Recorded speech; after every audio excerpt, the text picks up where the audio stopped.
Good afternoon and a warm, humid welcome from me, Heinrich Gous. I'll be your commentator for the first 2 or 3 games today, here from Hamilton's Rugby Club in Greenpoint, next to the iconic DHL Stadium there in the background.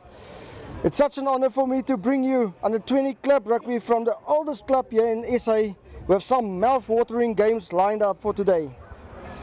With some rain yesterday and earlier today, the field might become a little bit slippery and the mud bath during the day, but with the rain that subsided for a while, it might bring some attractive attacking rugby to us. Hamiltons will have 3 teams playing here today, with Kuilsrivier and Uni-Mil bringing 2 teams each. Brackenfell Rugby Club, UWC, Kuilsrivier all have 1 team here today that to make up like a mouth-watering fixtures for us, and it's all Super A clubs fixtures today. All games will be 35 minutes aside, running time, and let's run through the fixtures quickly for the day with the first fixture that's about to start within the next few minutes. It will be at 2 o'clock, Uni-Mil under 20Bs versus Hamilton's under 20Cs. Then at 15:30 will be Kuilsrivier under 20B versus Brackenfell under 20As. At 5 o'clock that will be Hamilton's under 20Bs versus UWC 20As. And then at 18:30 we will have Uni-Mil under 28 team running out against Kuilsrivier under 20A. And then the last fixture of the day, the main game at 8 o'clock, will be the home team Hamilton's under 20A versus Kuilsrivier under 20A. If all goes according to plan, and if Wednesday night's fixture between those 2 teams will be an indication of what lies ahead, it's gonna be hectic. Kuilsrivier, Hamilton's settled teams, both in the Super A League. They know what to expect from each other, always vying for the top spot in the Super A League. And like I mentioned, all the teams here today, all playing in the under 20 Super A League this year, with nice, hard attacking rugby that lies ahead for us. Like I said, my name is Heinrich Gous for Global Sports Network. I will bring you comms for the first 2 or 3 games with my colleague Brent Wynde that will join us later on during that day, and hopefully things will just go bigger and better during the day with the last game that will be done by our colleague Brent. So while we wait for both teams to get onto the field, Global Sports Networks, we specialize in high-end event streaming for events, launches, concerts, award ceremonies, sports days, and much more, with some of our big clients including Villages Rugby Club, the George Tens, some other Tens events, and then also Helderberg Rugby Club, and much variety of other clubs involved here in the Western Cape and the Boland region. We just want to thank each and every spectator and follower out there at home. Thank you for joining us here. Like I said, it's Global Sports Network honor to bring you running rugby here from Hamilton's Rugby Club in Greenpoint. Sun is out, so it's very hot at the moment, and hopefully the rugby that will be displayed here today will also be of high quality. Like I said, the first fixture of the day will be a Hamilton C team, which is really great to see that Hamilton's Rugby Club has like under 20, a 3rd team this year, and that means that everybody wants to be involved with such a great club and got a rich history. And like I mentioned, they are the oldest club in SA. Let's run through the team sheets for the first game of the day while we wait for the teams to get on to the field. It will be the team from Unimal under 20 Bs. That will be led out by the right winger Ethan Chips in the number 14 jersey. But then also let's start in the front row where Zeke de Wet, Atenkosi Tsomu and Kevin Machukotu will be in the front row.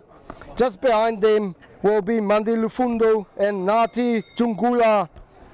Then the flankers and 8th man will be Leah Nyamaya, Buntu Yola and Tristan Gordon.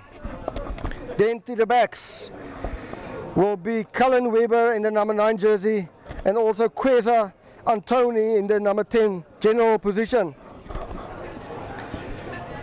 In the centers we will have Ukushle Mbengwe and Latita Mbangu. And then also on the wings we have Levert Swatland with the captain Ethan Chips. And the last line of defense will be Mbasa and Kleku. As we run through the team of Hamiltons will be from the back we will have Lew de Wet, Jan Bos, Ty Stewart, then we'll have Narnu Pretorius and Ethan Isaacs, and then also we'll have Tyron Labaskagni and Timothy Sampaya. Then the forwards will be Luke van Breda, Ricky Lesh, apologize, Lona Nyati, the front row. With the lock pairing will be Peyton van Graan and Sebastian Johnson. And then also the loose trio will be Nicholas Dievenage, Seth Nazes and Tumisani Ganjeni. But don't go away, we will be back within the next few seconds for this mouth-watering fixture to start up a day of attacking rugby. I'll be back in the next few seconds.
Apologies to each and every viewer out there.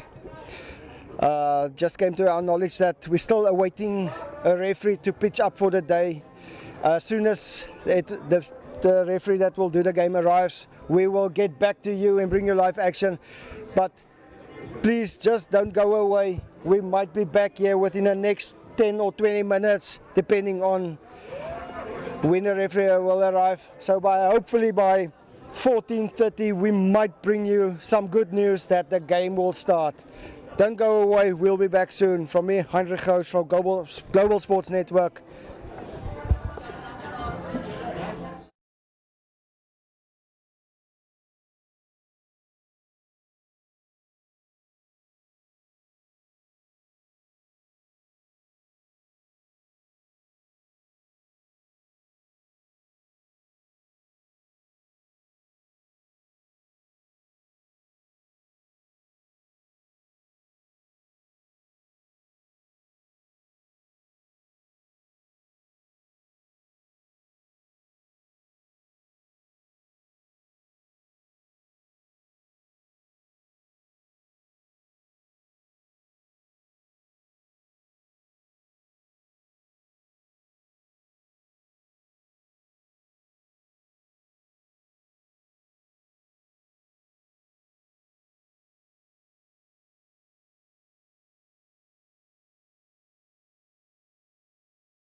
Apologies for the delay, and thank you for the people that stuck it out in the waiting process. My name is Heinrich Goos for Global Sports Network, and it's an honor for me to bring you live here, rugby here from Hamilton Rugby Club in Greenpoint. It is gonna be the first fixture of the day between Hamilton's under 20Cs, which will host the Uni-Mil under 20B team.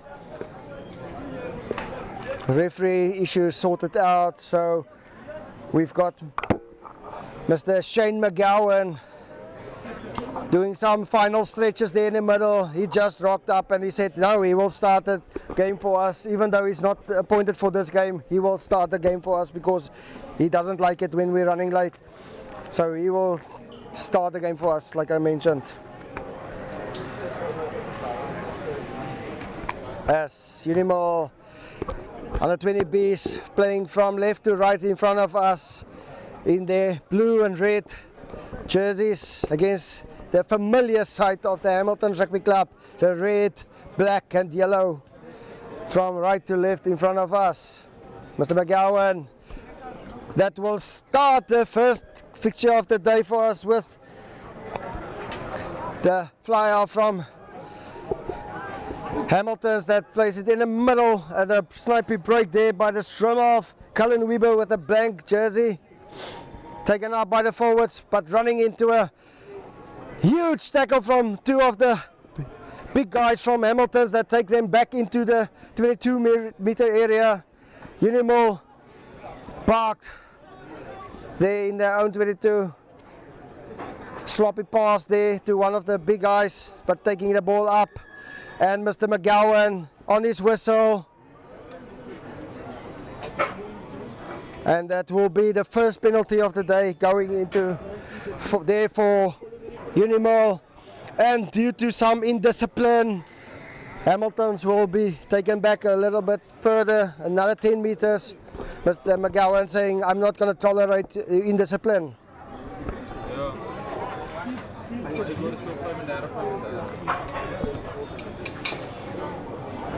Kwesa Antoni, the number 10, without a number on his jersey, that's making sure that he finds the touchline. Now they parked inside the half of Hamilton's Rugby Club, where the first line out will be formed with Uni-Mil that's having the honor to feed the line out. The hooker, Atenkosi Tsomu, the vice captain, will try and make sure that he finds his jumpers.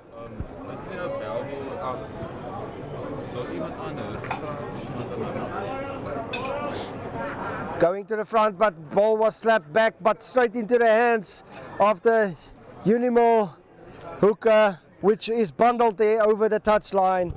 And now it will give the opportunity to Hamilton's to feed the line out.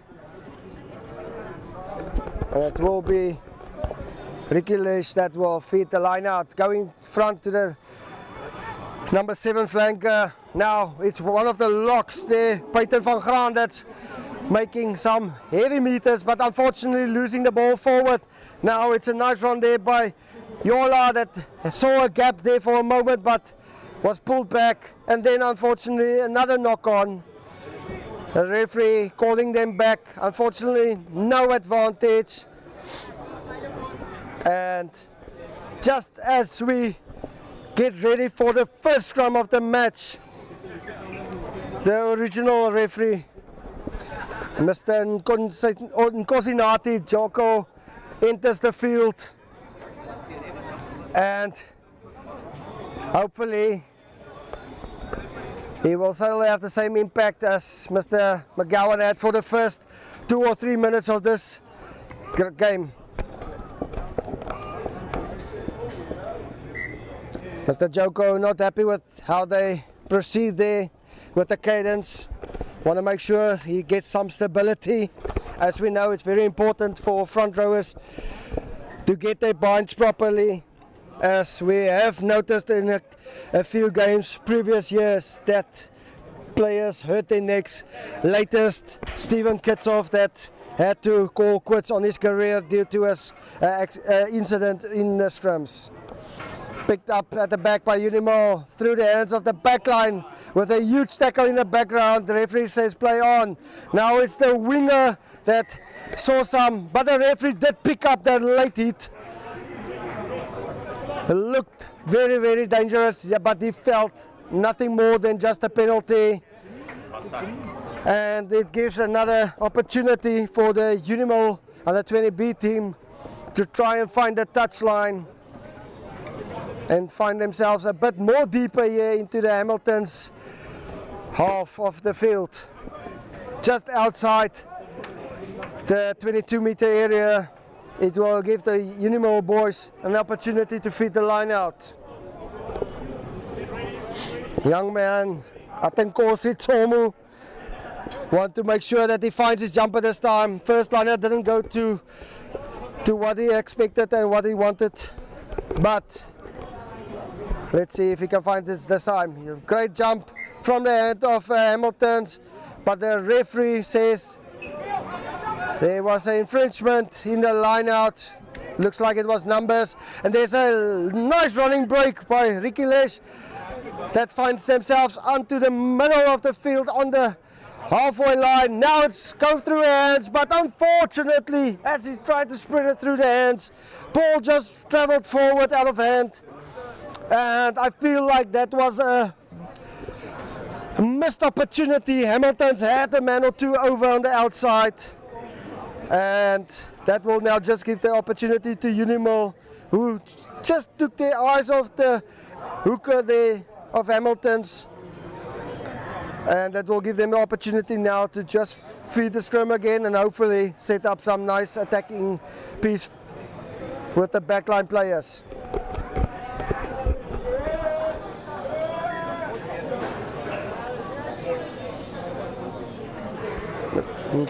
The referee just making sure again, not happy with how the young guy sits up there in the front. As we know, it is under 20 rugby. Still a lot of tricks and trades that needs to be learned by these youngsters.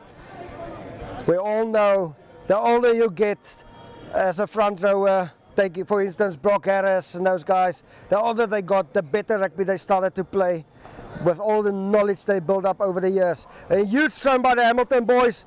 Now it's in the hands of the flyer of the Antoni that turns the winger around here. Oh, that's a fullback that steps for two guys, but unfortunately get grabbed to the ground. Now a counter ruck by the Unimal, and the referee on his straight off their feet. Good call by the referee. She should have just stayed on their feet. Now quick play. Hamilton's. That's again Ricky Lesh. Was that forward? Referee says play on. It's the 8th man there. Running forward. Kanteni. And a nice run. Johnson. And that will be the first points of the game. Hamilton's 5 points to 0. Nice run by the Hammy boys. Unimal caught sleeping there again. Like to attack, but it felt like they, as soon as they have to defend, the defensive lines is just opening up like the Red Sea. But again, great counter play by the boys from Hammies, making sure the interplay between backs and forwards is there, the communication is good, and as we mentioned, it is an under 20C team, which might give some of the coaches here at Hammies a nice headache. As we know, it is still friendlies with the league phase starting up in the next week or two. That gives them a little bit more depth that they can work with. With the conversion unfortunately drifting wide, that scoreboard stays at 5 points to 0. Hammies in the lead within the first 10 minutes of this game.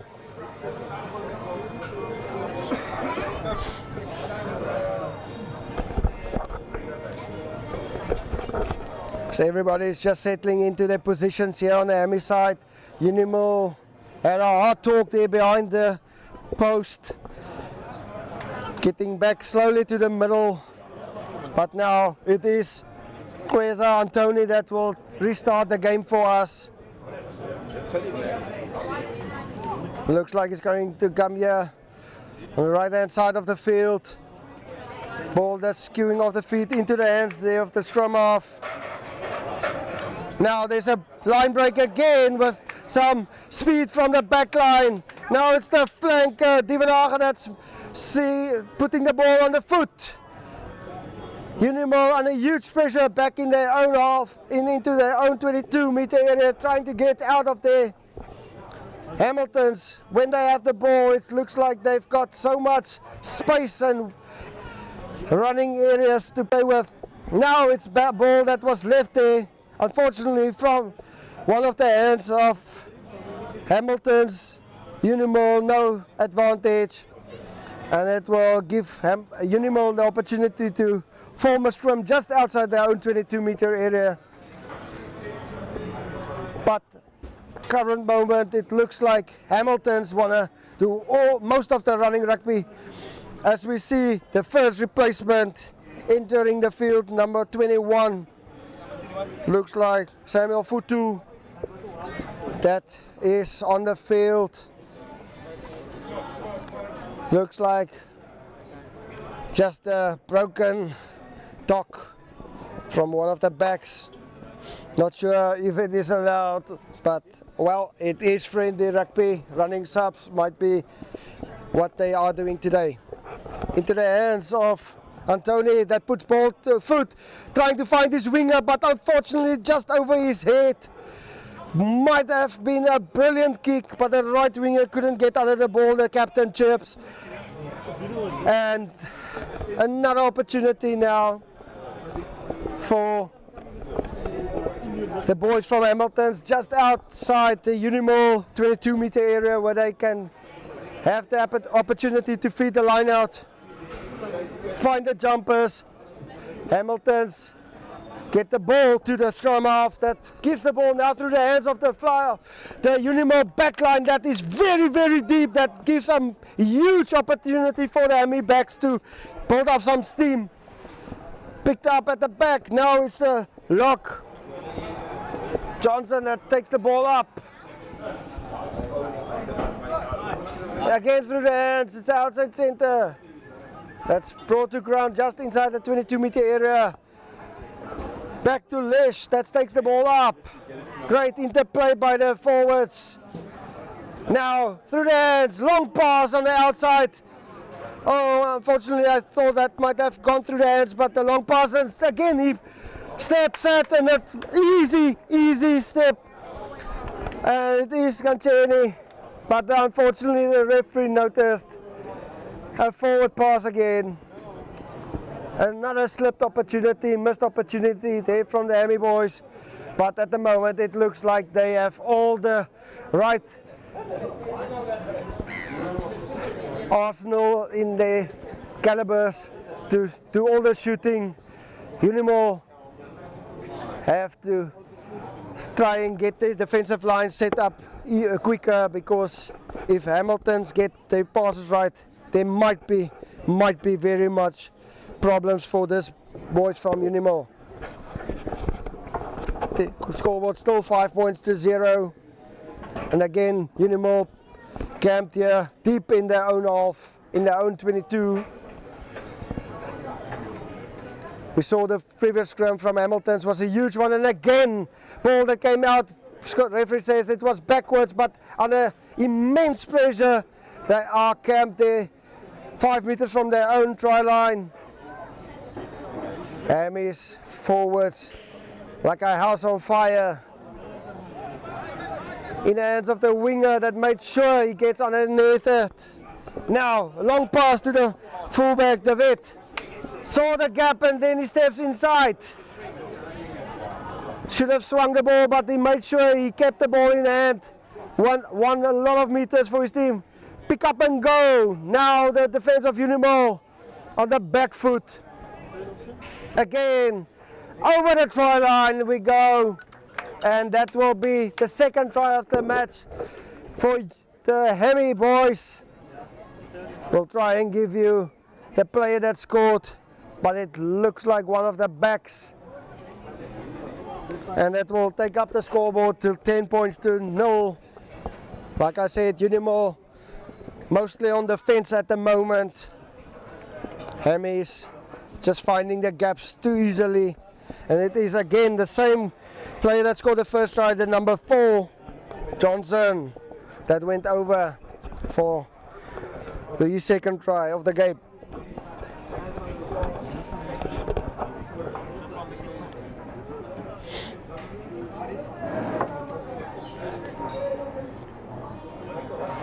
Pretorius, what does it do with this one? Unfortunately again, just pushes it wide.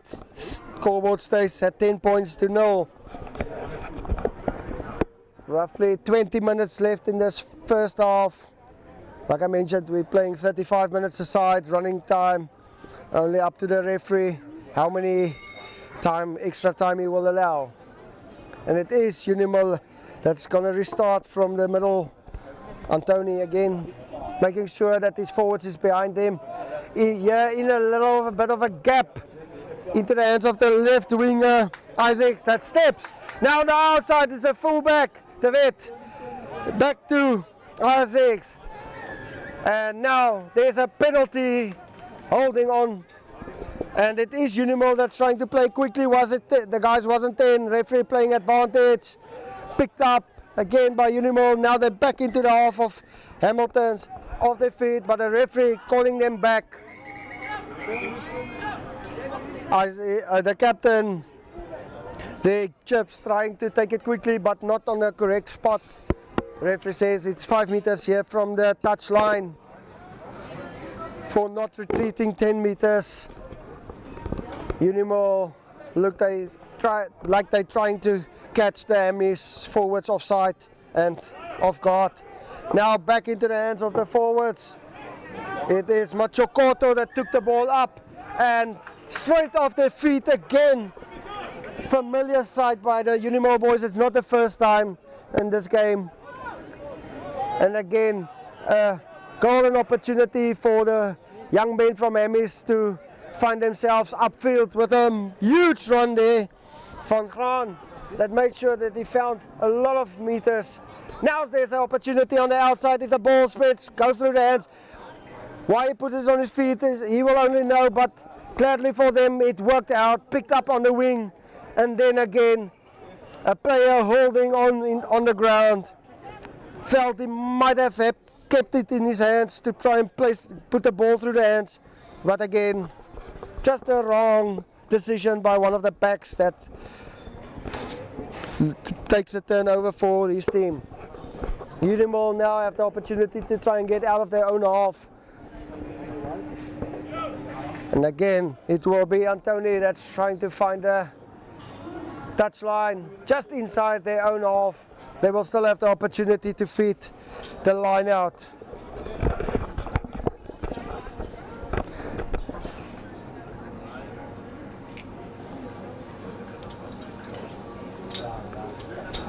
Maar dan ook vir ons Afrikaanse kykers, ek gaan dan nie die hele dag Engels praat nie. Dit is vir my lekker om sommer al twee te gooi vir julle vandag. Dit is die span van Uni-Mil 120 B's wat gaan diens doen hier teen Hamilton se 120 C's. Telling steeds 10 punte teenoor 0, lyn staan wat bietjie slordig is, maar tog nog aan die kant kom van Uni-Mil.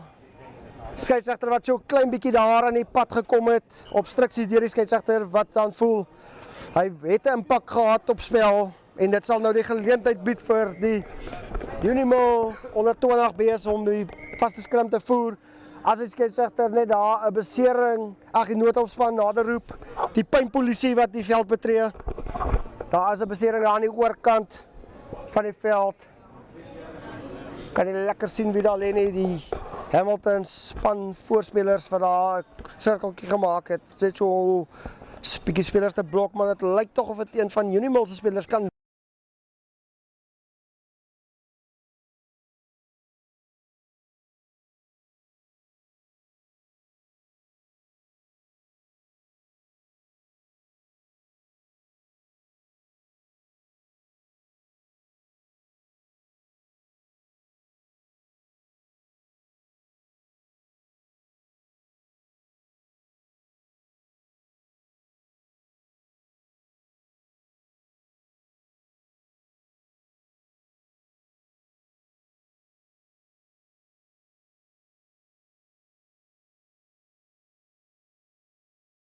Dit is die STADIO toernooi wat vir ons hier gebring word deur natuurlik die hoofborg STADIO. Ons sal net so 'n bietjie die hardloop deur al die ander borge wat dit moontlik maak vir ons om hier te wees vandag. Onder andere TJ's en 'n hele paar ander. Weer 'n krassing deur Hamiltons. Uni-Mil wat nou die bal uitkry en die ander van die loskakel wat die bal vir sy binnensenter gee en ongelukkig die buitensenter wat die bal kan optel nie. Dit is verskoning, dit is die heel agteraan Kleko. En Kleko wat die bal kon mooi neem in die hande nie. En weer eens 'n verspeelde kans vir Uni-Mil. Sodra dit lyk of hulle tog net so 'n bietjie kans kry om met bal in hand te baljaar, dan is dit 'n ongedwonge fout daar. En weer eens 'n geleentheid vir Hammy Boys wat goed gelyk het sover in die laaste 2 skrums. 'n Lekker 8-man skrum ingesit het. Kom ons sê die laaste 3 skrums, die vorige skrum natuurlik van Unimal bal wat ook baie moeilik was vir Unimal en toe wel hulle agterlyn onder ewige druk gesit het en probeer wegkom met om hulle eie gebied uit te kom. So as ons so kyk, is dit weer Sanpaya wat die nommer 9 op die rug het wat sal probeer die bal in voer in die skram. Sy is agter weer eens net nie gelukkig met hoe dinge daar opgestel word nie. Soos genoem het, dit is onder 20 manne, die jong manne wat gretig is om hulle stempel af te druk. Hulle wil wys, boys, ons kan B-span speel en ons kan tog in die A-span nog opeindig. Daar's genoeg diepte en talent hier. Ek is nie net hier om die getalle vol te maak nie, ek is hier om my talent te wys. Dan weer eens skeieregter meneer Nkosinati Joko wat so op sy vletjie blaas. En ons kyk wat as hy net so vinnig weer gesels daar met die jong manne.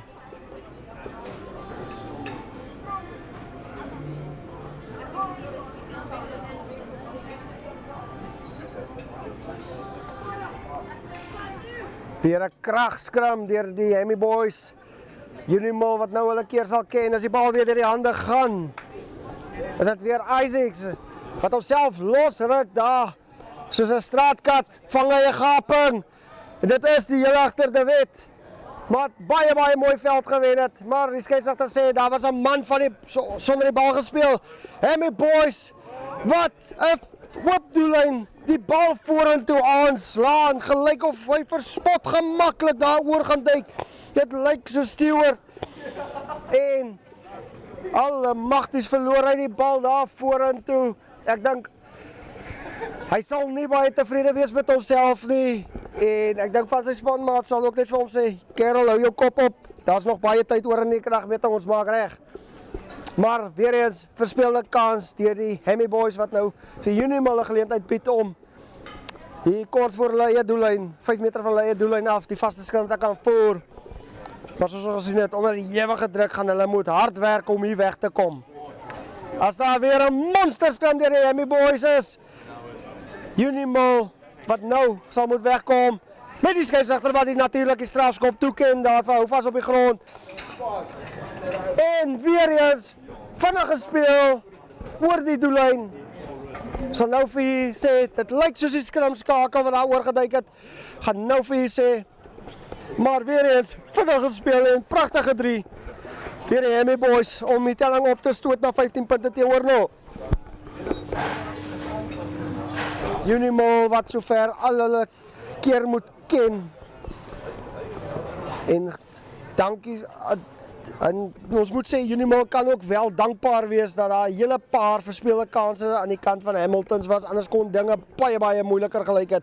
Dit is nog die skrimskakel gewees daar.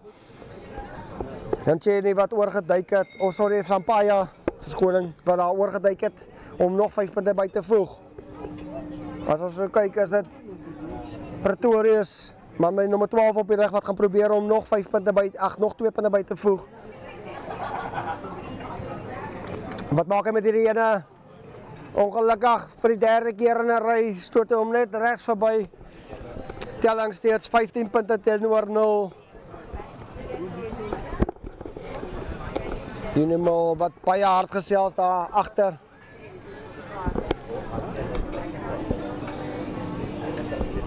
As Unimal ook weer stadig nader kom om spel te hervat hier van die middelkolletjie. Ja.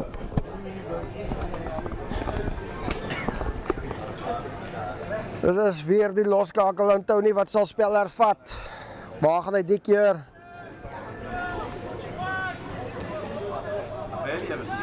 Weer in die hande van die linkersvleuel Isaacs, wat daar vir Lesh vind, wat nou 'n gaping sien. Mooi ingesny daar deur Stewart. En nou is dit die 8ste man daar wat mooi reg het gemaak en dan na 6. Hy is 'n sterke seun. Hy ruk vir homself los soos 'n omgekrapte bil. Ruk hy vir hom los. Nou is dit in die hande daar van die losvoorspelers wat probeer baie veld wen. Mooi reg het gemaak deur die voorspelers, baie goeie samespel daar. Laat my amper struikel hier oor my tong. Mooi deur Pretorius. Sien hy die gaping, binne aangee, verloor ongelukkig, maar tog die aansluiting wat baie mooi daar was. Bal wat sal vinnig moet uitkom. Unimal wat kan betrap word daar. En vir 'n oomblik bal wat teruggeklap word deur Uni-Mil, maar tog nog in die hande daar weer van die sterk jong man. Bal wat in die hande gegooi word en tog net daar verspot gemaklik, onaangeraak. Hardloop Leeuwewet oor en gehaal vir hom 5 punte. En dit stoor die telbord op na 20 punte teenoor 0. Die Hamiltons wat verspot gemaklik daar oor gegaan het vir nog 5 punte. Vir 'n oomblik weer gelyk of daar 'n verspeelde kansie gaan wees deur die Hammy Boys, maar tog mooi samespel gewees deur die agterspelers wat net seker gemaak het hulle volg op, pak die bal op en maak seker hulle bly kalm en speel net die bal deur die hande. Nou is dit die man met die nommer 9 op die rug, Sampaia, wat gaan probeer om te kyk of hy 2 punte kan byvoeg, wat hy wel doen. Wat die telbord nou opstoot na 22 punte teenoor 0. Dinge wat nou 'n bietjie slordig lyk en bietjie moeilik lyk vir die span van Unimal. Maar ons weet ook, 'n wedstryd het 2 helftes en jy kan nooit die ander span afskryf tot daai eindvlakkie nie geblaas het nie.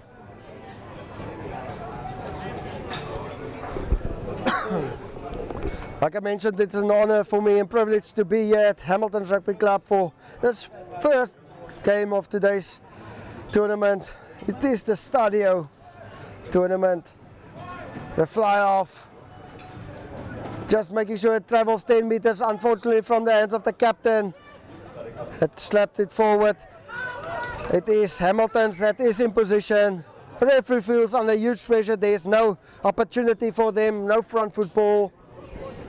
And that will just give them the opportunity now for a scrum. The 8th man that wanted to take the tap quickly looks like he's really in the mood for attacking. I must say, between the 8th man and the hooker Lesh, they're impressed with how they gained some valuable meters with their running prowess. And now again, it is Sampaia, the number 9, that will try and feed the ball and gets his back line to gain some valuable meters. We saw that they can attack from anywhere on the field. Now it's Unimal with a power scrum with a tight head, and unfortunately, as it looked like an opportunity, they have the knock on. I think the player will be very disappointed with himself. But a huge turn of events with the tight head. Hamiltons look like they have all the right stuff in front with huge strengths they had already in this game. And now it is another opportunity for Sampaia to feed the ball. This time they make sure of it. It is Angeni, but on a huge pressure, it gives the ball to Uni-Mil. Soft turnover. Unimal, pick and go. It is the number 6, Nyamia, of side advantage, and the ball that was kicked. It is the scrum of Weber that says, calm down guys, let's chill out, let's make it slower, make sure that we get the ball in hand. taken up by the number 7 flank. I'm not sure, looks like one of the front rowers. Zigter. Huge defense there again, but nice valuable meters gained there by the Uni-Mil for the first time in a while that they find themselves here in the 22-meter area. Was that offside? The referee says no, it was fine. And that again, turnover play. Van Graan, now it balls, so go through the hands. Now there's danger on the outside. Unfortunately, the ball spills forward out of their hands. Unimal, that goes over the touchline. And again, I feel, and I think a lot of people just besides me here will feel that was another missed opportunity by Hammy boys that started to attack with a counter attack outside from inside their own 22. And just handling errors that costing Hammies a lot of opportunities. Even though the scoreboard says it's 22 points to 0, they might have been way more on that scoreboard. Another scrum that will be formed here just outside the 22-meter areas. Another opportunity for the boys from Unimal. The referee said there was a forward pass there. And I think all the statisticians that sits next to me will agree that there is a lot of handling errors from both teams. A little bit of uncertainty, but I think also a little bit of trying too much, and then they just make that 1 or 2 handling errors. A huge scrum again, referee allowing play to go. Was that deliberate? No, the referee says no, it was fine, it was just a bad pass.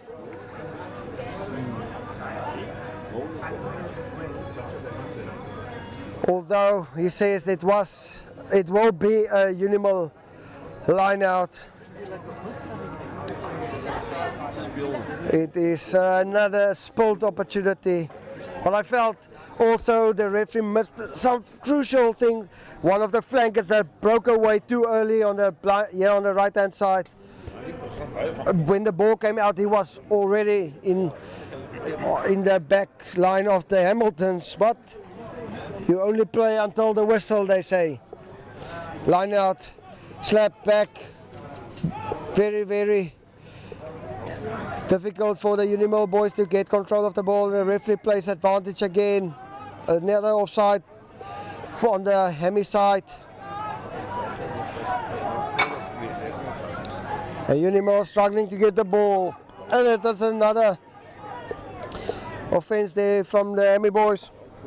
The referee said it was a high tackle from one of the guys from Hammy's, which will give Weber another shot to see if he can get his forwards to take the ball up against the Zigter that takes the ball up now in the 22-meter area of Hamilton's. Pick up and drive, but not much meters gains. Defensive line from Hamilton's creeping onto the offside line, very flat, but the referee made sure that they go back.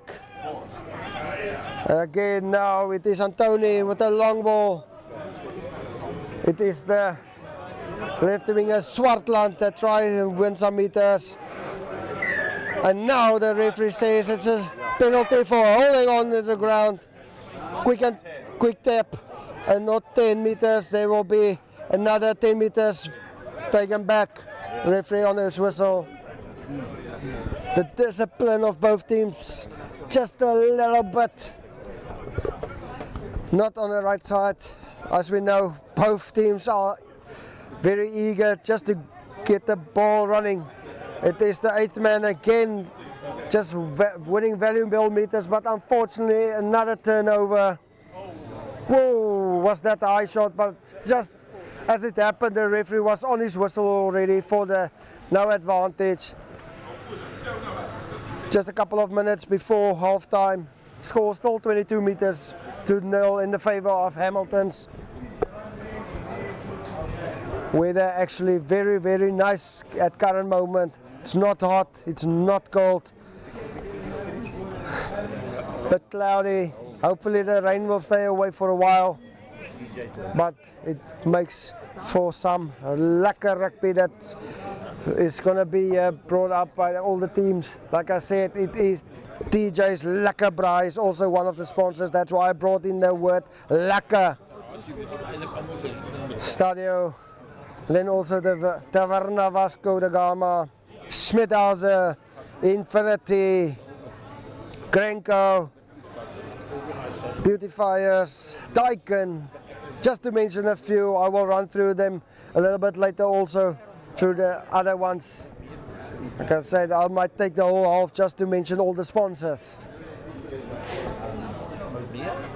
Great scrum from both teams. As the ball comes out to the fly-off, that puts it on ball, but offside play noticed by the referee. Unfortunately enough, I will say, for the Unimal, because that was a very poor kick with all his front rowers and forwards there in the offside position. But gladly for him, that was a penalty advantage.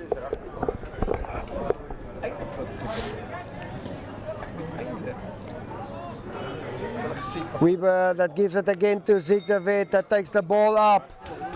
Young man that wins some valuable meters for his team.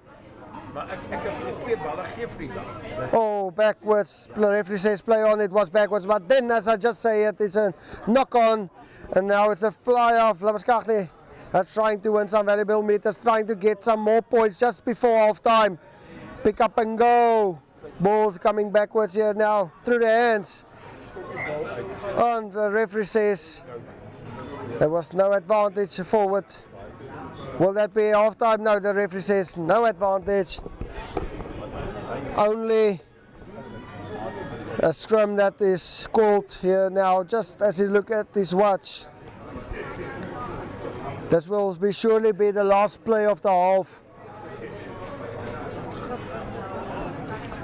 With Hamilton's again getting the opportunity to feed the scrum. We already saw a tight hit from Unimal out of the blue, but Hamilton mostly have the dominant scrums so far in this game. But again, the referee not happy with what he's seeing there in the front rows. Something both teams will have to discuss halftime. Get right for the second half, because if you don't want to get some free kicks against you. Oh, and sloppy there for the Hammy boys, but gladly for them, that will bring an end to the first half. 22 points to 0 in the favour of Hamilton boys. Don't go away, we'll be back right here at Hamilton's Rugby Club in the next few minutes.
Welcome back for the second half of the first encounter here from Hamilton Rugby Club. It is the youngsters, the under 20s from Unimal under 20Bs versus Hamilton's under 20Cs, with Unimal playing from right to left. That's restarted the second half for us, with Hamilton boys looking to go straight out on the attack from outside their own 22-meter area with a maul set up. Unfortunately, the referee says use it or lose it. Ball couldn't be displayed there at the back, so it will give the opportunity to the young boys from Uni-Mil to feed the first scrums here in the second half. For the viewers that just joined us, my name is Heinrich Gous. I will bring you live commentary for the first 2 or 3 games from Hamilton's Rugby Club. It is Hamilton's that led halftime 22 points to 0 against the Uni-Mil boys. You must drink water. You want another?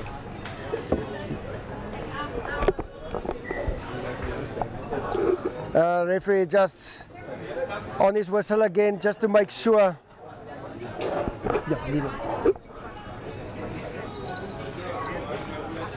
And Mr. Kosinati, Joko, that want to make sure that the youngsters stay safe. Like we mentioned, it is under 20 rugby.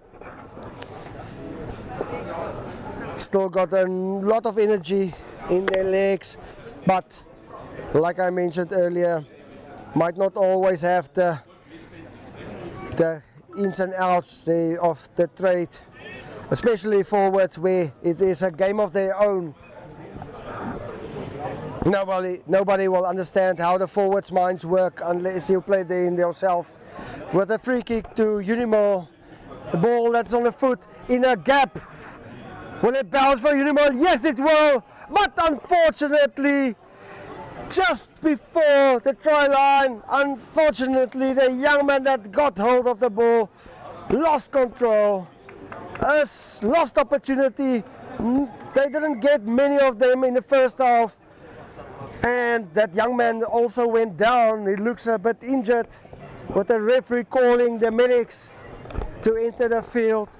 Hopefully the young man didn't hurt himself that bad. It's just a little bit wind that was taken out of his sails. As the medics is very slow to respond. Hopefully it's not a critical injury. It's never nice to see a youngster that's on his back, but like we know, rugby is a contact sport and it will always happen. Unimal that looked a bit more comfortable in that first scrum in the second half. Held up the boys from Amis that tried the maul, and the bounce of the rugby ball is a magic thing. You can never say what it will do.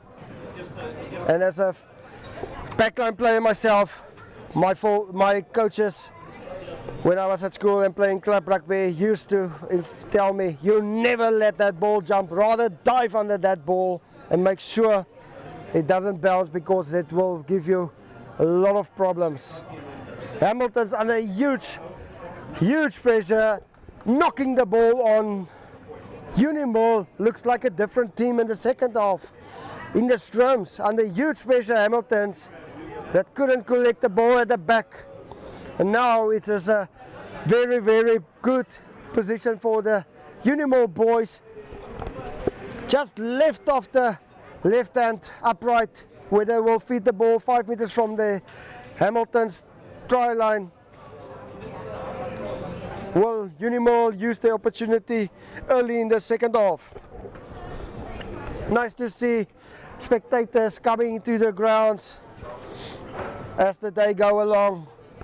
The numbers might pick up more and more. It is a Friday, it's a public holiday, Human Rights Day.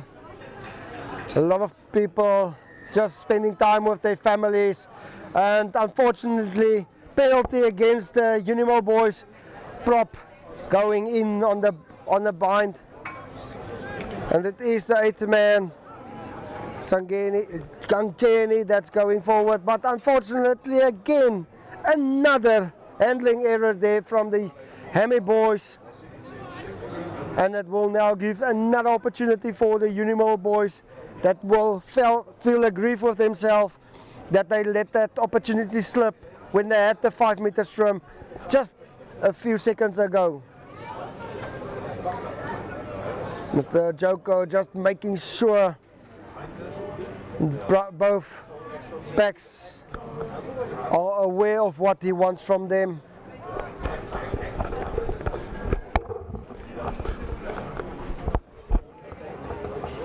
Great scrum this time from Uni-Mil.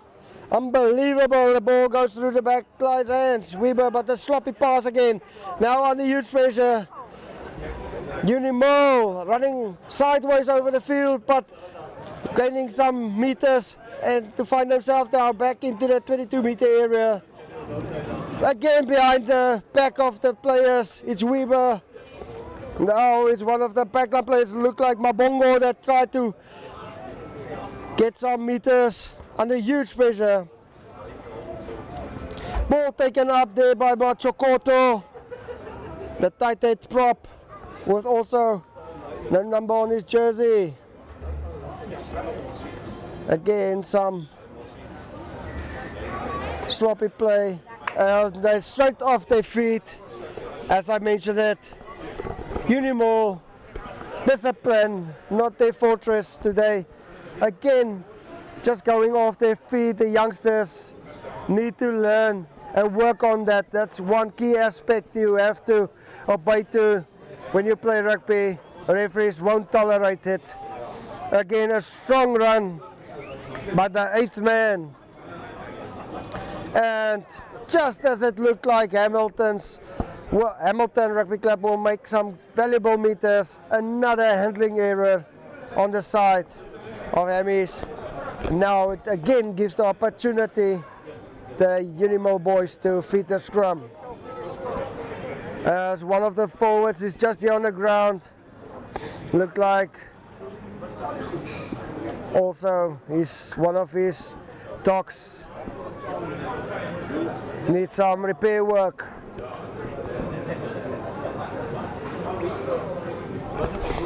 Soos ek vroeër genoem het, my naam is Heinrich Gous. Ek gaan vir Afrikaanse en Engelse kommentaar bring.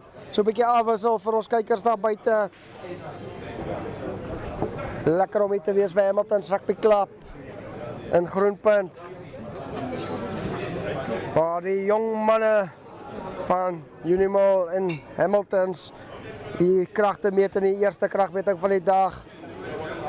Net hierna gaan ons vir nog 120 aksie bring wanneer dit Valsbaai se 120 B-span wees wat gaan diens doen teen Brackenfell se 120 A-span. Maar moenie dat dit die flows nie, ons het gesien, ons sien so ver in hierdie kragmeting. En weer eens 'n groot kragskrim laat die C-span van 'n sekere klub, die B-span van 'n ander klub baie onder druk sit. Hamiltons wat baie sterk veg om meters te wen. Scheidsregter wat nog steeds voordeel daar toeken aan die kant van Hamilton. Sampaya wat die bal deur die hande gegooi het vir die agterlyn. Nou moet die bal deur die hande gaan, binne toe gespreek daar deur een van die agterspelers wat op die veld gekom het. Maar ongelukkig die scheidsregter op sy vletjie wat hulle terugroep. Hamiltons wat nou so 'n bietjie meer van hulle momentum terugkry wat hulle in die eerste helfte gehad het. Speler wat nie weggerol het nie, dis die 8ste man. Maar hy hardloop in 'n muur van konkreet vas. Verskoning, dit is die slot daar, Johnson. Opgepik, bal wat daar verlore gaan, maar die scheidsregter sê, was toch agtertoe. Bal wat op die voet gesit word. Nou is dit daar Labaskagni wat 'n gaping sien. Mooi trap hy af. Hy gaan hy die spoed hê, gaan hy die kraag in sy bene en bal ongelukkig probeer hy die bal weggee. En dit is Johnson wat probeer gaan dit daar vir sy driekens wat die bal aanslaan. Ongelukkig nog 'n verspeelde kans vir die Hammy boys. 'n hele paar van dit al gesien vandag met 'n oop doellyn, bal verlore gegaan. Maar ja, kom ons kyk. Hamilton, ons het 'n groot skram van hulle so pas gesien. Pen nou vir Unimal vas hier in hulle eie doelgebied. As ons 'n groot skram van Hamilton sien, kan daar gevaarlikte flikker vir die span van Unimal. Telling steeds 22 punte teenoor 0. Maar nog baie speeltyd oor in die kragmeting.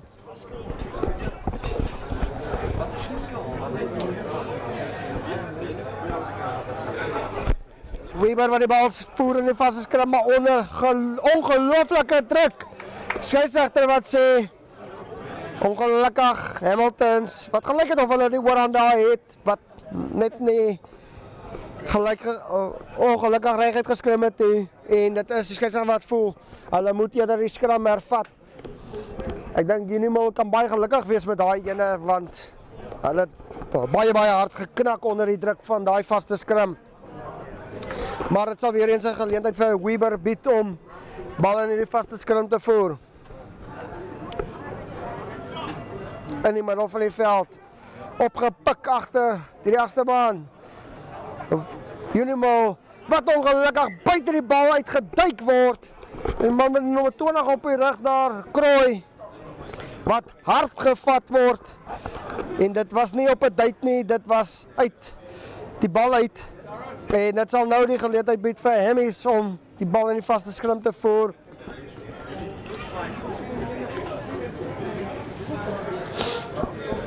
Ons sal weer so 'n paar plaasvervangers die veld betree. Ons sal probeer om vir meer betere ligting te gee vir die spelers. Maar dit is 'n bietjie moeilik as jy nie spanlyste het wat akkuraat is nie. So as vra om verskoning as ek dalk iemand se naam verkeerd het. Ons gaan maar net op wat vir ons gegee is deur die afrigters. Nou is dit 'n monsterskrim gewees, maar ongelukkig punt wat verloor word en dan is dit wat nie op die tone opgepik kan word nie. Verlore kans weer eens aan die kant van Hamiltons. En dit is skeieregter wat hulle terugroep. Beide spanne wat baie hanteerfoute het in hierdie kragmeting sover. En dit is seker iets wat beide afrigters gaan wil regstel binne die volgende paar weke voordat die liga fase gaan begin.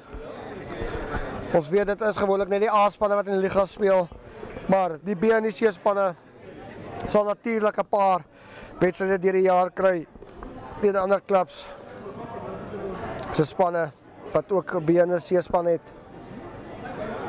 Bal wat baie slordig is, maar weer is nou in die hande van die kaptein daar, Chips, wat baie moeilik probeer wegkom. Maar dan sê skeieregter 'n man wat sonder die bal gespeel is, gestamp is daar. En dit sal nou die geleentheid bied vir Unimal om te kan probeer wegkom hier uit hulle eie doelgebied uit. Bal wat nou op die voet gesit word, maar die kantlyn wat nie gevind word nie. So David Campisi alle aftrap, maar nou mooi loopie daar deur die pasvervanger met die nommer 21 op die rug. Lyk soos voet toe. Nou sien hulle gaping aan die buitekant. Nou is daar 'n man aan die oorkant. Definitief moet hier punte kom. Hy word so geskaap van hom enkels. 5 meter van die doellyn af. Nou sê skeieregter 'n man wat nie wegrol nie, strafskop voordeel. Nou is dit die agste man wat weer vorentoe storm. Nou kom die bal tog uit hier in een van die agterspelers se hande wat kort gestaan het. Mooi vorentoe gestorm, as hy oor die doellyn. Nee, sê skeieregter kort van die doellyn af. Onkant spel weer eens. Nou is daar weer eens 'n voordeel aan die kant van Hamiltons. Hamilton wat nou geleentheid het. En dan weer hulle oor vir nog 5 punte. Skeieregter wat die 3 toeken. Dit lyk tog of die agste man is wat daar oor geduik het vir nog 5 punte. Dit is die eerste punte van die tweede helfte. En dit stoot die telbord op na 27 punte teenoor 0 in die guns van die Hamilton onder 20 C-span.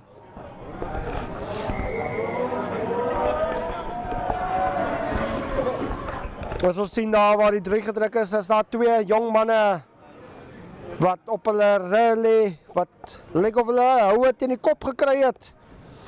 Met die noodhulpspan wat sal moet gaan diens doen. Hopelijk is dit nie te ernstig nie. As ons ook wag vir die verdoelskop.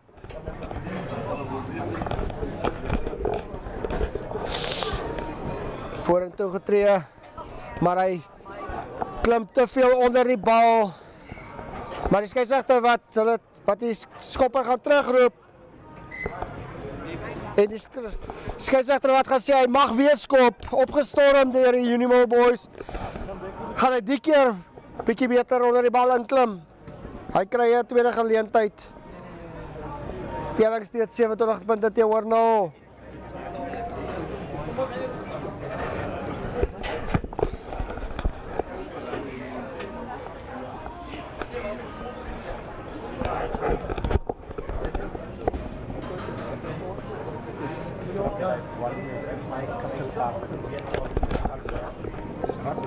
Dit is weer die jongman Pretorius. Wat maak hy die keer met hom?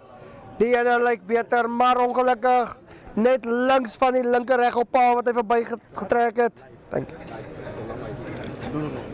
En dit hou die telling nog steeds op 27 punte teenoor 0 in die guns van Hamilton's 120 C's.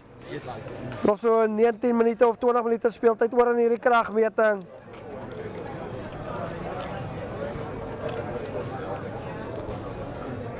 Skeieregter het seker maak almal is gereed om te gaan.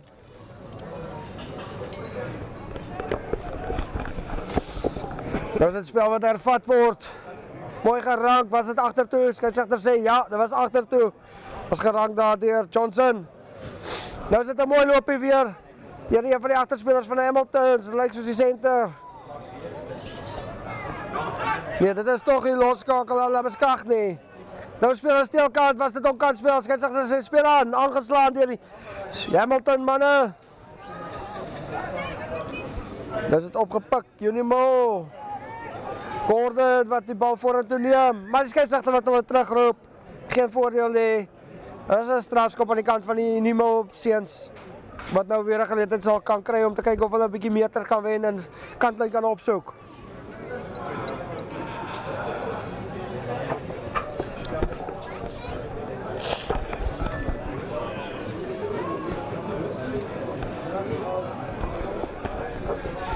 Weer eens kantlyn wat nie gevind word nie. Unimal wat hier van diep in hulle eie doelgebied begin speel met die bal. Opgeneem daar deur Stewart. Net op die 22 meter stippellyn. 22 meter lyn verskoning.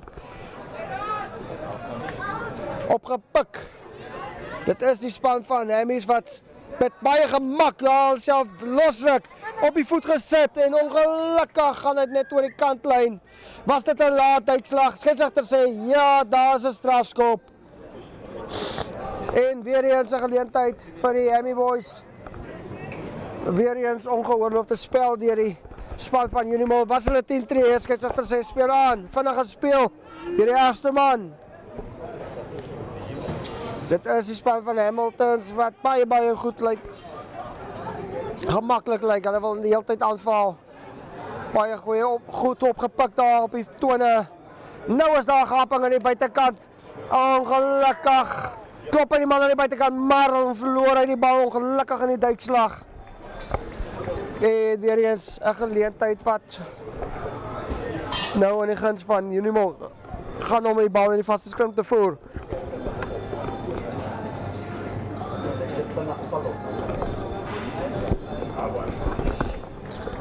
Again, a huge thanks to all the sponsors that makes it possible for us to bring you live action here from this great tournament this day. Where under 20 rugby is being displayed to us. Want to thank all the sponsors for GSN, for Global Sports Network. Always a pleasure that for us to bring any sport or function or any other opportunity for us to bring you live action to the people at home that can't attend.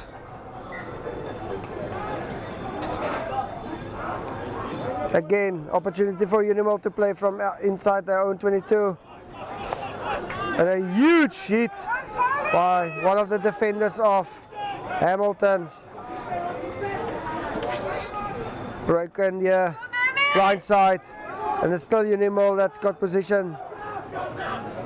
Referee that says it's a turnover taken, but then again, referee, as it looked like there's opportunity for Hamilton, it's one of the players that goes off his feet, and another opportunity for the gents of Unimal to come away outside from their own half.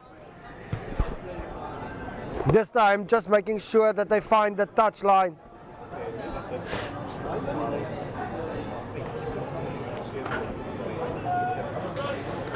And it will be a line out just inside their own half. Unimal that have the opportunity to feed the ball.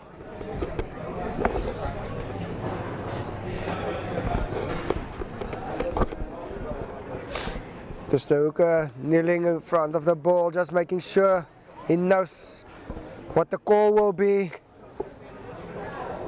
Numbers in the line-out must be checked. Both teams making sure of them. Jump wasn't really high, but again, ball just come out to one of the forwards that's standing in the back line. And the referee just picking up some indiscipline, somebody just back-chatting the referee. And again, the referee, let's play, continue, and again, not 10 meters by the Hamilton boys. Discipline from both sides that needs to be looked at by both coaches. So again, another golden opportunity for the Unimal boys to find themselves deep here in the 22-meter area of Hammies. Scoreboard still 27 points to 0 in the favor of Hammies, but another golden opportunity, like I mentioned, for the Unimal boys, for the forwards especially, to try and get the rolling maul set up. But as we noticed, they try to get the ball back to the backline players. They feel they're a bit more comfortable when the ball goes to the back. Again, Weber under huge pressure, getting the ball out to one of the front rowers. It looks like the number 4, Lufundo, that was there in the back line. And then unfortunately again a knock-on. It was Monday Lufundo that didn't control the ball properly, and another opportunity for for the front rowers of Hamiltons that can feed the ball in the scrum just inside their own half, inside their own 22. As the referee, a huge blast on his whistle again, calling the medics just to come and give attention to one of the players from Hamilton's.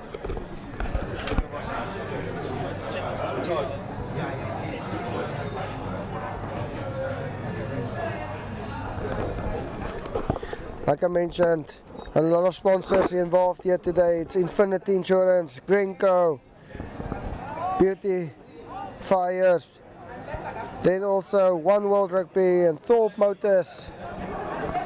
We'll run through the list a bit later, but a huge step, ankle breaking step there by one of the players from Hamilton's, with the ball coming out through the hands of the back line. Now it's a long pass to the winger, but unfortunately again, pass just moving forwards. And fortunately enough for the Hamilton boys, the referee noticed the offside play. And again, I think that wasn't 10 meters, but the referee is allowing play to continue.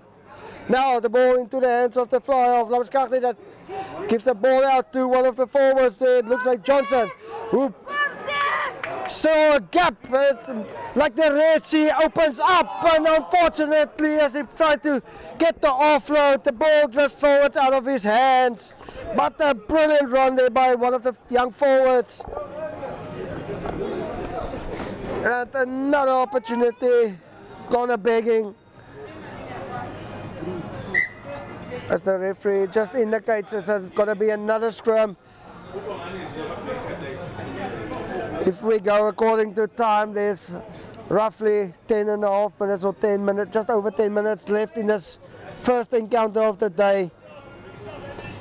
Due to the fact that we started late during the day, there might be some time changes and games might not start on the same time that you are brought to your attention earlier, and that is given to you. But we will try and update the times as soon as we've got an indication on when it will start.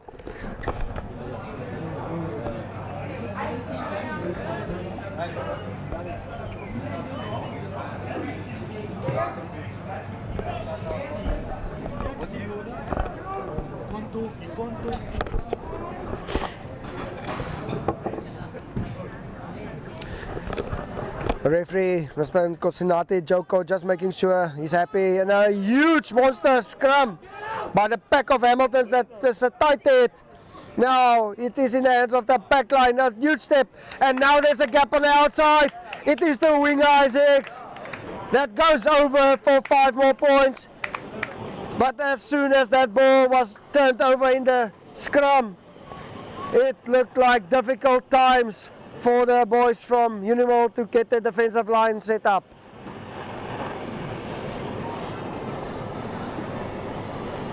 Hmm.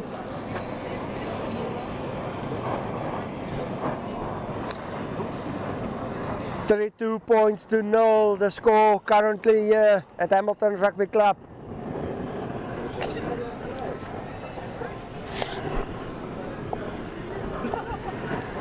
As my food gets hot here, I might also get hot, because the rugby on the field is already an indication of what lies ahead. There's going to be lots of action for us. Now the conversion attempt also pulled right and not completely accurate. The scoreboard stays at 32 points to 0.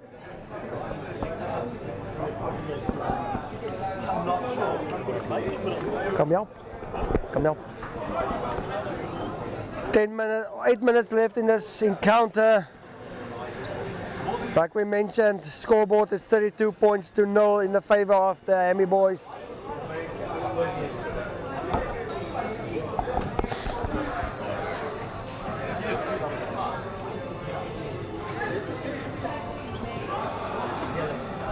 High hanging kick, nicely reached by one of the Hammy boys. Went to ground there, but now it's broken blindsided with one of the players that just entered the field a few minutes ago, that got a lot of energy trying to find some gaps here in the defensive line of Unimal. Now the ball is thrown through the hands. Step inside, but taken hard. It is Lamoskagni that's taken to ground. Hamilton still have control of the ball. Now the referee on his whistle. And again, still broken on the blind side by one of the Hammy guys, and the referee says wasn't retreating 10 meters. So it gives another opportunity for the Hammy boys to try and make some valuable meters.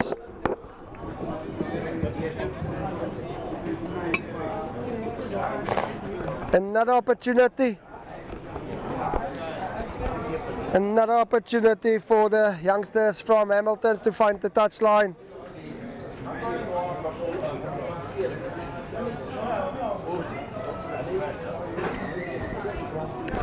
Now it is the Hammy boys running from inside their own half, seeing if they can add more points to the tally. As the referee indicates another penalty now to Unimal. Opportunity of corner begging there for the Hammy sides. As mentioned earlier, there is going to be a player of the match. It will be the TJ's Lekkerbrai player of the day, or player of the match, apologies. And the man of the match for the match appointed by the coaches of both teams will be the 13th centre Ty Stewart for Hamilton's. And unfortunately a knock-on with Unimal now having an opportunity. But again, a bit of ill discipline and sloppy handling by both teams. Unimal has the opportunity now to try and get some points at least on the scoreboard. 5 minutes or so left on the clock. Unimal had a few opportunities here in the deep in the half of the Hammy boys, but unfortunately for them, they couldn't control the ball in hand. As the rain starts to come down here, a little bit of a drizzle, but hopefully it stays like this because it might affect the handling of skills of both teams.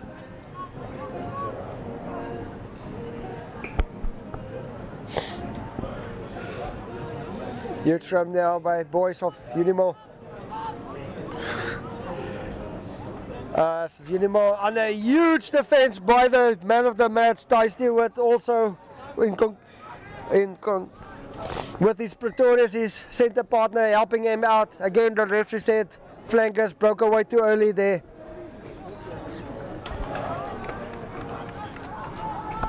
Again, it is whoever that's trying to make play quicker.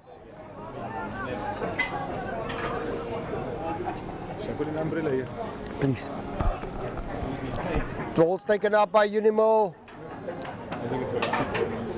Let's see first. Ball spills out. Referee says play on. Now it's an advantage and an opportunity for Hamilton to counter from outside the own 22 with a sloppy backhand pass into the hands of one of the Unimal players that uses the opportunity.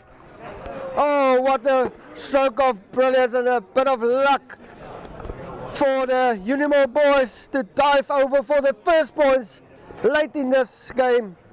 At least they won't have a 0 on the scoreboard.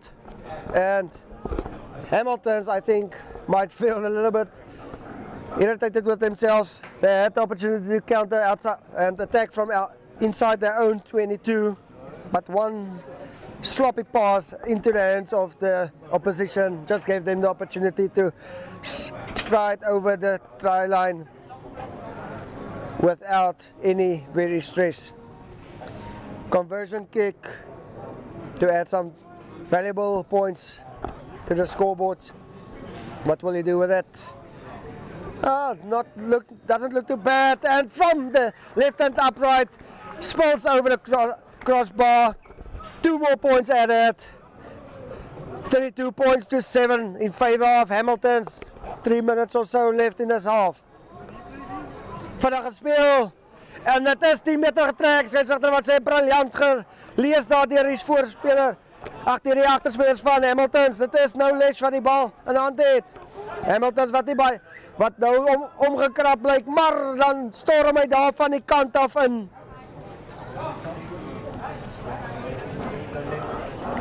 En weer eens 'n verspeelde kans vir die Hammy boys.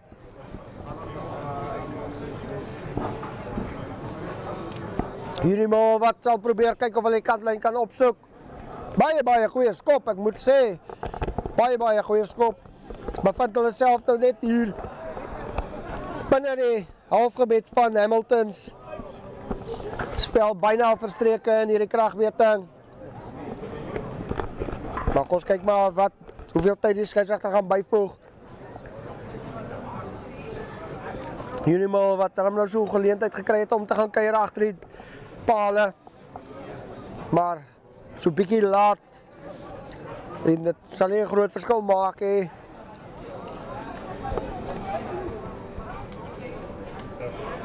Teruggeklap aan die kant van Unimal, mooi gerank.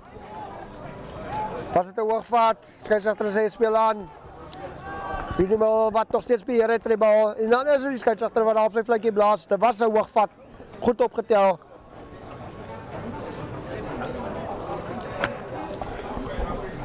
Nie veel speeltyd oor nie, genoem het. Kom ons kyk of Unimal dalk net nog so een keer agter die paal kan gaan kuier, net voor hierdie wedstryd se eindvletjie gaan blaas. Nou is dit lynstaan wat gevoer sal word, net so buite die kwartgebied van Hamiltons. Unimal met 'n goue geleentheid.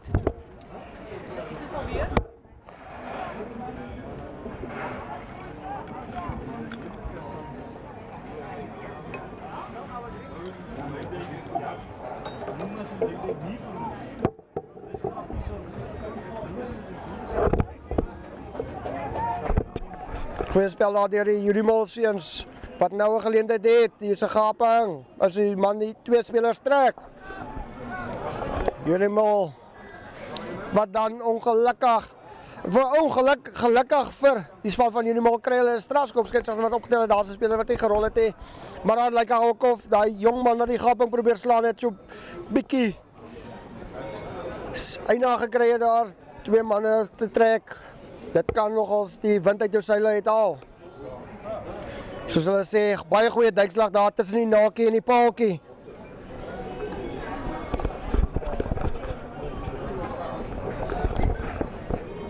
Maar ons moet ook weer eens dankie sê vir elke liewe kyker daar buite en persoon wat ons volg vir Global Sports Network. Like, share, subscribe. JSN Global Sports Network. Noem dit vir jou vriende daar buite, jou familie, jou buurman, jou kollegas by die werk. Noem dit dat hulle vir ons kan like, share en subscribe. Dat ons van krag na krag kan gaan en vir jy net beter gehalte van sport kan bring.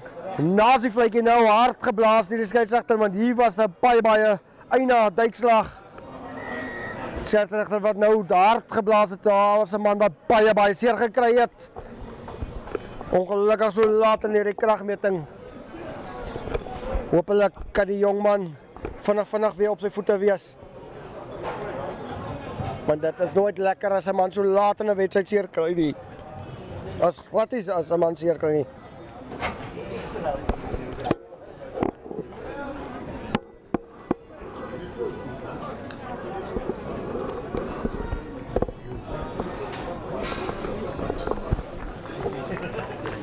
Maar soos ons noem het ook, moet nie weggaan nie. Hierna bring ons vir die Valsbaai se onder 20 B span teen die Brackenfell onder 20 A span. Of soos dit onder my aandag gebring is, die Valsbaai manne wat beter bekend staan as die Badgers. Dit lyk ongelukkig of het einde van sy dag gaan wees en 'n bietjie meer langtermyn gaan wees. Arm wat daar in sy trui in 'n sling is. Ongelukkig vir die jong man. Dit is nie die begin van 'n seisoen wat hy wou gehad het nie. Moet sê hy het 'n baie goeie kragmeting gehad. As spel weer hervat word. Unimal op die aanval. Tyd verstreke op die telbord. En dan is dit ongelukkig aangeslaan, maar die skeieregter wat weer eens opgetel het. 'n Voordeel daar aan die kant van Hamilton se oortreding gewees. As dit Unimal wat nou nog 'n geleentheid gegee word. En ons kyk of Unimal nog punte sal kan aanteken.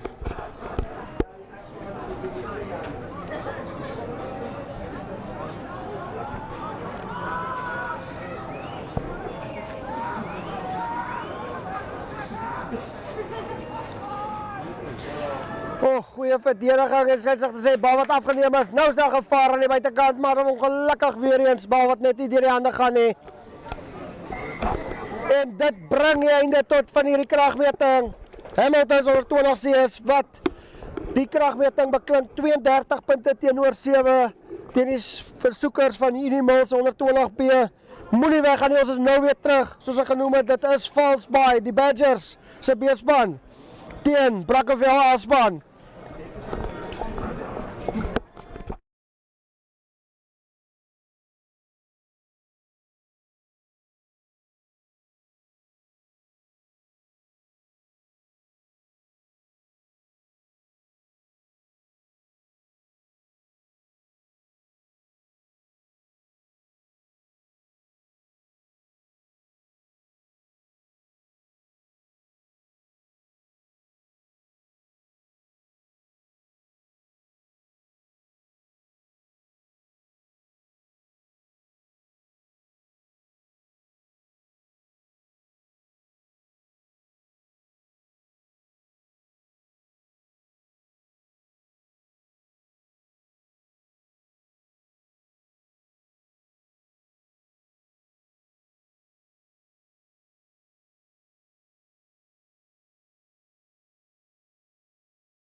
En ons is terug vir nog 'n kragmeting.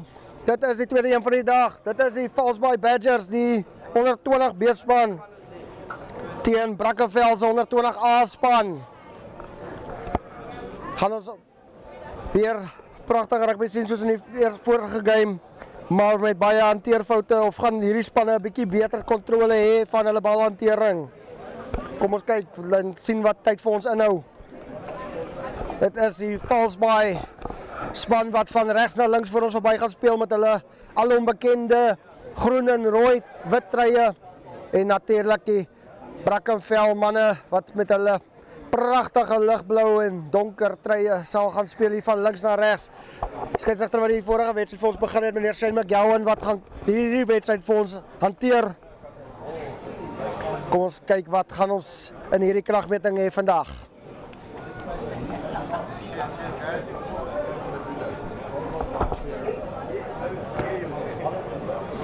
Meneer McGowan wat net sy oorlosie so 'n bietjie daar so ons meer speel en kyk of hy hom kan regkry vir hierdie wedstryd.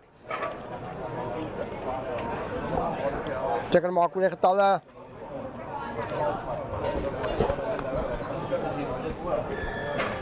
En dat sal hierdie wedstryd vir ons begin. Baie harde goeie duikslag daarop.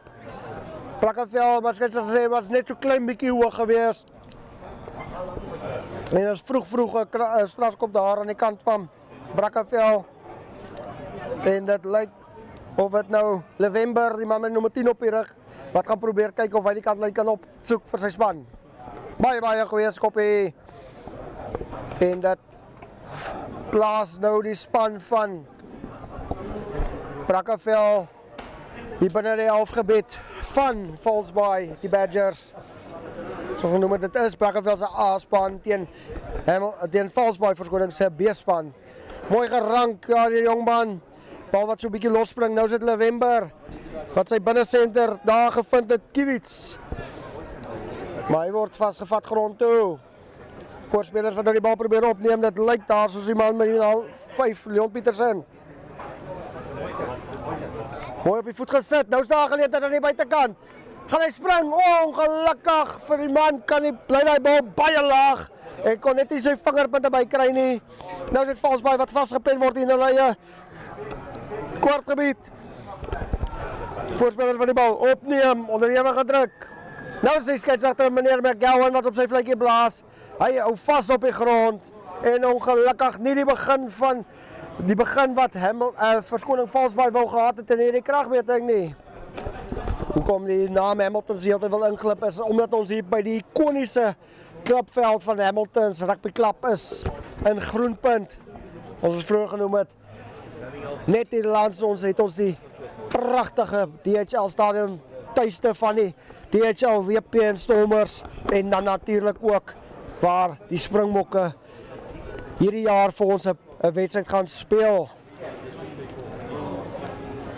Maar nou is dit 'n geleentheid vir Brackenfell om 'n lynstand te voer, maar ongelukkig verloor hy die bal vorentoe. 5 meter skrim wat verlore gaan.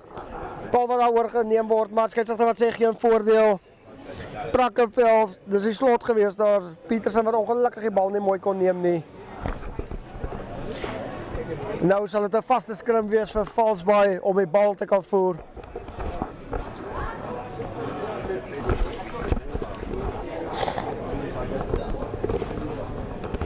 Kambrego. Skeieregter wat dit seker maak.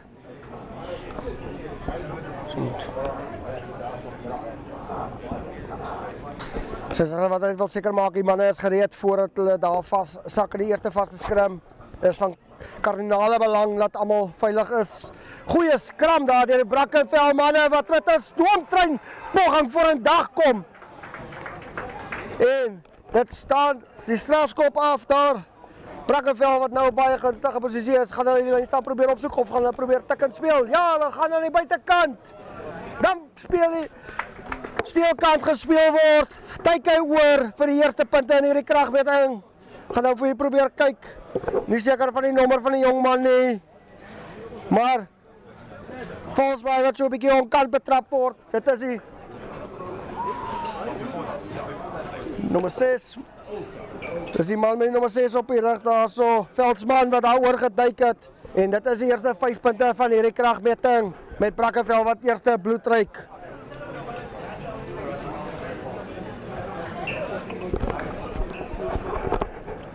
Vir doelskoppe in die vorige kragmeting wat nie baie sekuur was nie. Kom ons hoop dinge gaan bietjie beter gaan vir die stelskoppers in hierdie kragmeting.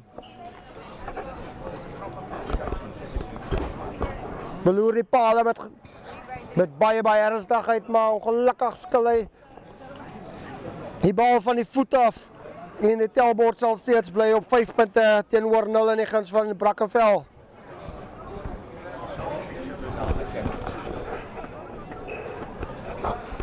As hier nou lekker uitsak hier by Hamilton Rugby Club. Kan ons vir baie dankie sê, want dit was baie bedompig vroeër hier gewees met manne wat gesweet het net as hulle op by die trappe gaan.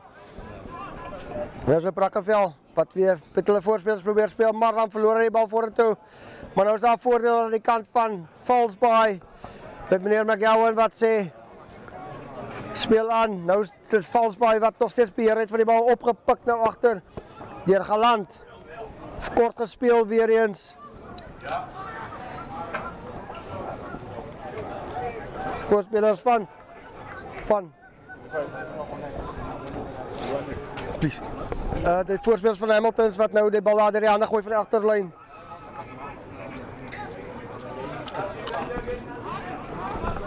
En bal wat mooi opgeneem word, hard geveg word daar deur die voorspelers van Fallsby. Meneer McGowan wat baie goeie voordeel gespeel het daar sover. En nou is hy baie slordige pas, maar nou sê hy speel aan, die voordeel is verby. Was dit vorentoe, hy sê nee, speel aan, dis agtertoe. Brackenfell wat die bal afgeneem het. Dit is Chandra van Zyl wat op skamskakel is, wat die bal daar gegee het. So Petersen. Nou word die bal daar op die voet gesit deur November. Hier 'n groot gaping in. Spoedvraat wat deursny. O, genade al twee manne wat daai bal misvat. Maar mooi daar opgepik deur Barkhuizen. Nou is daar 'n counter gewees deur Brackenfell. En die skeieregter wat dit opgetel het, daar was 'n aanslag op die grond. Goed opgetel. En dis 'n goue geleentheid net hier buite die kwartgebied van verskoning Fallsby. Maar Brackenfell nou die geleentheid het om weer 'n vaste skram te die bal in te sit. Ons het gesien wat in die eerste skram gebeur het. Fallsby wat soos 'n David order teruggegaan het. En nou Brackenfell wat sal weer eens al 'n stempel wil afdruk in hierdie tweede skram van die kragmeting. Wanneer ek dankie praat met jou kommentaar vir self. As ek op die lag. Skeieregter wat weer vir die crowd band sit gooi. Koue die skamskakel wat die bal daar deur die hande laat gaan het, maar slordige aangee, maar skeieregter sê speel aan. Was dit 'n aanslag? Skeieregter sê nee, speel aan. Mooi binnespel gehou. Dit is November wat nou die buiteaansluiting gevind het. Nou is dit binne die kwartgebied, maar ongelukkig sê skeieregter. Daar was 'n oortreding gewees of 'n aanslaan. Ja, daar was 'n aanslaan gewees daar. Deur een van die Brackenfell manne. Dis dinge nou 'n bietjie moeilik raak, moet ek my spanlyste nou hier toemaak want alles raak nou lekker nat hier so die reentjie wat nou hier uitgekom het. Sonnetjie wat gaan wegkruip speel. Maar Brackenfell wat nou die geleentheid het, Fallsby verskoning het geleentheid om probeer wegkom met hulle eie kwartgebied uit. Maar Brackenfell het ons gesien ook baie goeie skrim gehad het. Dat gaan probeer om oor te onder. Weer is bal afgeneem. November. Nou is dit deur die hande van die agterlyn. Mooi reg het gemaak. Daai was 'n hoogvat. Definitief seatbelt tackle. Sy het wat aanspeel. Dis Koue die skrimskakel wat probeer het dan nippie wees. Nou is dit November. Opgeneem deur die voorspelers.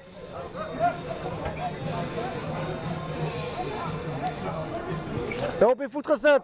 Moes dalk die bal deur die hande probeer speel het, maar die skeieregter laat terugroep. Sy het net sy stempel afdruk en sê, asseblief raak vir my rustig. Iets wat jy definitief vir jou vrou moet sê nie. Dat is die skeieregter hulle net terugroep daar vir 'n voordeel onkansspel gewees aan die kant van Valsbaai. In die middel van die veld, Brackenfell wat nou beide kante toe kan slaan as hulle wil. Bal wat weer opgeneem was daar deur die nommer 5 op die rug. Mooi veld gewen deur die Brackenfell span, wat sover hulle baie goeie wedstryd speel hier nie. Eerste helfte, nou is daar 'n gaping geleentheid, nou met die bal deur die hande kom. Oh, was dit agtertoe? Ongelukkig, sê skeieregter was ongelukkig vorentoe. Baie was probleme gewees vir Valsbaai, was hy bal deur die hande gegaan. Maar ja, weer eens 'n verspeelde kansie. Maar ons weet die bal is nou baie glibberig. Gaan moeilik wees vir beide spanne om die bal deur die hand te gaan.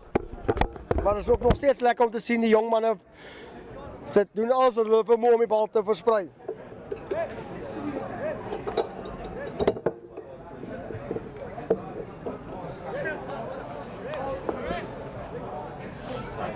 Rentjie wat nou lekker uitsak, ek is so dankbaar vir daai, soos ek genoem het, dit was vroeër baie warme bedompig. En as weer eens 'n skram vir die Valsbaai span. Weer 'n kragskram van Brackenfell, maar dan sê die skeieregter ongelukkig. Is die loskopstit wat daar ingegaan het op die angle. En dit gaan geleentheid Piet vir Valsbaai om te probeer wegkom.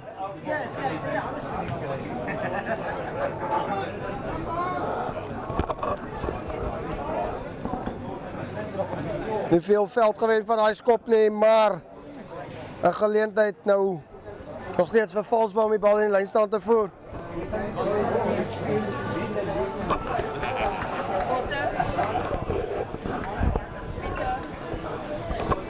Valsbaai geleentheid kry.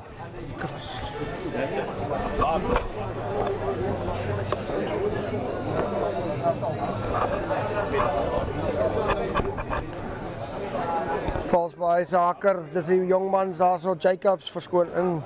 Wat probeer al sy springers vind, nou is die bal teruggeklap. Mooi deur die bene geklap daar in die hande van die nommer 5 slot. Petersen. Rentjie wat nou baie lekker uitsak. Nou gaan dinge 'n bietjie slordig raak. Sterk loopie daar deur die loskopstit Nico Swart. Binne gebreek. Verdediging van Valsbaai sal moet keer ken. Swart wat die bal los daar vir een van sy spanmaats, wat nou baie ver teruggevat word. Dit is Kowie, Dondrey Kowie wat die bal probeer uitkry. Steelkant gespeel, bal wat nou vinnig probeer uitkom. Kowie weer, trap hy binne toe. So vlugvoetig soos 'n Masaljaatkat is dit Nico Swart. Nico Swart, soos 'n binnesenter. Is dit die nommer 1, die vaskop, die loskopstit verskoning, wat reg deurbreek. Soos 'n warm mes deur botter, gaan haal hy vir sy span nog 5 punte. Telling nou 10 punte teenoor nou in die guns van Brackenfell.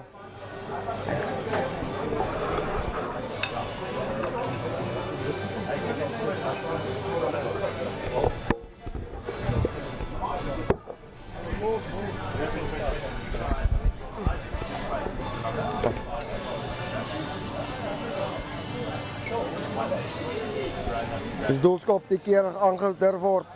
Dit lyk so starend uit as die heel agter wat aan gaan probeer punte byvoeg. Wat maak hy die keer? Ongelukkig. Wes, kyk sagter wat sê hy is gelukkig. Dit was tussen die palle deur. 2 punte bygevoeg. En die telling is nou 12 punte teenoor 0 in die guns van Brackenfell.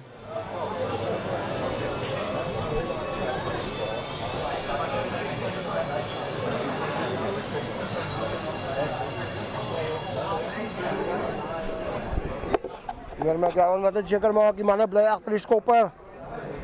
Dis Valsbaai wat speel hervat daardeur. Jansen. Nou weer 'n sterk loopie. Deur wat sê?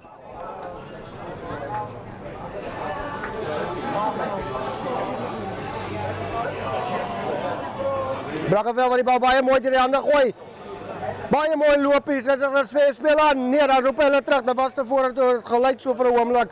Gelyk of hy vleuel die man so 'n bietjie geoverrun het daar. En geleentheid vir Valsbaai om te kyk of hulle 3 keer die bal in die vaste skrim kan gooi. En kan probeer punte gaan aanteken.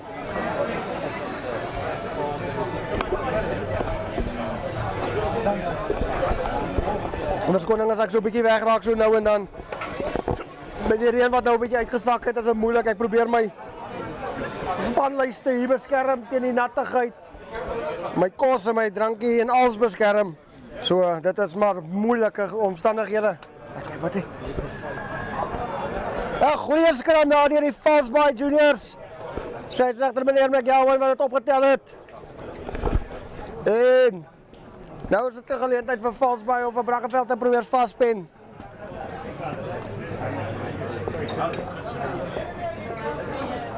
Goeie skoppie wat die kantlyn opgevind, gesoek het. Nou sal dit 'n geleentheid bied vir Sky Jacobs, die hakker van Valsbaai, om te bal te gaan voer in die lynstal, verskoning.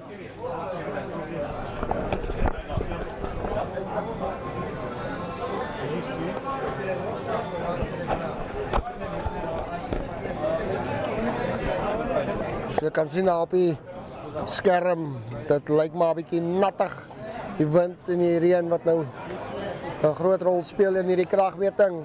Bal wat nou daar in die hande van November is, wat nou 'n groot gaping sien. Binne aangee is weer daai jong man Nico Swart, die stit, hy speel 'n barsou. Soos 'n senter is hy op die buiteskouer. Nou weer vorentoe geneem.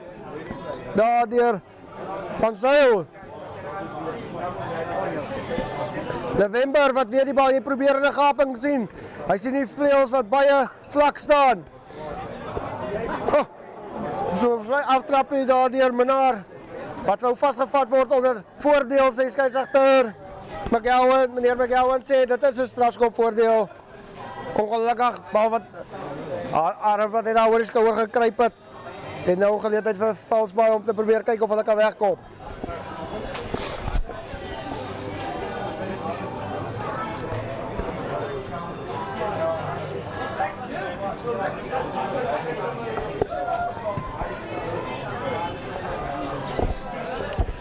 First 15 minutes of this encounter that's flown by. Scoreboards 12.20 in the favor of Brackenfell under 20A. They of course are playing against the Valsbaai Badgers, the under 20B team. But as we know, depth in all these classic clubs, there's always not a big difference between the A and the B teams, as a lot of the players have the potential to make the step up from the B team till the A team. Mr. McGowan just informing the guys to open up as the hooker there, Sky Jacobs, tried to feed the ball, but the ball is unfortunately slapped back into the touch as the referee picked up the ball that went forward there. Now it will give the opportunity again to Sky Jacobs to feed the ball in the line out. Will he find his jumpers this time? Let's see what he can do.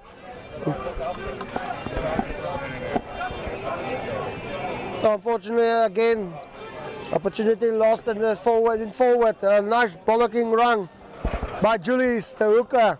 Now, great prowess run there by one of the flankers. There's 2 number 7s on the field, I see. Now it is the number 5 lock, Peterson. Ball that went through the hands of the backline. And again, one of the defense of Valsbaai that rushed up and prevented Brackenfell from getting the ball out wide. Nico Swart, the prop that takes the ball back inside just to tidy up things a bit. Now again it is Julius, the hooker, with another nice run from the hooker. Now they're playing wide, but with a strong run by Kivitz. Now the ball is playing out wide. It is the fullback, Titus. For Swart, he takes a few people with him, players from Valsbaai that needs to know their defense. November that gives the ball again to Julius. Must say Julius also starting to stick up his hand with his general play. November stepping, just pulling in the defenders. Was that deliberate? Mr. McGowan allow players to continue. November, now he needs to get the ball out wide. Nice run by the outside centre. He pulls the man in with the outside pass. Ball should have gone back in, but the referee picks up for a knock on by the right winger, Charles, the right winger, unfortunately. But a nice run there by Tristan Yorker, outside centre. And falls by, that is in the camped here in their own 22-hour area again. But quite a few players from Brackenfell that stick up their hands at the moment. It's Nico Swart, the prop, and Verlin Julius, the hooker. And then also, of course, now we saw the November, the fly-off.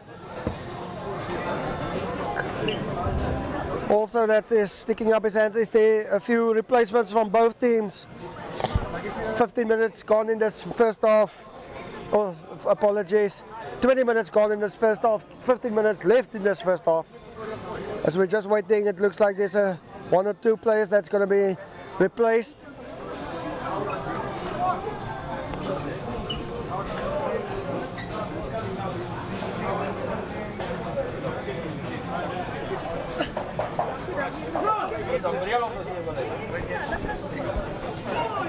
Mr. McGowan makes sure that his calls is very loud and clear to the players. Great scrum again by the Brackenfell players. Third tight hit in this first half already by Brackenfell. So it might have been a bit lucky as the players there off the ground. Referee, the hands on the ground. Knee on the ground, hands in the ruck. Now Brackenfell plays with the forwards. Great run, bollocking run there by the prop, Daniels. And then of course, as we've seen in multiple occasions in the first game, another player, as they were in a good position on the field, going off his feet. Again, discipline just creeping in. Another opportunity now for Fallsbay to try and get out of their own 22-meter area, in-goal area. It is Jansen, the number 10.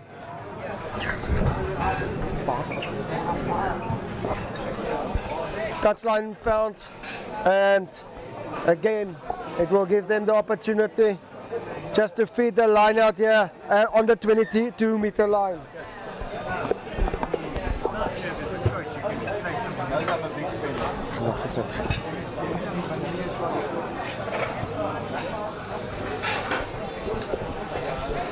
Mr. McGowan again just making sure that Sky Jacobs has a line out that he can throw into with the gap opened up.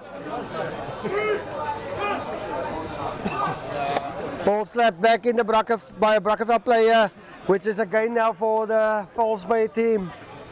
So we'll give another opportunity to Sky Jacobs to feed the line out. But again, for Fallsbay, things not going according to plan in the lineouts. And another opportunity for Sky Jacobs to try and rectify and communicate better with his forwards.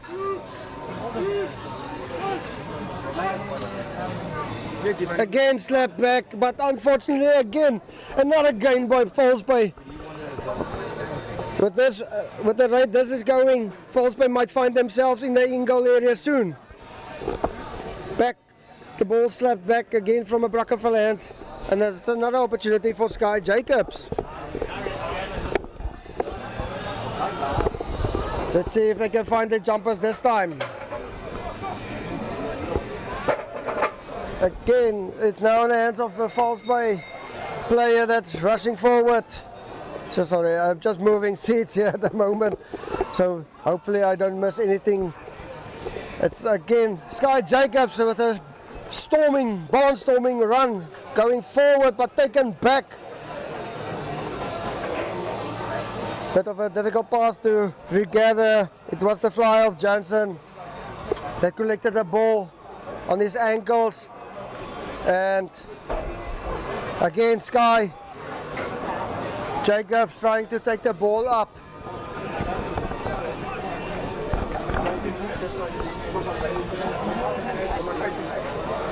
Again a great run there by Fallsbay players. We'll just move it back in. And a huge hit there on the false play player, but the referee, Mr. McGowan, that's picking up that it was illegal tackle, an offside play there by the false play. By one of the Brackenfell guys, apologies. And this Sky Jacobs again, that's going forward.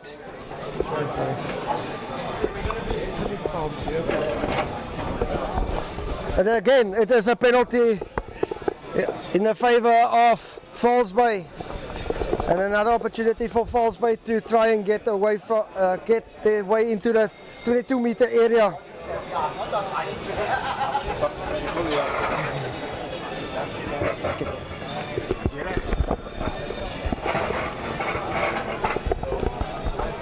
Now it gives the opportunity just inside the 22-meter area for False Bay.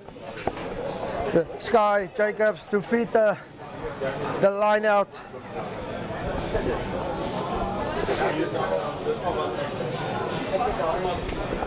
Hopefully now I will stay out of the rain and now I can focus solely on this game. There's Jacobs. Another steal from the Brackenfell players in the line out. Ball thrown through the hands. Great run there by Veldsman. Ball back into the hands of November. That puts the ball in on the foot. Ball doesn't go over the touchline. Oh, and that was a knock on. Now the referees they play on, but unfortunately, or fortunately enough, no advantage. But now it is another opportunity for Brackenfell to feed the ball in the scrum just inside their own half. Roughly 10 minutes or so left in this first half. Brackenfell have the lead of 12 points to 0 in the second encounter of the day. Like I said, my name is Heinrich, host for Global Sports Network. It's an honor for me to bring you coverage here from this great tournament. It's the STADIO tournament for the under 20. It's under the 50 year for Hamilton's Rugby Club. So it's a huge, momentous occasion for Hamilton Rugby Club. Like I said, the oldest club in South Africa. Apologize. It's great from again by Brackenfell. Now November trying to see a gap, and he gets the gap. Is he gonna have to step? Yes, he does have to step. Oh, and unfortunately, didn't see the player from False Bay on his back, and now False Bay's got that ball in hand. November, there was no backup for November to give the ball to. But a great run from November. He's also putting his hands up at the moment. Now there's a gap. Oh, unfortunately, a great tackle there on Ludwig Janssen. Brackenfell that has the ball now. Unfortunately, the referee says there was no advantage. And that gives now the ball back to Brackenfell in the middle of the field, just outside the 22-meter area. Referee looks at his watch, but according to our knowledge, there's still 8 minutes or so left in this first half.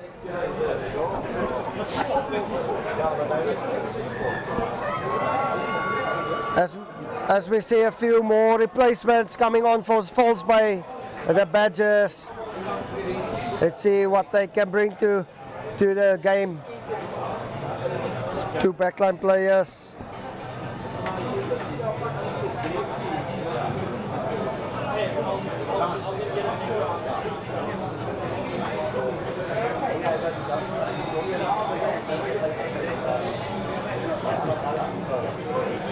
Mr. McGowan just making sure everything is fine there up front.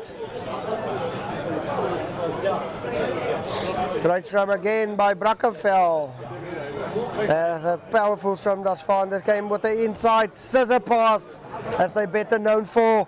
November finding his inside centre Kivitz. Picked up by Kivitz, clever play, knew he wasn't out. He let go of the ball, play on, says the referee. Now it is the man with the number 5, Veldsman, trying to win some valuable meters. under huge pressure. The scrum half picks up the ball. Again, that young man, Nico Swart, that wants a lot of meters for his team.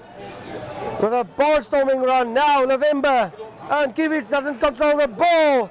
Falsby takes control of the ball, but the referee says no advantage. Unfortunately, again, just as it looked like there was a gap opening up for the Brackenfell boys, handling error that occurs.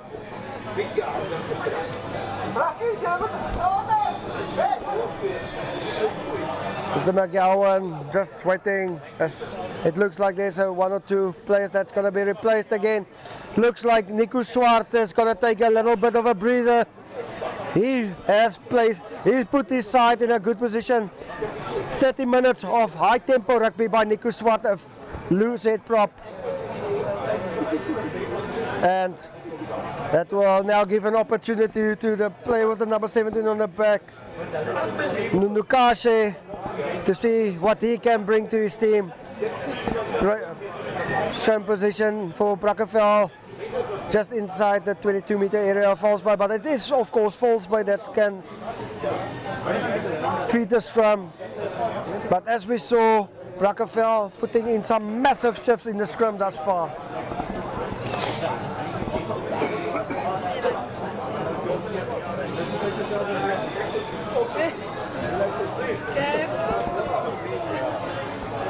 Great defense by Brackenfell, putting some pressure on Falsby. Now it is on the foot. That gets bounced. Now it's the fullback from Brackenfell with a monster tackle there, of course, but off his feet. Now it is, of course, Brackenfell that has the advantage. But the referee picked up, it was a knock on there. Still 4 minutes or so left in this first half, but I must admit there was, for a moment it looked like there was a great gap opening up there for the fullback. A space opened up for him, but I must admit there was one massive hit by the player from Falsby to prevent Brackenfell from gaining any momentum there. Now again it will give the opportunity to Brackenfell to feed the scrum just outside the 22-meter area. Will they use the opportunity this time?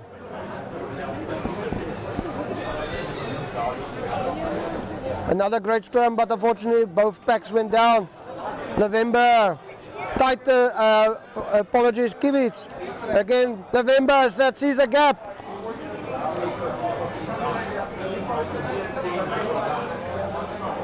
Now a strong run, but taken backwards by Veldsman. Ball pops out, unfortunately, and it is a knock-on. And again, referee just looking at his watch, so not sure how many time he will allow still. I'm sure that, according to our knowledge, there must be 3 minutes or so. But we all know it's running time and have to unfortunately play catch up for previous games that started late. But then again, we must say thank you to Global Sports Network's sponsors, Decro Paints, Friday Consulting, G Sportswear, and then of course our old friend Jawas. Without you guys, it won't be possible to bring the viewers outside and out there the live action. A great run there by the Falsby team. It was the number 24. Looks like Stevenson now taken up by one of the forwards, the replacement forwards on the field. Unfortunately don't have numbers for them, so difficult to give you the accurate names. Now the ball in the hands of one of the Brackenfell replacements. Brackenfell have the opportunity to go wide, both sides, but unfortunately, just as I say it, unforced error. And the referee will call them back as there was no advantage. Brackenfell to feed the scrum, which should be most probably be the last set piece of this first half. Scoreboard indicates still 12 points to 0 in the favor of Brackenfell. 2 minutes left, but let's see what they will allocate.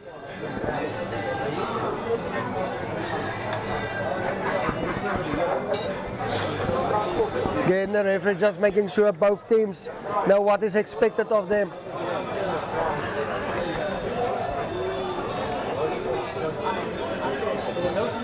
And again, a great scrum by Brackenfell. And it is Kivits finding Lavemba with the outside pass to the fullback there, Titus, that steps back in. If he can beat the last defender, he will be away for points. Definitely, great run by the fullback, Tyrant Titus. This time they beat the last line of defense. And just as we get close to half-time, pushes the scoreboard up to 17 points to 0 in the favor of Brackenfell. As mentioned previously, it is Brackenfell under 20A against Falls by under 20Bs here in the second encounter of the day. It is the STADIO Hamilton's 150th anniversary under 20 rugby festival with the conversion straight in front of the poles. That takes us into halftime with the scoreboard 19 points to 0. Don't go away, we will be back soon.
En ons is terug vir die tweede helfte van die tweede kragmeting is Brackenfell 120 AT Valsbaai Badgers, die 20B span.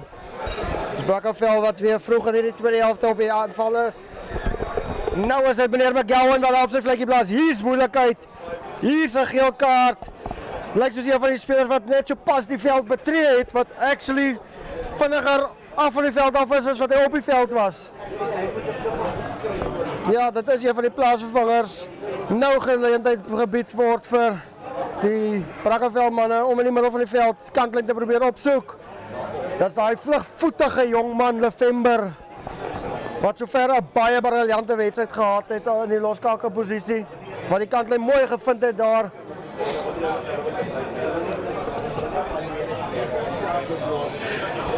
As dit die haker Furlan Julies wat nader stap, gaan hy sy springers vind. Hy doen wel, dit is mooi gerang daar deur Skooman. Nou is die rolma wat opgeset word en dan word dit gebreek. Mooi daar gebreek deur Veldsman. Brackenfell wat nou bal probeer uitkry, dit is Kiewit. Daar in die hande van Petersen. Nou is dit November wat vir Kiewit vind. Net so 5 meter van die doellyn af, in die middel van die pale. Maar dit toe gesny, dit is daar Dukashi wat afgetrap het. Ala Cheslin Kobe. En nou is dit Brackenfell wat probeer 'n gaping slaan in die midde daarvan. Die verdediging van Valsbaai is daar weer sneelkant gespeel word. Bal opgepik deur een van die voorspelers, maar goeie duikslag. Was daar 'n ekstra rol geweest, skeidsregter sy speel aan. Nou is dit daar weer die man met nommer 5 op die rug, Petersen, wat die bal vorentoe neem. Afgeneem deur Valsbaai. Nou is die geleentheid aan die buitekant. Dit is die agterlyn, binne toe getrap. Hy moet die bal nou buite speel. Nou gaan die bal deur die hande aan die buitekant. Dit is die spoedverraad op die vleuel. Gaan hy die punte gaan haal. Hy word vasgevat net binne die kwartgebied van Brackenfell. Valsbaai wat weer steel kan speel, maar ongelukkig die bal wat verlore gaan. Ongelukkig vir Valsbaai, net die geleentheid wat hulle nodig gehad het om punte te gaan kry. Is dit die bal wat daar deur die hande glip. Ons weer die bal is baie nat. As daar weer 'n man van Brackenfell ook op die rug lê, sal nou probeer kyk vir u. Maar dit is definitief 'n verspeelde kans deur die span van die Valsbaai Badgers.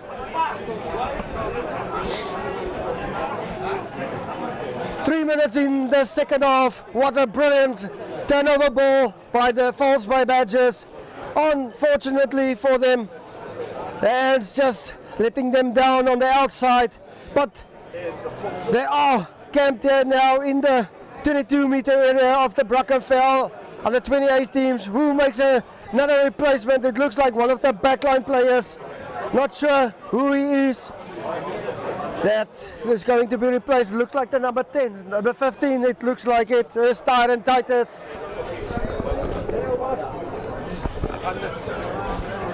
How are you? Backing yourself? Can't complain, thank you. As he looked like to get back on his feet, but in a bit uncomfortable. Brackenfell now will have to line out feet in their own half, in their own 22, and it is the ball that comes out to November Kiewit into one of the replacements that gives the ball out wide. Unfortunately, not under control, but then, unfortunately enough, and under great pressure, he takes control of the ball on the foot. Now the ball is loose, anybody's ball. Now there's a favorable position for the Valsbaai. Unfortunately, handling it again, as you can see on the picture, that the ball is very slippery, the wind and the mist is creeping in. And again, a missed opportunity within a minute's time. Two very, very good positions for Valsbaai that counter backing. And now again, as we saw, Brackenfell that had the upper hand in most of the scrums. It's going to have the 5-meter scrum. Hopefully for them, they will be able to control the ball. As we see another replacement entering the field, it looks like the number 2, the Sky Jacobs, returning to the play. Yes, it is Sky Jacobs. As we see also here on the side of Brackenfell, the player with the number 8 returning. As one of the players, he looks in a bit uncomfortable, got a knock onto his leg.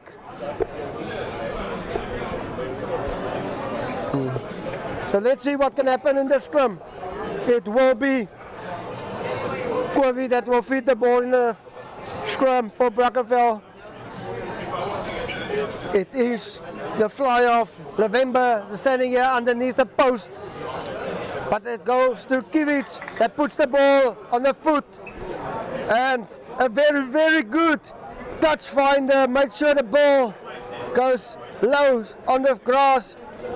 And falls by the ball into one of the men's hand. But was he onside? No, offside. I thought so. Didn't retreat behind the kickers. And now there's opportunity. Kuilsrivier that's putting the ball on the foot. The winger that's chasing, but doesn't look like he's got speed. But unfortunately for him, a knock on there by one of the Falsby players, and that ball is out on the side for Brackenfell. Pick up and go again, and by one of the replacements. Now one of the forwards are trying to march forward, create some gaps here for the outside backs. Now it is the hooker, Julius, trying to get some valuable meters for his team. Kuilsrivier, Titus, oh, for the intercept. The referee says play on. Will Titus catch the player from Falsby? It looks like the number 22. Oh, he's just caught 5 meters short. The referee says play on. And off slides from the foot. Now there's problems for Brackenfell. Falsby has the opportunity. That surely must be offside. Yes, the referee picks up the offside line. And that will give the opportunity to Falsby. But my question I beg to ask here now, was that cynical? Because Brackenfell players never tried to retreat. They knew exactly what's going on. Some referees might have felt that that might have been a try-scoring opportunity, but again, Falsby getting the opportunity now, camping a bit more here in the half of Brackenfell after that intercept. Great run there by the loose head prop for Oudtshoorn, but then of course, like in the previous game and a few times in this game, straight off the feet and of course holding on in the ground. Ball in the hands of Kuilsrivier. That will try to get some valuable meters again for his team, just to get them out of their own 22 area. Does he find touch? Oh, what a kick! As you can hear, the claps next to me. They're happy with that kick. Brackenfell now back into the Falsby half. Brilliant kick there by Kuilsrivier. But again, just a brilliant intercept play by Falsby. For a moment, Brackenfell players stopped the chase and thought that might have been offside. You can see on the scoreboard, still 19 points to 0. 26 minutes or so left in this game. Nicely ranked there by Skuman. That gives the ball out, but unfortunately another knock on. As you can see, the ball is very slippery now at the moment. Of course. So it gives another opportunity for Falsby in a very, very good position. I mean, might add also in the middle of the field, just inside the Brackenfell half. And as we're just waiting for Mr. McGowan and some of the players just to settle in for that scrum, to see what is going to happen in this scrum. Weather changed a lot in this last couple of minutes. Some players might add and say they enjoy it because it's not that hot anymore, but another few of them will say, listen, we like to play in hot weather when the ball is not that slippery. Again, the referee not happy with the set piece, both sides moving sideways. As we know in the law book, it says rugby is a game for all shapes and sizes, but also for all different weather and fields. It's always nice to challenge yourself and get challenged by opposition and by weather that's brought to you by on the day. Again, thank you to all the sponsors that's making it possible for us to be here today of this big occasion that is Hamilton Rugby Club's 150 year. It is the STADIO Under 20 tournament. That is the second game also of the day, and there is some nice matches coming up afterwards. Of course, just after this, my colleague Brent Wendevet, the MC for Stellenbosch University, will take over in comms for me. He will do the match between Hamilton's under 20Bs and then UWC's under 20As. As we see a nice run again there from Falls Bay. Will they use the opportunities this time? Ball that's jumping out there, was the offside play. The referee says play on. Falls Bay just fighting like a angry bull now forward. Want to get some points now on the scoreboard. Just over 20 minutes left in this encounter. They have to score next. Otherwise it might get difficult for them to get back in this game. Picked up at the back, it is Galant. Now there's a back or break, but unfortunately he slipped and get tackled out of the ball. And it looks like he hurt his shoulder there. Now it's play on, says the referee. Nothing malicious in that tackle. It was a rugby incident, so play on. Now a bollocking run there by the flanker Veldsman, trying to get some valuable meters and just pull up some of the defenders of Falls Bay. Again, it's on the foot by November. That see a gap. It is the right winger that chased there, Charles, putting some pressure on the Falls Bay players. Now the ball was turned over by Brackenfell, and the referee noticed the knock on there. And now again it places the Falls Bay boys in a difficult position with a good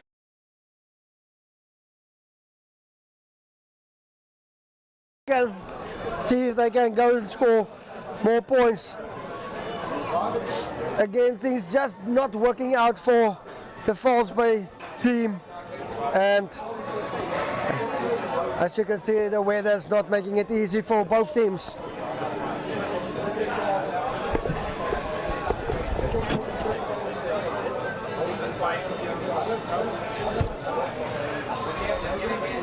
Now it is Kivitz and November that's waiting for the ball. Kivitz standing a little bit deeper in the back line, but the set piece, the scrum. Now the ball comes back to Titus. Titus, was that deliberate? The referee says play on. Now there's going to be a penalty.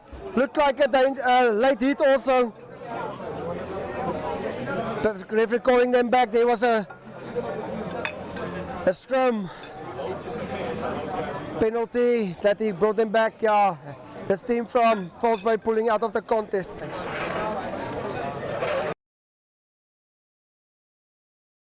With a brilliant kick, 5 meters from the try line from Falls Bay.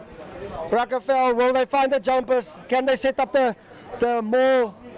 That will be difficult to stop them, as we saw the forwards having very much dominance in the set pieces and the scrums thus far. Nicely jumped there by the lock. And now November finding a great run by one of his outside backs. Now the ball must come through the hands. One of the replacements getting the ball away, but unfortunately again into the hands of the wrong players. Now it's Falls Bay that takes the ball position back, and of course trying to get the ball out of play, just outside their own 22-meter area. The ball's chased over the touchline. Thank you. And now again it will give an opportunity for the hooker from Brackenfell to feed the line out.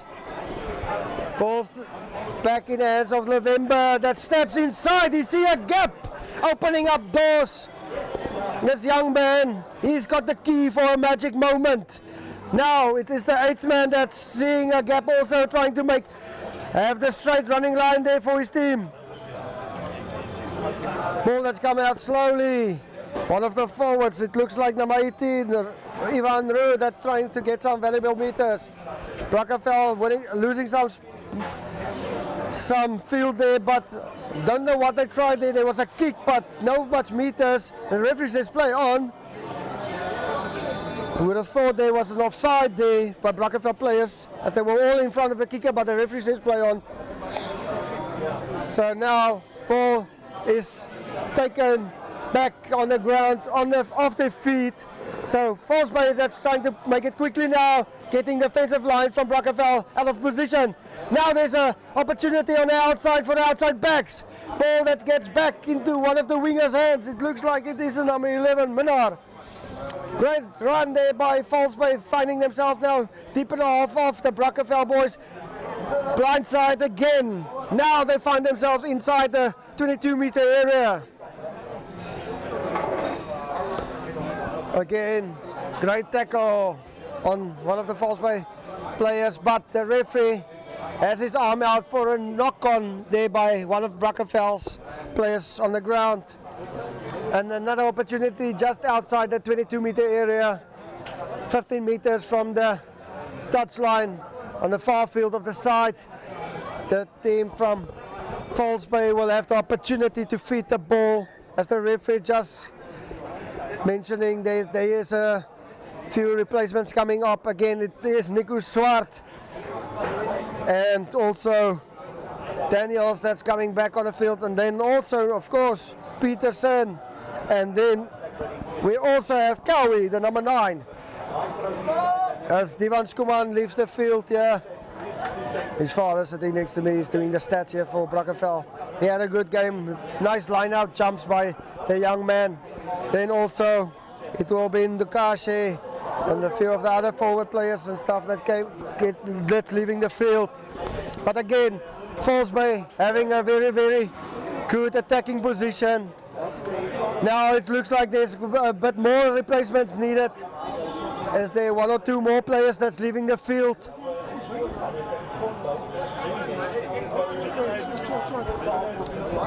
Mr. McGowan, the referee, just making sure that the numbers is still correct on the field. We've got 15 on 15.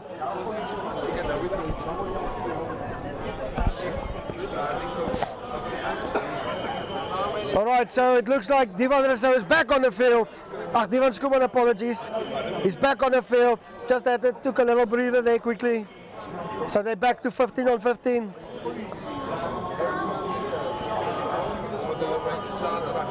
Can Brackenfell come with a counter shove again? They had a few tight hits already in this game. I think it was like 3 or 4 of them already, but what matters most is what is on the scoreboard. Falsebay, great from there, and unfortunately Jansen couldn't control the ball. Now under heavy pressure, the ball does come to the back. It looks for the inside pass. It is the left winger, Minor. And now the referee, that was Seneco. Referee, there's a few guys greeting each other now on the field saying hi. And it is the number 11. Yeah, it is the number 11 for Brackenfell that will have to go and cool down. Cameron Jacobs, he will have to take a breather.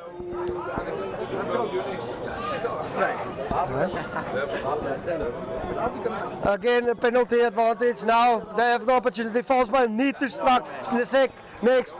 And as I just mentioned it, it's like the commentator's curse. It's on.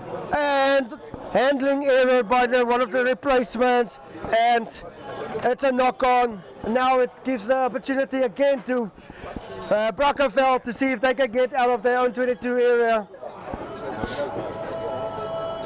Elke liewe kyker daar buite, baie dankie vir ons volg is Global Sports Network. My naam is Heinrich Gous, soos ek genoem het. My kollega Brandwyn de Wet gaan oorvat hierna. Hy is klaar opgewarm, hy was in Stellenbosch. Hy het 'n groot Varsity Cup dameswedstryd MC gespeel. So hy is gereed om vir julle nog lekker lewendige aksie te bring. Nou is dit die regtervleuel.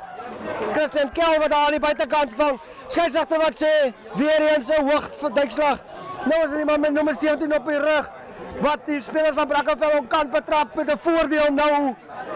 Skeieregter wat weer daar na sy sakkie toe gaan. Hier's moeilikheid. En dat lyk tog of dit een van die flanke daar was. Ja, dit is Veldsman wat lyk by die veld verlaat.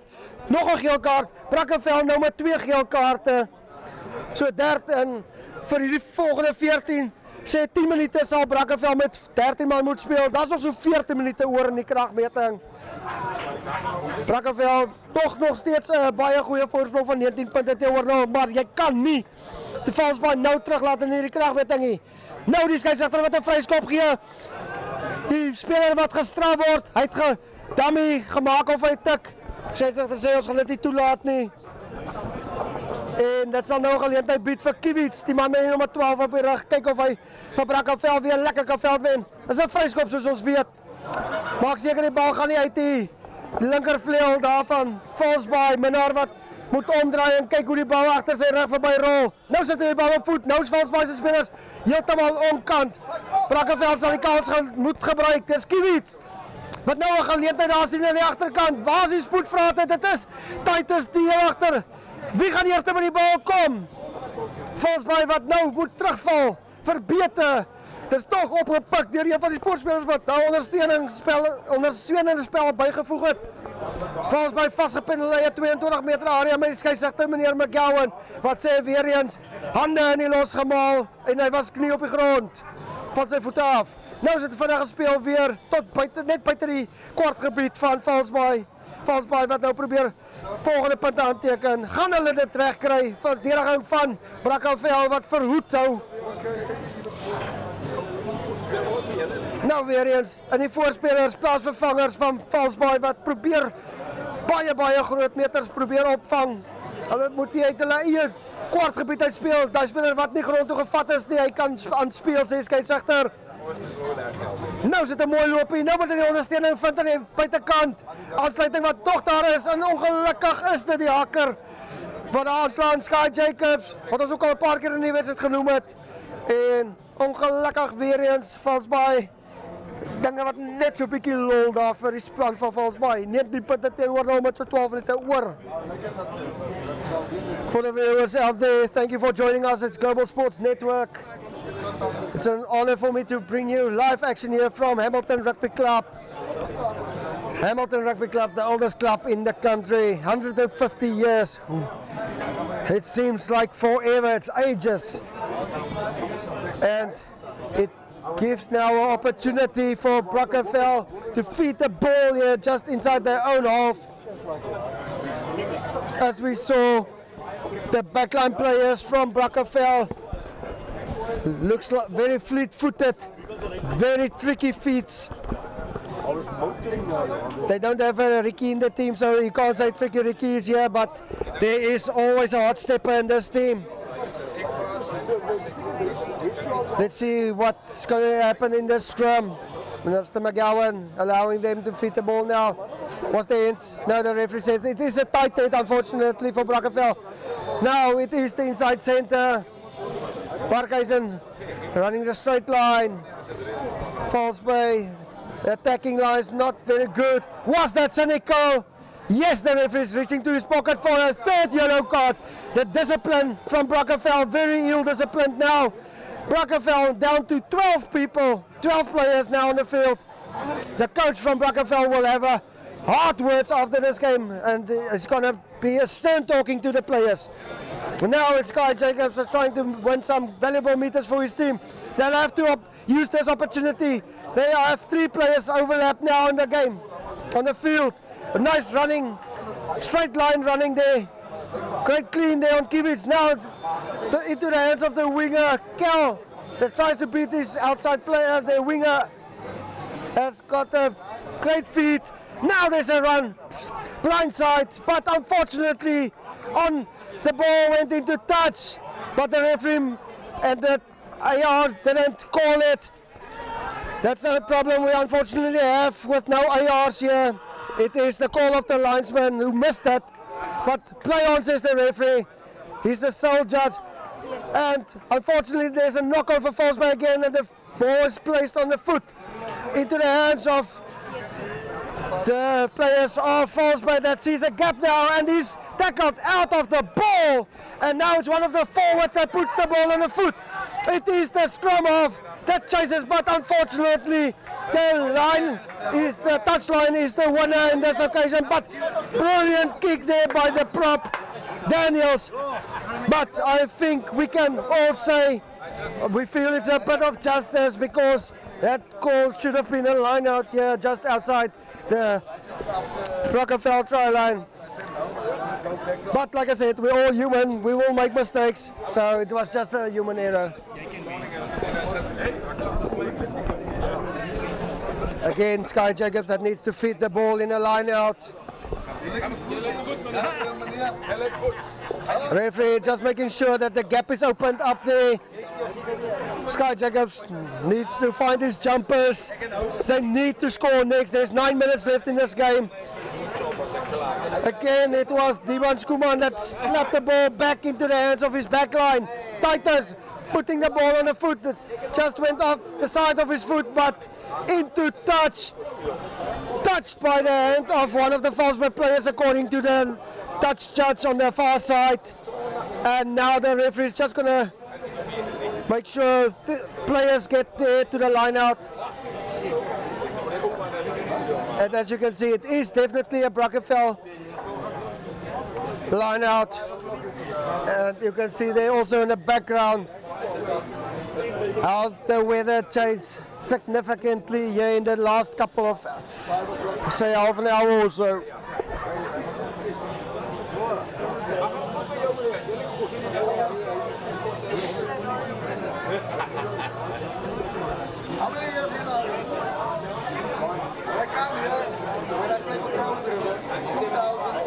Divan Skuman that got the ball back, and now it's on the foot again, charged down, but now into the hands of the outside centre. It is York. Now it is the fullback there, Titus, that needs a step. Under heavy pressure, the player must release his off his feet. Referee just asking him there, Cowie, now into the hands of Titus that sees a gap. Unfortunately, the ball gets ripped out of his hands into one of the players of Falsburg. Now Falsburg is trying to get momentum. Small little gap that was found there. And now the referee again, hands in the ruck. On the ground also by one of the Falsburg players, gives another opportunity for Brackenfell to find some valuable meters with that young man Kiewicz, the number 12, who had a brilliant game thus far, to try and find the touchline. I think between him and Levember and Titus, and then also Nico Swart, they're all contenders for player of the match in this game. But of course it's not for me to decide the player of the match. It's up to the coaches next to the field. Loose ball, now it's Nico Swart who started off with a brilliant try like a centre earlier. The loose head prop. Now it's picked up at the back by Cowie. Short ball, inside line, run back into traffic by one of the replacements. It looked like number 18, Roo. Pick up and go. Ball still in play. Referee says play on. And it's Brackenfell that finds some valuable meters now. And now again it's Nico Swart with a bullocking run. Now on the foot of Cowie. Was he blocked off there? But the kick, will it work out for the Brackies? Now they park the boys from Falsburg back into their own 22-meter area. Falsburg have to put it on the foot. Will it work out for them? Yes, it will, with a great touch finder.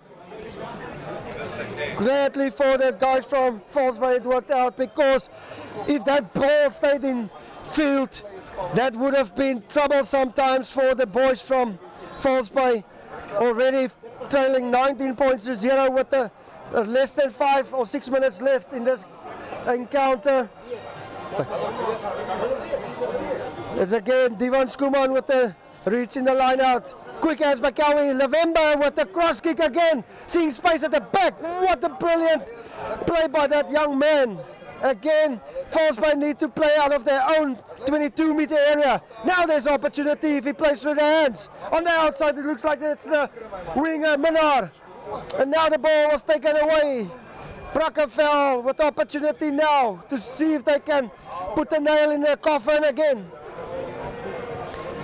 Huge gap opening up like the Red Sea on the outside. Now the ball must go through the hands. It is Daniels, like a center, just add the one inside in front of his number 3, like a center.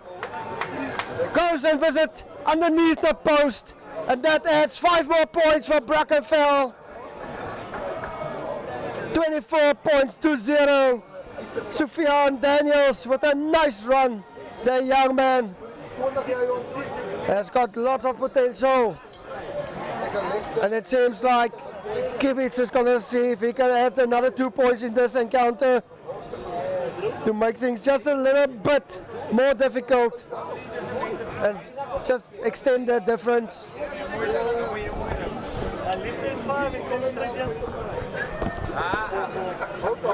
Kiewicz knows there's not much time left in this encounter, making sure he uses all the allotted time to take the conversion, and the conversion is successful. Scoreboard 26 points to 0 in favor of Brackenfell under 20A's. Falls Bay under 20B still need to find some points in this encounter. Will there be some consolidation for them? Or consolation, apologies, not consolidation. And again, a restart needs to be taken by the Falls Bay team. Mr. McGowan just making sure which side they are going to go. Looks like they are trying the far side. There's the replacement Rue that is underneath the ball. He sees a gap in his steps. Wow, what a step by the front row players here today. Showing some great display. Showing to the backline players they can do the same. Now in the hands of Titus, who needs to spread the ball just behind the back of the outside centre. York that could unfortunately not get it back. A bit overrun there by the outside centre. And now an opportunity again for Falls Bay to see if they can get some consolation in this last 2 or 3 minutes in this encounter. But as I don't have much time left behind the mic, I want to thank everybody that followed us thus far. Share, like, and subscribe. Global Sports Network. And don't go away, as there is 3 more games that's going to be brought to you live. My colleague Brent Wendervet, that's going to give you some great comms here from Hamilton's Rugby Club. Falls Bay under huge pressure, trying to get some momentum. Now they have the opportunity, long pass, but unfortunately that went forward. Referee says that went backwards of a Brackenfell hand. Ball slapped back. Now play on, the referee says. Ball went over the touchline. It looks like it's going to be a Brackenfell line out, as the player from Falls Bay couldn't control the ball there.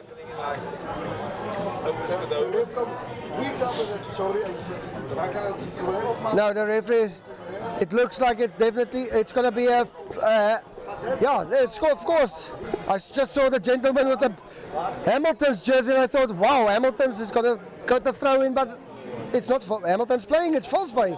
And against the run of play, Falls Bay takes one back from Brackenfell. That's the first time in a game that they turn one over from the lineouts. Falls Bay now under huge pressure. They have to play out of their own 22-meter area. It's a bollocking run, barnstorming run there by one of the forwards. Looks like it was Utangandura. They are trying to get some valuable meters. Like we said, time is almost up on the score on the clock, and Falls Bay nothing else or more to do than just try and keep the ball in hand. Again, blindside play by the guys from Falls Bay, from a Brackenfell hand into one of Falls Bay's hands. Now the referee on his whistle that sees there was a high tackle again, or a penalty for the Falls Bay team. Brackenfell needs to keep their discipline. We know they went down to 12 players earlier. And a club with the stature of Brackenfell, I know they pride themselves in discipline. Fallsbay, one last chance saloon to get some points on the scoreboard. Now there's an opportunity on the outside. Now it's the right winger. Cal tries to beat the defender by himself. There's even a learning school. Beat the outside defender. Now it is Jacobs, Sky Jacobs, who beat the defenders, got themselves onto the 10-meter line for Brackenfell. Now there's an opportunity on the outside. They surely must use the opportunity. Brackenfell trying to turn the ball over, but the ball still in the favor of Fallsbay. Now they have the opportunity. Was there offside play by Brackenfell? The referee says play on. Now they pick up a knock on from Fallsbay. And yeah, that will definitely bring an end to this encounter. Brackenfell under 28 clinching this one, 26 points to 0. And before I go away, I would just like to bring to you the DJ's Lekker player of the match. Was the man of the match Stephan Oval, the flyer from Brackenfell, and I can agree with everybody. I think everybody can agree with me. Apologies for falling over my tongue there, but I think everybody will agree that young man was brilliant, controlling the game in a general position, turning the players from Fallsbay around and put his team in favourable positions. But don't go away. That's all from me, Andre Gous, but next up will be Brent Wayne de Wet. That will bring you the next encounter for Global Sports Network.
Yeah, big thanks to Heinrich, my colleague. Before that, absolutely phenomenal. Very good afternoon. Well, it's early evenings. It is Hamilton's 150 Festival. My name is Brent, and of course we are switching our attention to this awesome encounter right now. UWC up against Hamilton's the B side.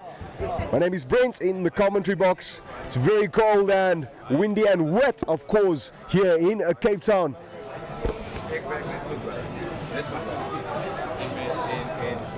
Getting ready for this awesome encounter. UWC, of course, in blue jersey. Hamilton's B in the black, yellow and red. Global Sports Network, of course, do not forget to like, subscribe and follow as well for the latest fixtures, results and so many cool news as well.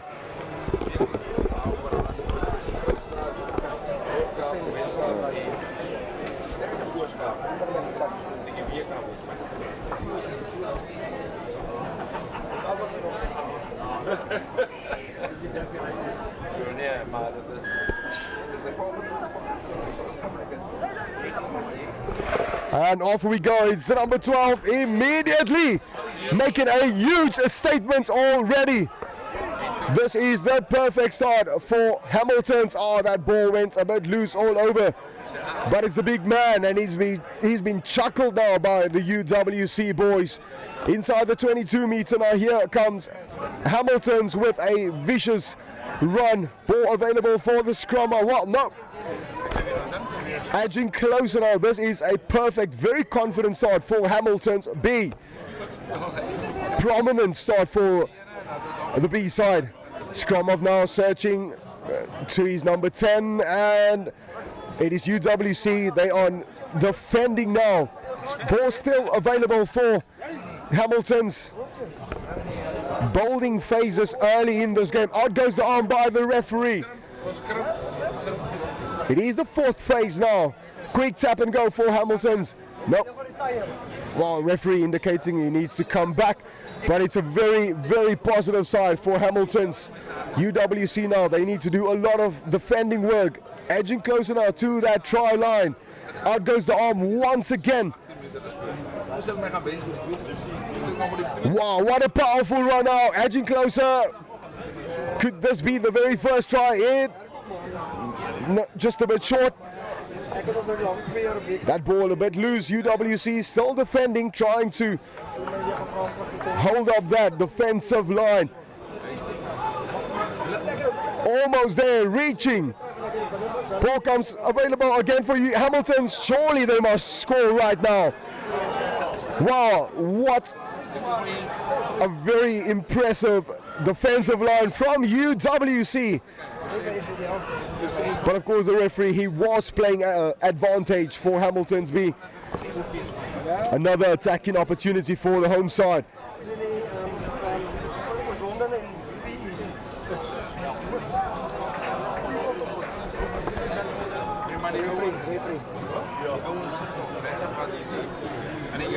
And of course our referee for today for this match is Jan Koerdom. Just have to make this announcement as well that we do not have a team sheet for UWC.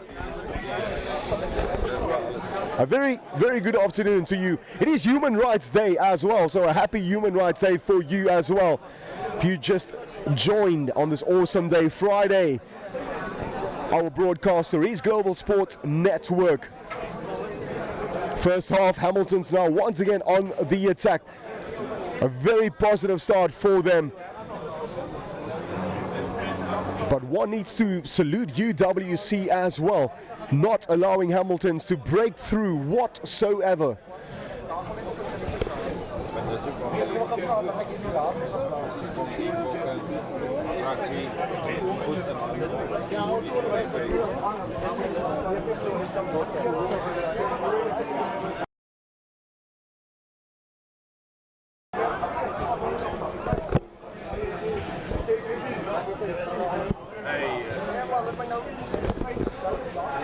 Penalty to UWC. Well, they are going to look to send this ball very far downfield.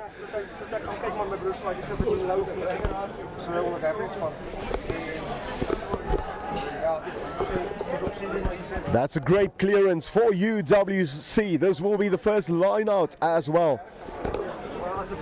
Gonna have to run from very deep UWC, but they've got some very great runners in their back line.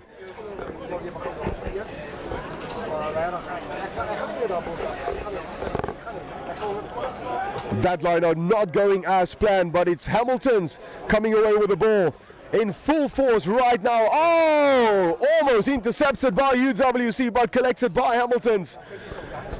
Looking to counter now once again. It is the winger trying to make some meters. Out comes the ball, but it's very slippery, have to mention, and unfortunately that ball was lost forward. Once again, Hamilton's will have now another shot to put this ball into their scrum.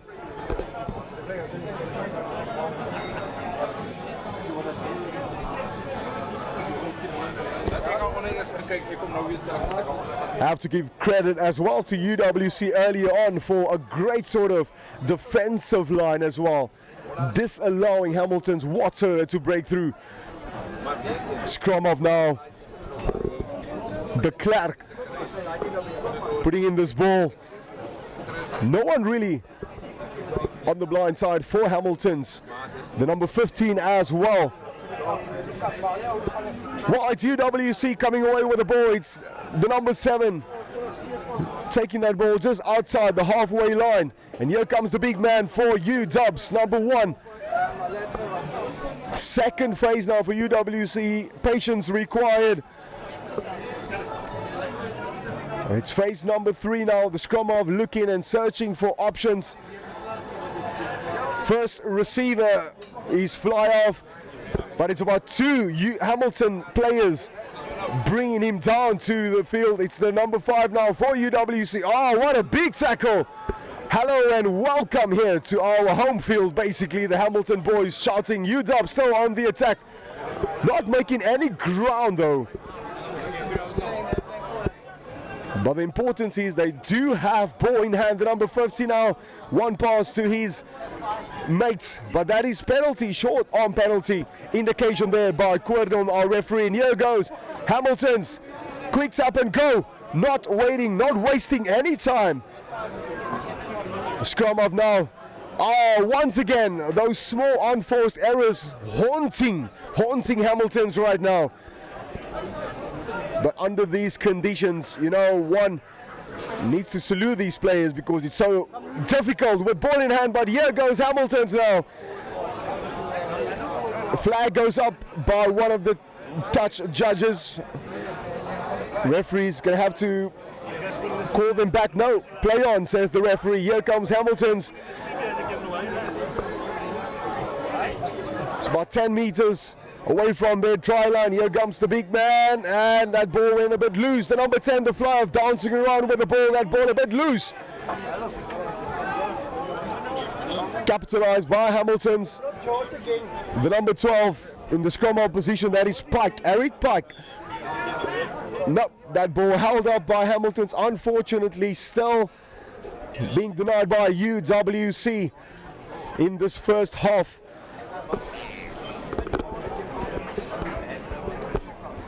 Well, it will be Hamilton's that will have the put in. Really a great attacking opportunity for them. Just one player down there from UWC. A very good afternoon to you once again. It is Global Sports Network, celebrating 150 years, Hamilton's Rugby Club.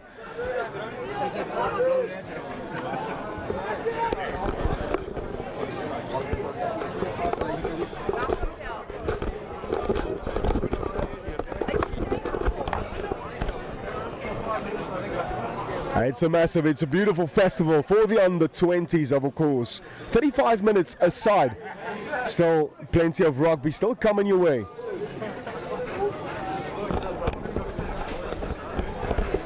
Just going through that Hamilton's B-side team again. We've got Luca there at the back, Frank, number 14. Wilbert also outside centre, Eric Pike inside centre. The number 10 is Randy. And then, of course, beg your pardon, number 10 is Caleb. And then the Clerk scrum off. Humphreys, number 8. Number 7, Brink. Number 6, Haynes. And then, of course, number 5, Tian Duplessis, John Jordan. Vian Koen, Reese. And then Jaden Krieger. The Hamilton B-side.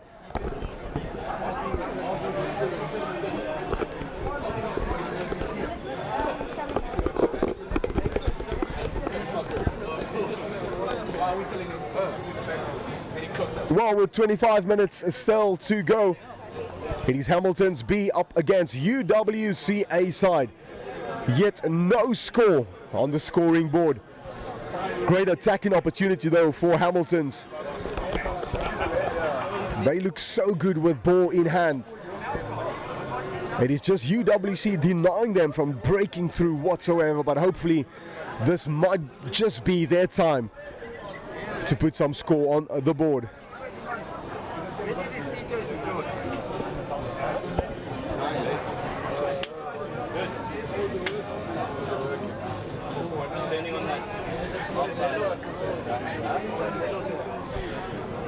Scrum off now, Markwin de Klerk with ball in hand. He's got Caleb, the number 10, and the number 14, Luca Maynard here. Let's see what they can produce.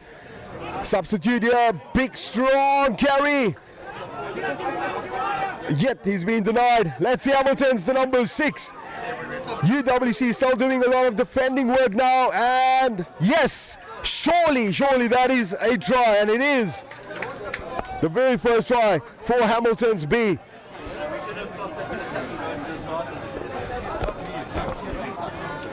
UWC tried their utmost best to defend that, but it was Hamilton's B just too strong for them, and coming away with the very couple of first points on the scoreboard.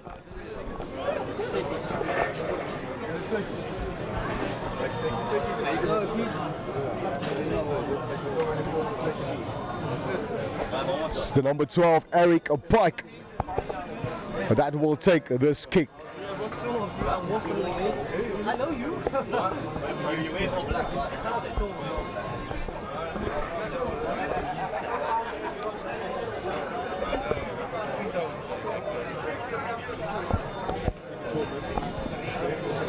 Let's see what Eric is doing with this ball. Oh, what a kick! Take a bow, number 12. 2 points added to the scoring board, taking Hamilton's B now to 7 points.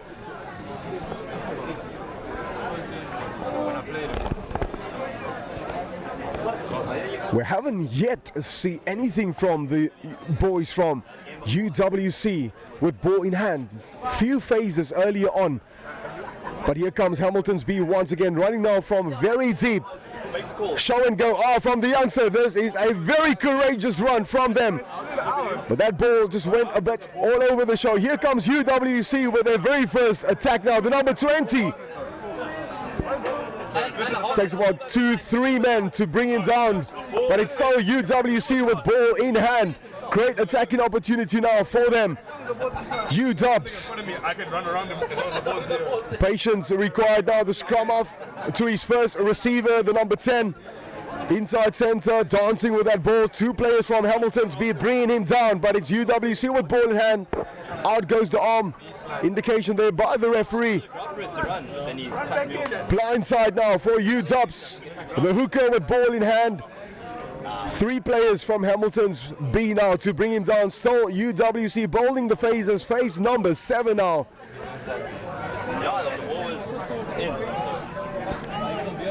Scrum off, searching for that ball, and coming his first receiver, his mates, but a huge tackle coming in from Hamilton's.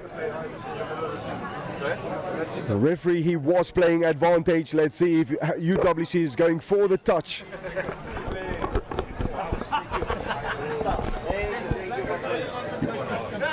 Or will they run with this ball?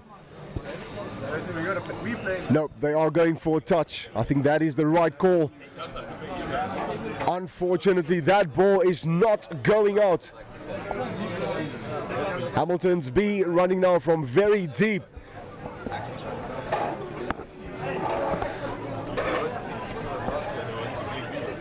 Looking for the big man just to settle things down.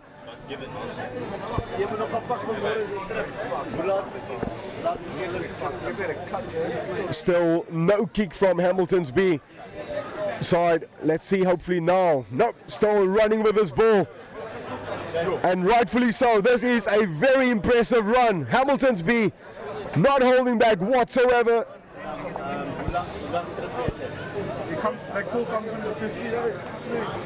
But unfortunately, a small unforced error there by Hamilton's, but yeah, that was a very courageous run from the home side. Once again, not scared at all to run with the ball. Had to run from deep though. And UWC with a bit of out of jail card there. Also a bit of a reliever as well. With 20 minutes still to go, it is the very first half.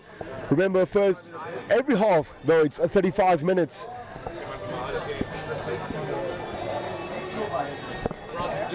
Celebrating 150 years, Hamilton's rugby.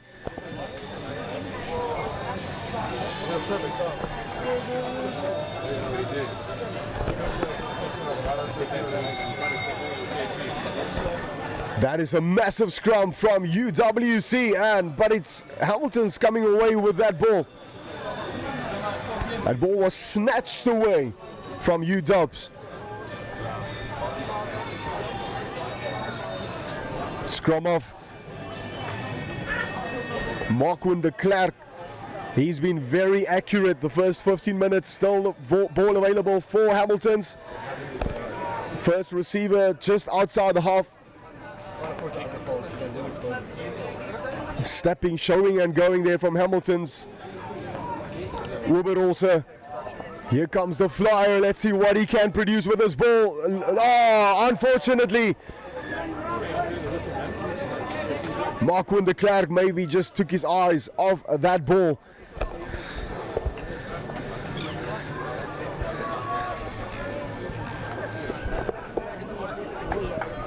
Very difficult though to play under these sort of conditions. The field is wet.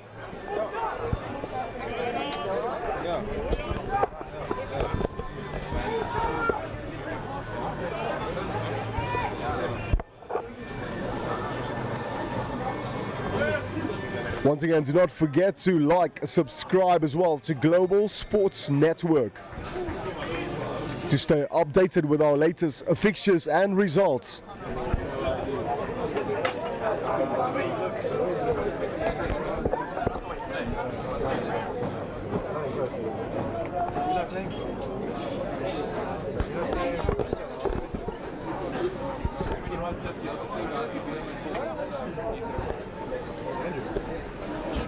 It is Hamilton's B, of course, and UWC A side.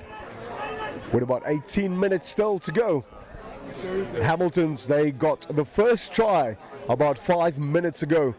7 UWC yet to score.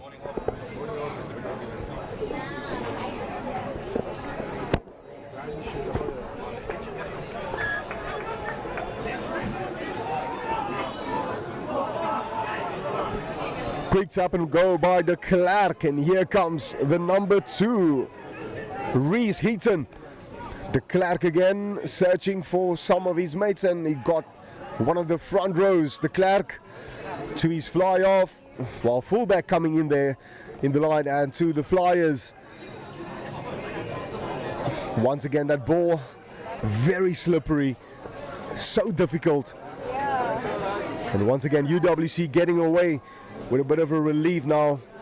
Well, it's time for UWC just to change gears a bit and try to play in the half of Hamilton's, because so far in the first couple of minutes it's all Hamilton's on the attack.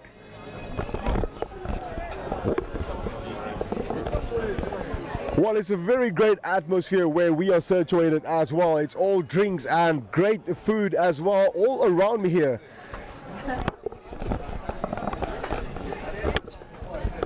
Once again, happy Human Rights Day. I'm pretty much sure your braais are going wherever you are tuned in.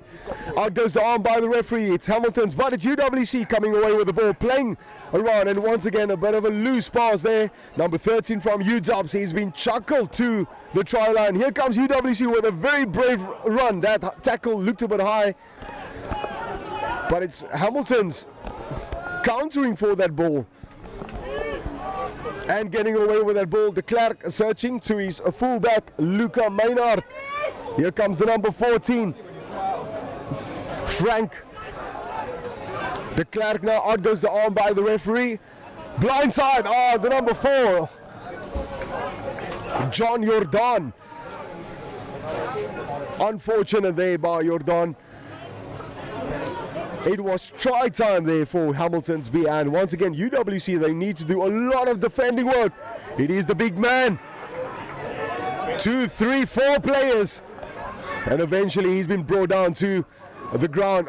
Big tackles coming in from UWs. That tackle once again looked a bit high, but referee says play on. It is wide ball now for Hamilton's. Ball available for De Klerk. That was a flat pass by De Klerk.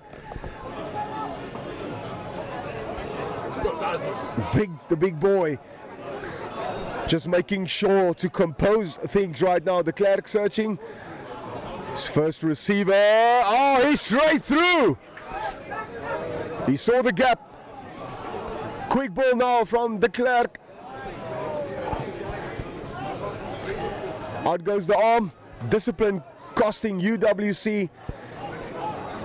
County a lot. And he's straight through. Saw the gap. And it's another try for Hamilton's. Caught UWC a bit napping there. It's the number 7. James Brink. Stretching the lead for Hamilton's B now to 12 points.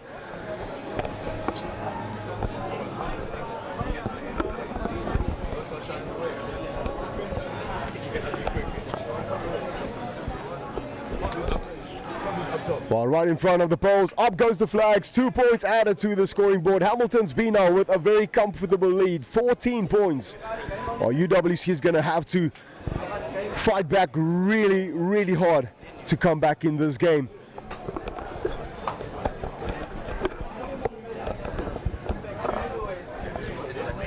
Of course, UWC as well playing in the Varsity Shield. Currently second on the log for the Varsity Shield as well. Coming from Varsity Cup last year. Hamilton's now on the attack again, running from very deep. Let's see what they can produce. They had early on some very courageous runs as well, so they are capable of running. Great speedsters there in the back line. Some of the big boys now carrying that ball forward. De Klerk. Still the forwards just picking and going with that ball.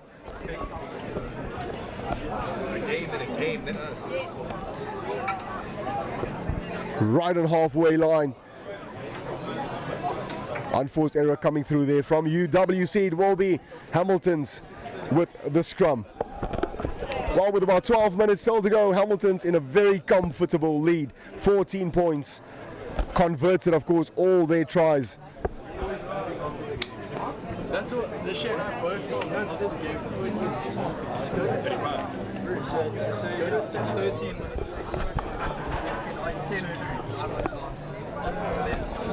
I have to give credit though to UWC early on. They had a big scrum. And you can be assured a big scrum will come through again right now.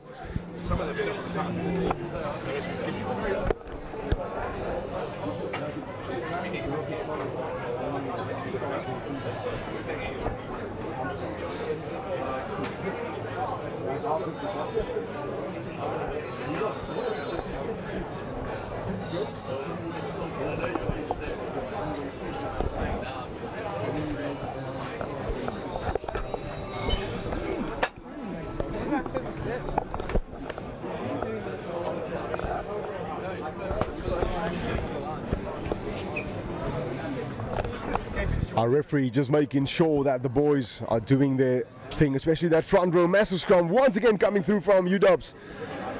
But ball is available for De Klerk. Here comes Hamilton's with a little chip kick, pass kick, really.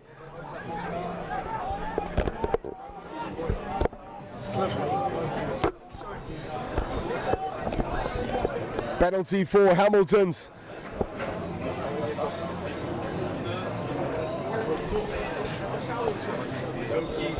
That ball is finding touch. It's a great kick. Just to settle things down. Not really a lot of lineouts though. This is only the second lineout. Early on, UWC had their first attempt. And it was Hamilton's that stole away that ball. Let's see if Hamilton's can get their lineout right though and accurate. That is a great line out for Hamilton's. And in comes the driving maul. De Klerk. Once again, no one on that blind side. Looking for his mate Randy at number 10. Out goes the arm once again by the referee. And penalty to Hamilton's. Quick tap and go by De Klerk. Out goes the arm once again. UWC not full 10. just outside that 22 meter, that ball available for Hamilton's. Out goes the arm once again. UWC, they're going to have to watch themselves now here for a potential yellow card. Here comes Hamilton's, the try scorer, number 7, James Brink. Bit of a loose pass, but it is penalty. Yep, thought so. Referee will go to his pocket with this one. UWC, a bit of discipline now costing them. They're going to have to play now with 14 men for the remainder of this first half. Hamilton's, of course, they will be looking to stretch their lead with another great attacking opportunity right now. Number 2, the hooker, Reese Heaton. Got the first line out accurate, and the second one, let's see what he will do with this one. That one was stolen away by UWC. Great, phenomenal work by UWs. Scrum off, not kicking. That's a very, very great run by UWC. Searching for that ball to his number 10, first receiver, not kicking as well. UWs.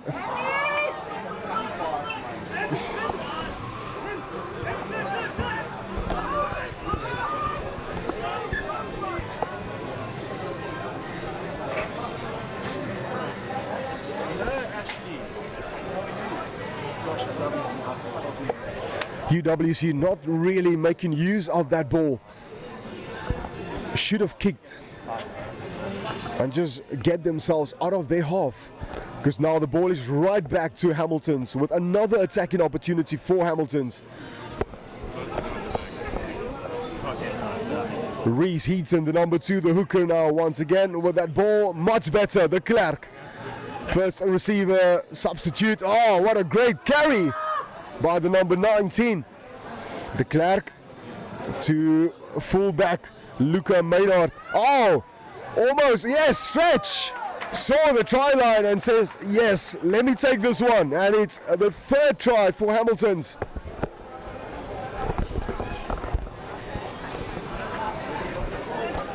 Taking them now to 19 points.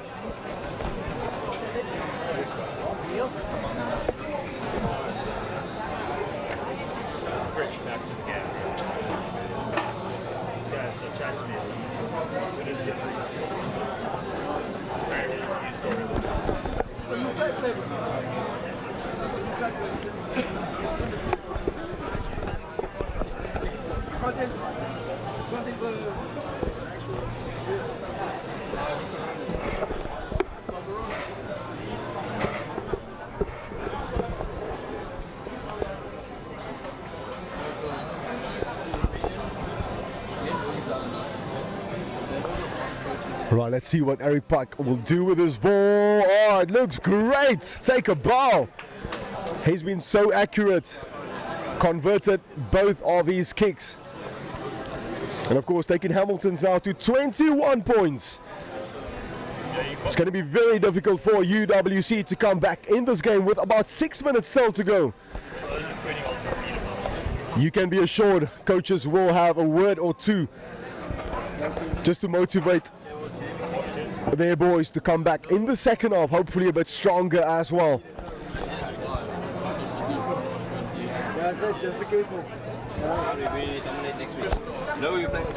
Hamilton's running from deep once again. Once again. But play on, says referee, that ball went backwards. Oh, look at this, saw the gap straight through. He needs some support. Decides to kick through that ball. Oh, another bounce. The bounce of the rugby ball. Hamilton's. Wow. He thinks that he grounded that ball.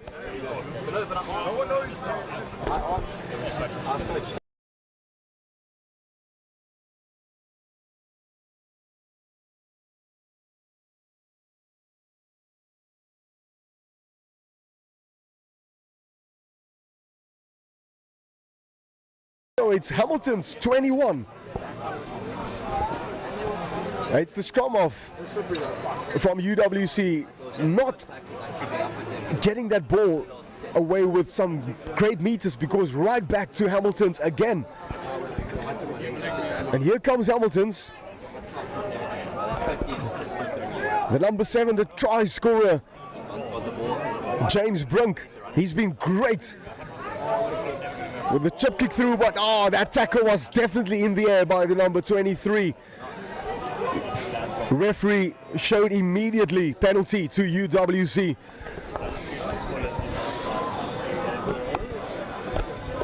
Well, that's a rule. You should be knowing by now that you do not take a man in the air.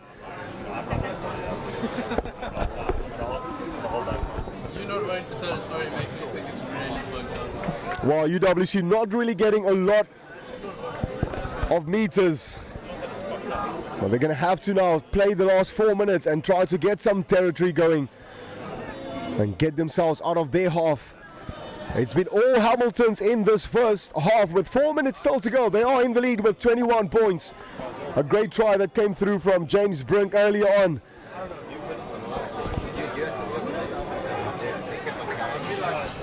Short ball, scrum off UWC, the tall man, fullback, bumping of one player. UWC now, but 2 players from Hamilton's were so quick to attack and of course winning themselves a scrum. 3 minutes still to go.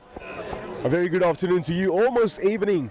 If you just joined Global Sports Network, our broadcaster, do not forget to like, subscribe and of course follow as well. Still more rugby coming up right after this game.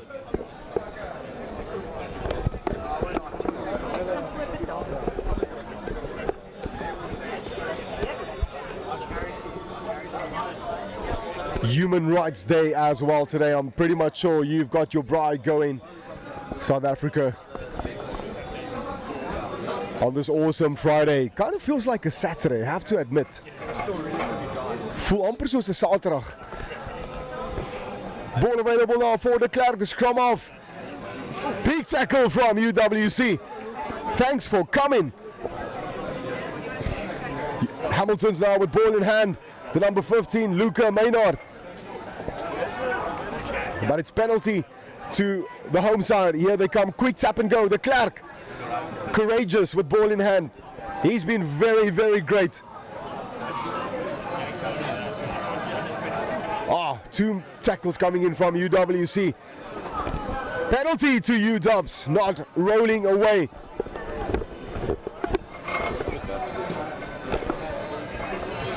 Our referee here, Jan Koerdom.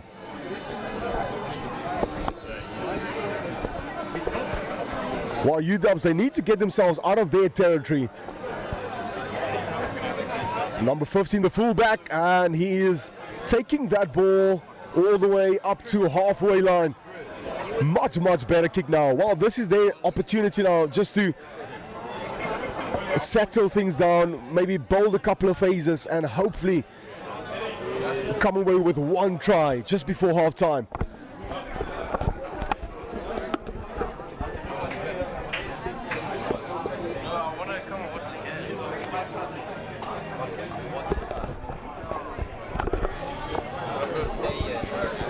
Second line out really now. Once again, UWC struggling so much to get that line out going. We saw it happen in the first 5 minutes as well. Hamilton stealing their ball away. And once again now, these are the sort of things I'm pretty much sure that the coaches will have a chat about to their players, getting the line outs going and try to just get more territory as well. Here comes Hamilton spotting another gap. This is a very great run. Eventually he's been brought down. UWC trying to steal that ball away, but referee just saying no. Boys, let's go for the scrum. This should be the last scrum as well, just before half time.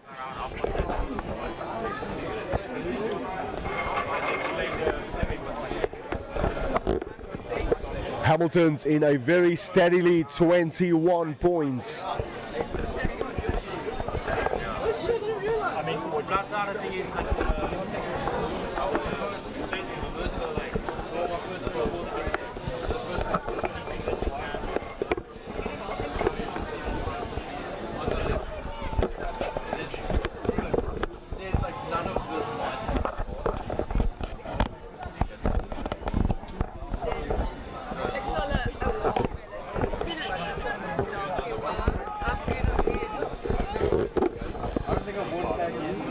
also just a very big thanks to STADIO, one of our head sponsors for this awesome festival.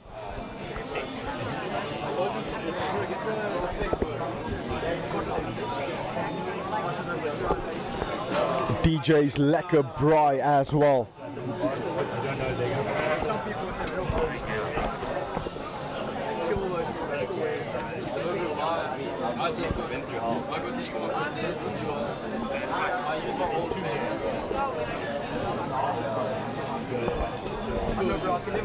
Some of our sponsors: Decro, Paints, ID Consulting, Joas, and of course G Sportswear as well. Global Sports Network, the broadcaster for this awesome festival. Do not forget to like, subscribe, and also make use of our services. We cover events, launches, concerts, awards, ceremonies, sport days, and so much more. Global Sports Network. Well, this should be the last scrum of the game. In goes the ball by UWC. A big scrum coming through from Hamilton's, but just on time. UW's coming away with the ball. Well, this looks a bit much better from UWC. A bit more effort now from them. The boys in blue. Oh yes, that was a great steal from Hamilton's. Absolutely phenomenal. That's why they are in the lead right now with 21. Here they come as well, looking for a fourth try. Let's see what they can do with this ball. Placing that ball to Clark. Scrum off. Oh, penalty to UWC. It's a bit of a seesaw here.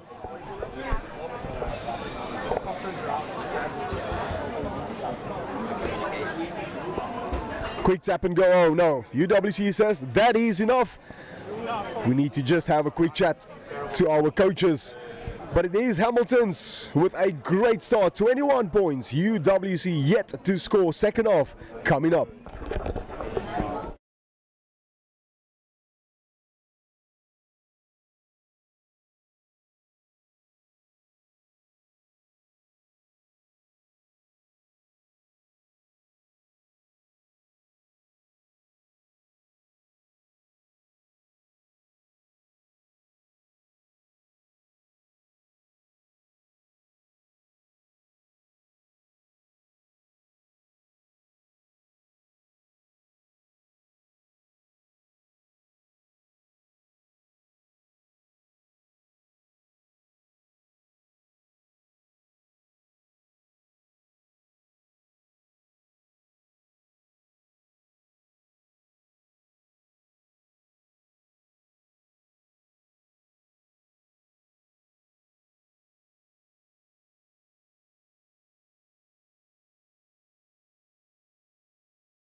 A very good evening to you. We are back.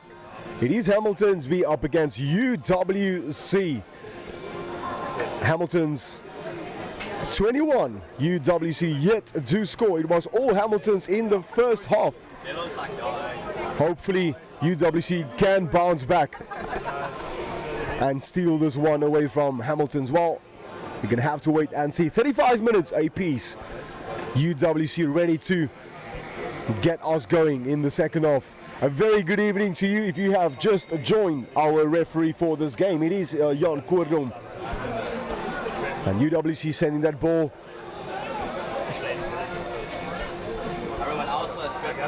Hamilton's.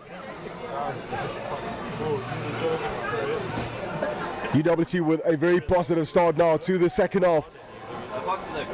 Flat ball to one of his mates.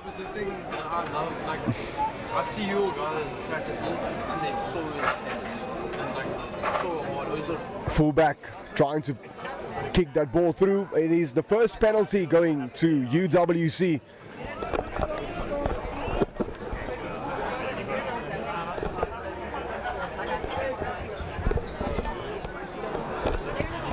This is the perfect start for UWs.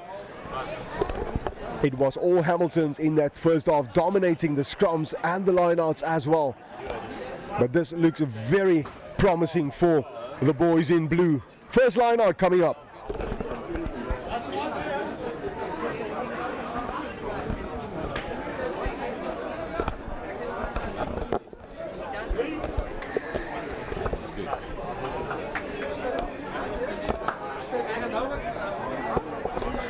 Just outside the 22 of Hamilton's. Let's see what UWC can do with this ball. Short ball, scrum off with a very courageous run to his number 7. Counter from Hamilton's. Here comes UWC, blindside, reversing back, playing down the mid. A bit of a loose pass from UWC. But it was a forward indication coming through from the referee. Looked so good for UWC, especially from the get-go, second half. And this is the start that they were looking for. I knew he was hard. Well,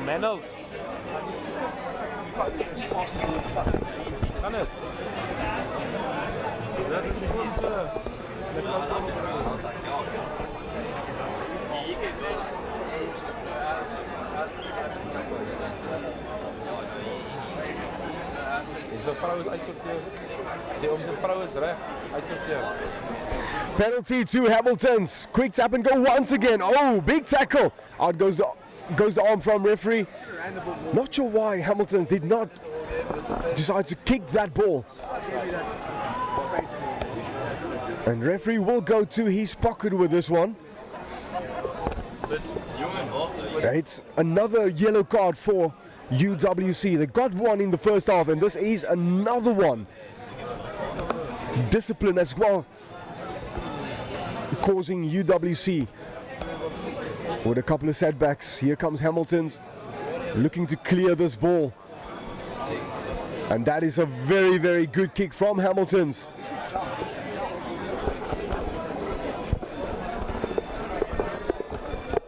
Very accurate with their line out in the first half.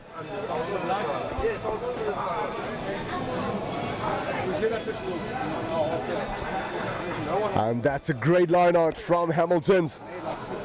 Reese Heaton making sure that he finds his players. Scrum off. De Klerk going blindside with this one. Oh. But it's penalty to Hamilton's. They love to run with the ball. Yes, exactly what they are doing once again. Big tackles coming in from UWC.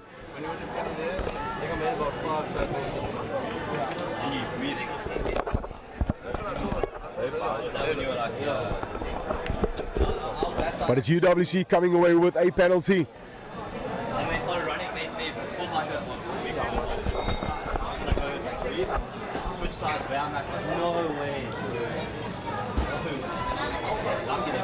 UW's sending that ball downfield.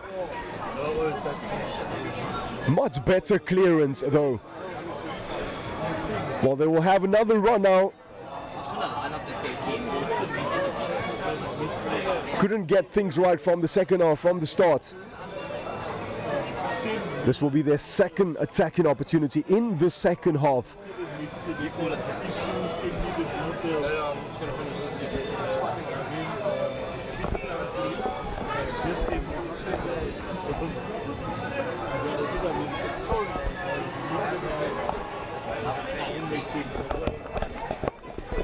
Substitution for Hamilton's.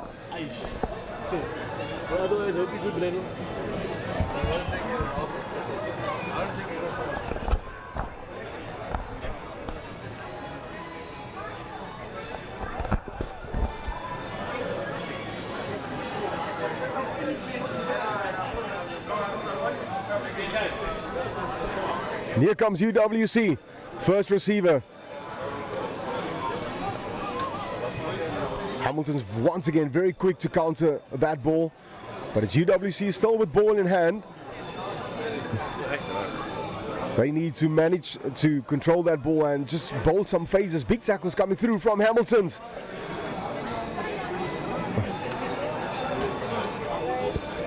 That ball is definitely been held up.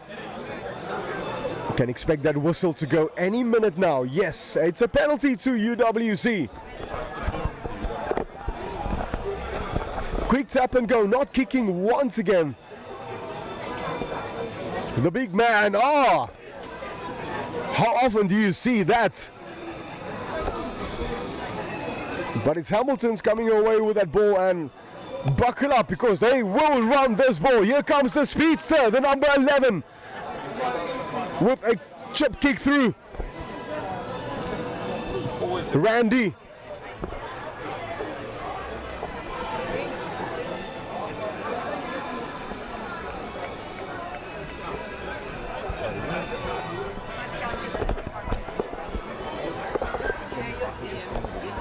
With 28 still to go to full time, Hamilton's in a very comfortable lead.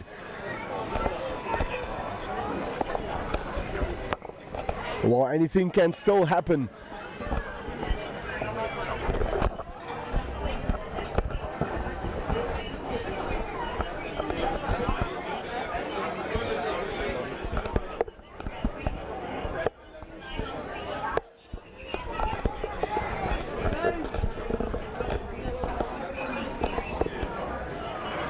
Also, do not forget to follow Global Sports Network, like and subscribe as well. UWC coming away with that ball. Gonna have to run from very deep. Well, no, it's Hamilton's with ball in hand. Scrum off searching some of the big players. Wow! It is another try. Try number 4 in the second half. Well, it's going to be very, very difficult now for UWC to come back into this game.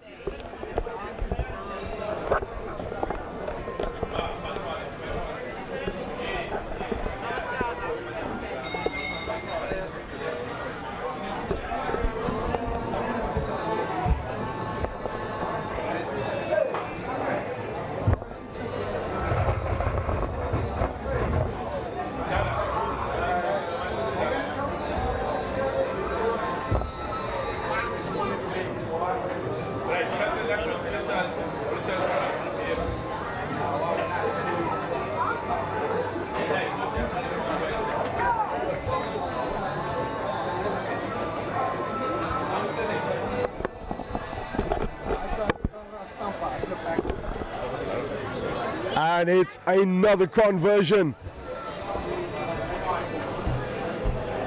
from the number 12, Eric Pike. He's been absolutely phenomenal with the boot.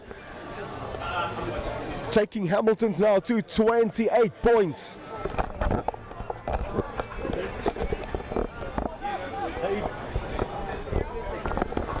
UWC with the restart.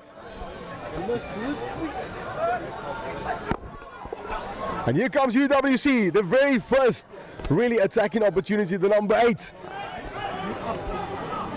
Well, this is their time now to play. First receiver, one of the forwards. Wow, the big man. He's been brought down. And the number 7 there by UWC. Scrum off. Looking for options. Decides to go the blind side. Hamilton's once again so quick over that counter. Counter rock. Out comes the ball for UWC. It is the flyer, the winger. Well, here comes UWs. This is much better from them. Edging closer now to the try line. Patience now required. The scrum off searching for that ball. Out comes the ball. First receiver, the fullback. And once again, small unforced errors. Costing UWC so much, but referee, he was playing penalty advantage for the boys in blue. So UWC will have another shot. Decides to tap and go 5 meters away. Scrum off decides to go himself. They need some support there. Out goes the arm, another penalty for UWC. Well, this time it looks like it will be Hamilton's, maybe, perhaps. That will get a card, or maybe just a quick word with the captain.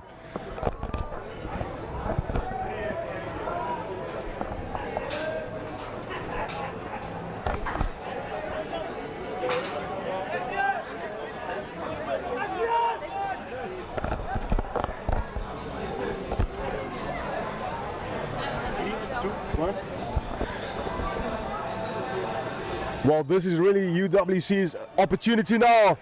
The big man, oh, once again Hamilton's went over so quickly. There's space on the outside for UWC. Edging closer. Let's see what they will do with this ball. Oh, it is Hamilton stealing that ball away, but once again it is penalty. Surely the referee is going to his pocket with this one. Yep, and rightfully so. The first yellow card for Hamilton's. UWC will have another shot at this. Quick tap and go. And that is so unfortunate for UWC.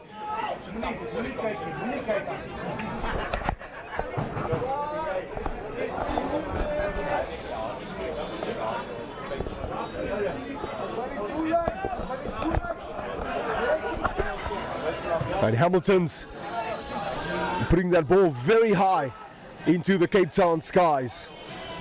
Rain starting to pour down now as well. UWC just kicking that ball down the middle field, not making a lot of ground. But it will be Hamilton's with the ball to put in. They've got a steady lead, 28 points. UWC had a great opportunity about 3 minutes ago, but could not manage to get over that try line.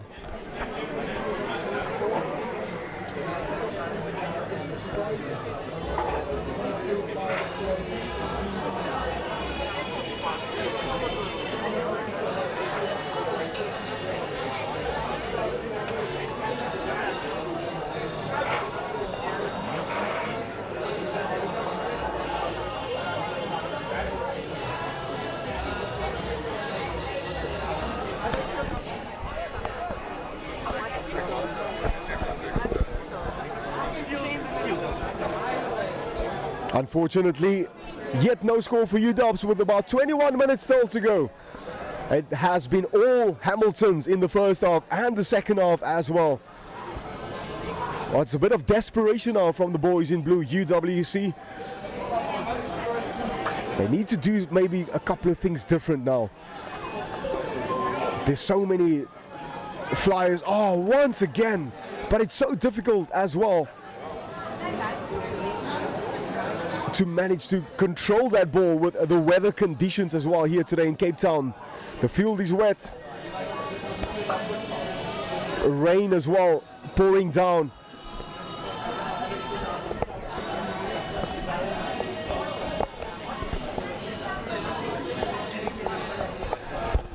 In our final product, we're going to make sure we obviously add the clock and the scoreboard to the game. Is there maybe any logos and stuff that you want to add to the final?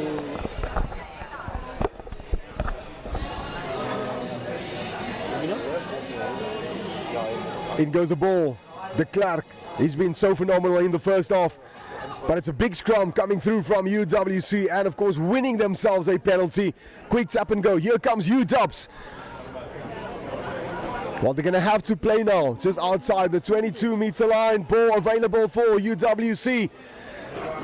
Oh, that's a beautiful pass for the outside center. Oh, that is a try. Yes, UWC take a bow.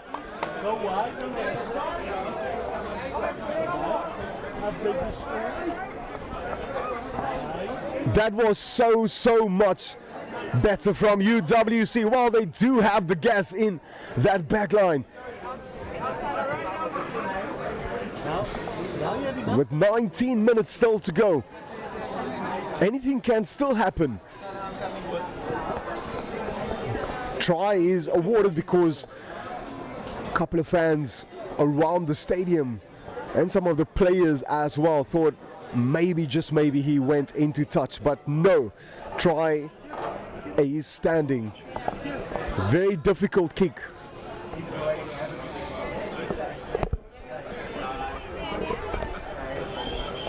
Let's see what the youngster can do with this ball, but unfortunately flags will stay down. But what a great try from UWC, taking them to 5 points. Hamilton still in the lead with 28 points.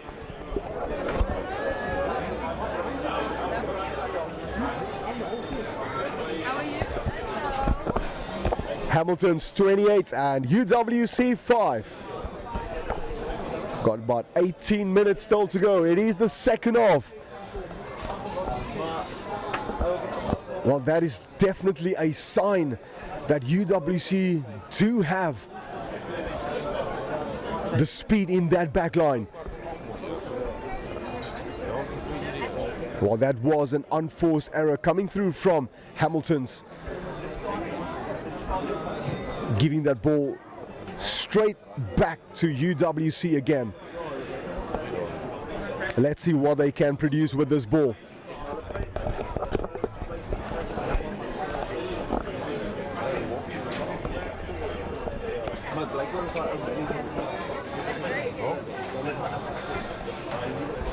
Well, this is not the time that Hamilton's want to slack down, because it looks like right now that UWC is getting themselves a sort of wake-up call. A big scrum coming through from UWC, and it's a penalty. Oh, that is absolutely phenomenal. And here they come. Once again, oh, he needs to release that ball. Oh, this is phenomenal from the number 13, UWC in for try number 2. Well, folks, buckle up. This game ain't over yet with 17 minutes still to go. We are in for a treat.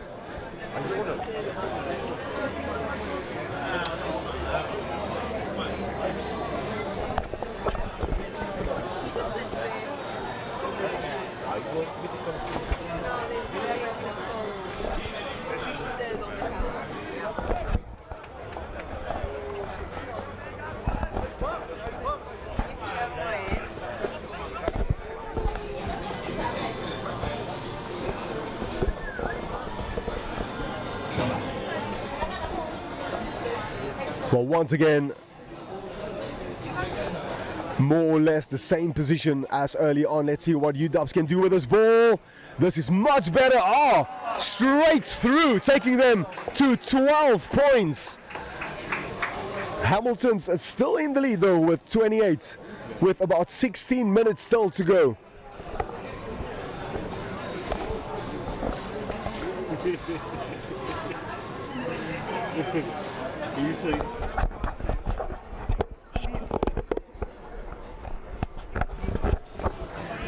Restart. Luca Maynard. Did that ball go the 4 meters? Yes. Wow, it's all UWC now in the second half.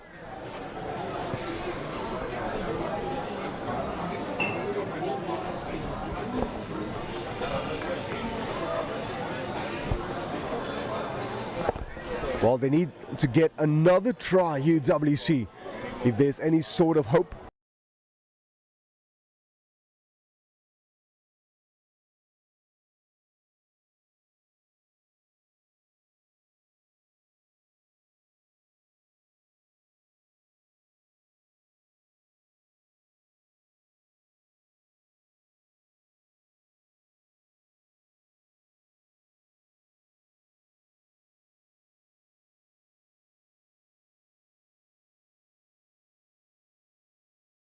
UW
Of course, right after this game, it is Uni-Milnerton going up against Kuilsrivier.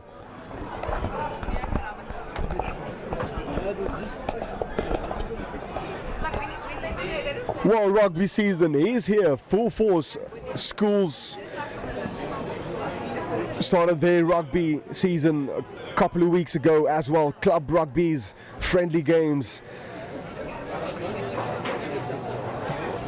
That is really his first miss of this game, but he's been phenomenal, absolutely phenomenal with that kicking. First half and second half as well. Well, Hamilton's 40 points, UWC 12 points with 10 minutes still to go.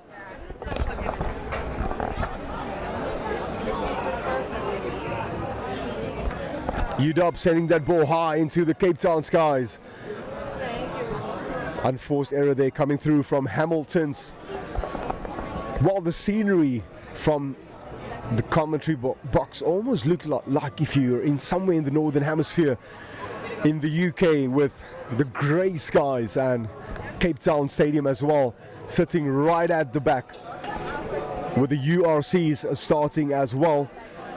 Took a break last weekend because of the Six Nations, France winning that tournament last weekend. But the URC in full force once again. Springboks as well will be playing in the next two and a half months. Rugby season in South Africa, Human Rights Day as well. A happy Human Rights to you. I'm pretty much sure your braais are in full force right now by this time of the day.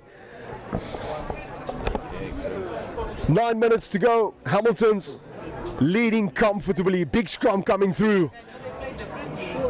Pick and go from the big man. Here comes Hamilton's running down that far right lane. UWC needs to do a lot of defending work once again.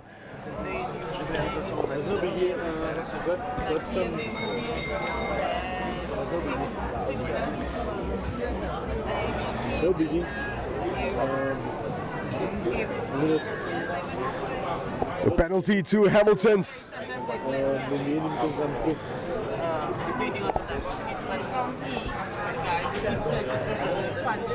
With about 8 minutes still to go, and I did receive the name right now for your DJ's Lekker Braai man of the match. Another drive for Hamilton's. En soos hulle sê in Afrikaans, onder die bome word daar die 3 gedruk. While the TJ's Lekker Braai man of the match is going to none other, the number 7, James Brink.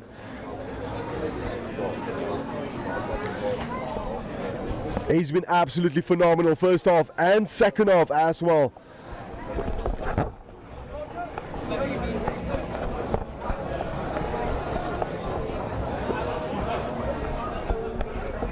Switching on the night lights as well here in Cape Town. Cape Town Stadium, the beautiful Cape Town Stadium.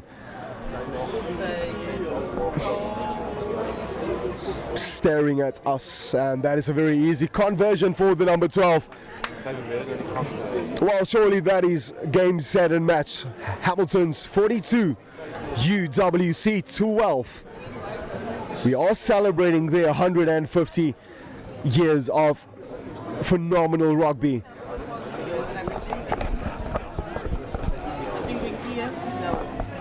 UWC with the restart.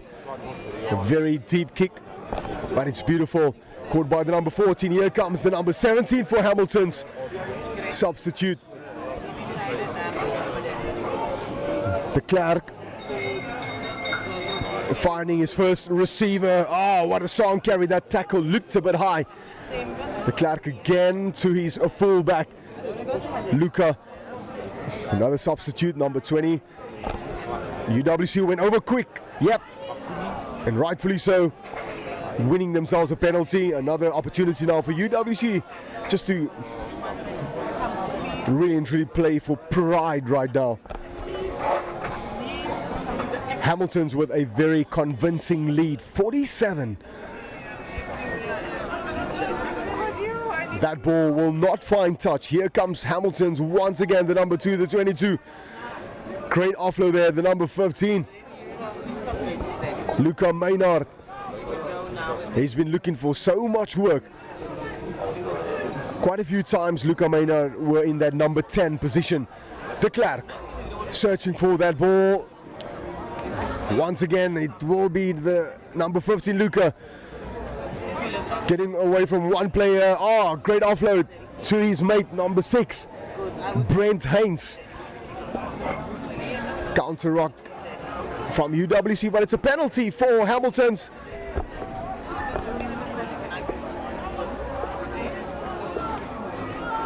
Well, referee Kortom is going to his pocket. This is the third yellow card for UWC.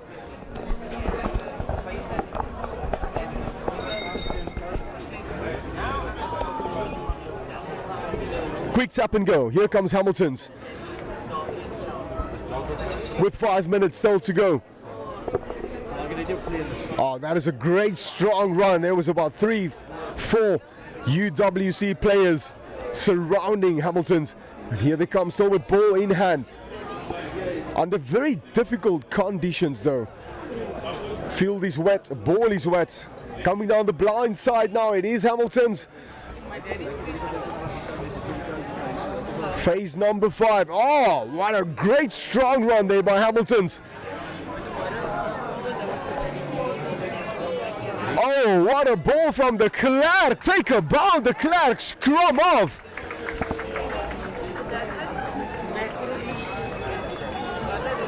He's been so phenomenal, de Klerk, and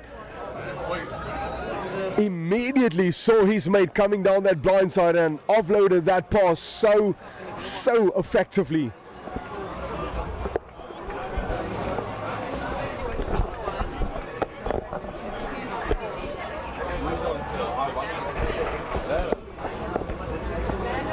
Well, as mentioned, our TJ's Lekkerbrai man of the match is number 7, James Brink.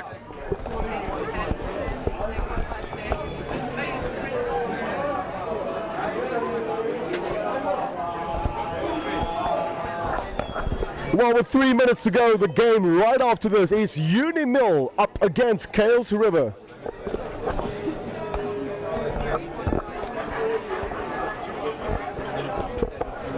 And let's see what the number 12 is doing with this ball. It's another 2 points added to that scoring board.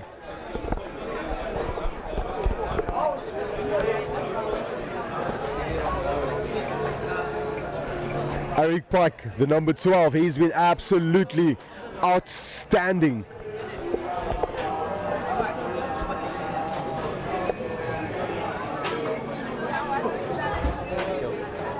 Three minutes to go. Here comes Hamilton's with UWC with that restart. Forwards trying to clear that ball, but it's UWC getting away with that ball. The number 6 running back into traffic, but he's been held up by Hamilton's.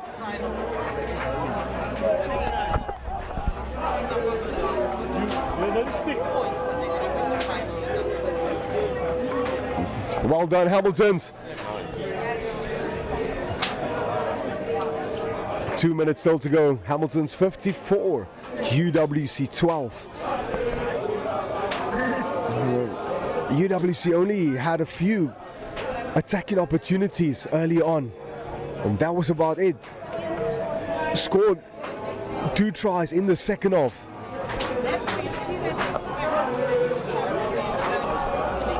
Well, I have to say it's been a great day here, and of course great atmosphere all around the stadium.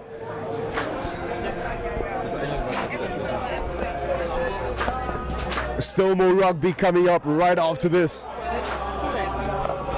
Global Sports Network. Do not forget to like, subscribe to get the latest fixtures, results, and so much more. In goes the ball. Hamilton's de Klerk decides to kick that ball to his flyer, the winger, chasing that ball. Oh, UWC.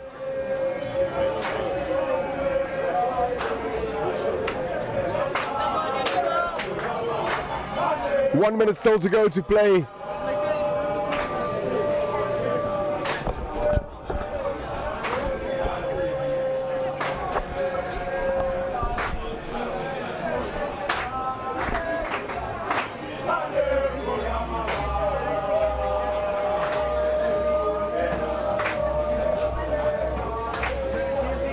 Well, surely Hamilton's will look to find another way to score one more try. You can be assured of that. They've been dominating the first half. The second half also. Second half it was UWC with 2 attempts, and of course they got 2 tries on that scoring board. Well, surely this should be the last play of the game.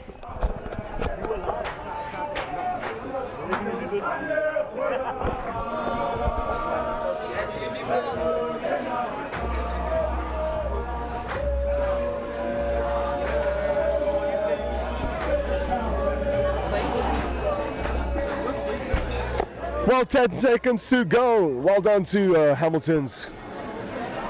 54 currently. Out comes the ball. Let's see if they can prompt with one more try. De Klerk. Scrum off, searching. So many substitutes for Hamilton's now. The number 14. Inside ball. Hamilton searching for one more try to just finish things off on a very high note. Whilst UWC winning that penalty.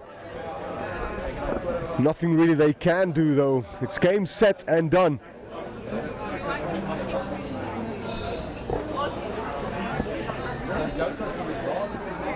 UWC with one more attempt.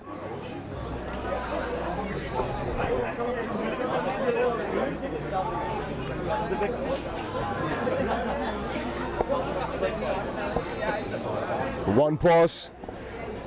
If you just joined though, we did not have this team sheet for UWC. Kick through, another kick through, a bit of some soccer skills from UWC coming through. Winning themselves one last penalty.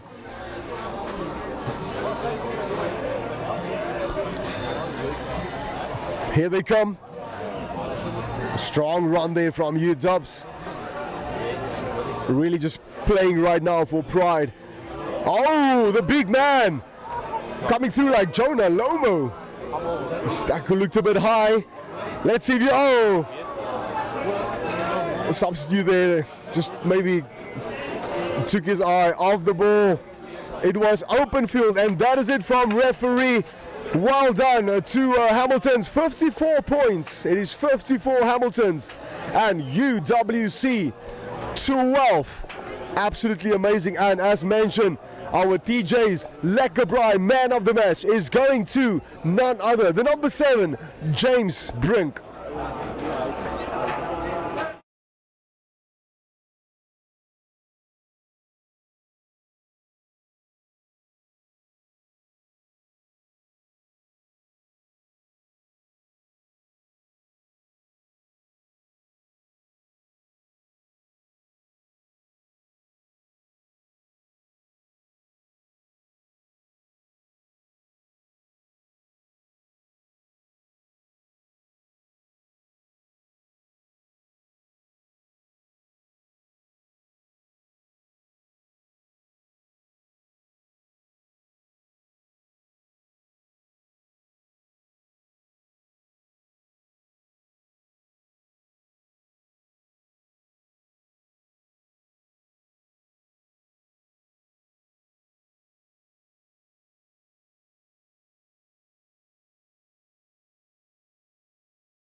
If you have just joined, it is the festival right here at Hamilton's. Of course, celebrating 150 years of awesome rugby. It is Global Sports Network broadcaster for this awesome tournament. Well, it is all focused to this awesome game right now. Uni-Mil up against Kuilsrivier.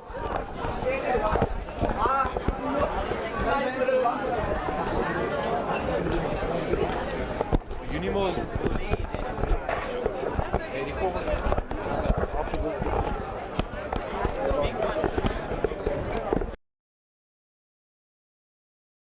For Kuilsrivier, number 15 Charles Liebenberg, Calvin Bartman, Diego Adams 12, Reese, our number 10 Smith, scrum off Chad, Liam Mitchell, Bradley, number 6 Stevens, also number 5 Pasea, number 4 Daniels, Masana, Ethan, number 2, and also number 1 Mayedi.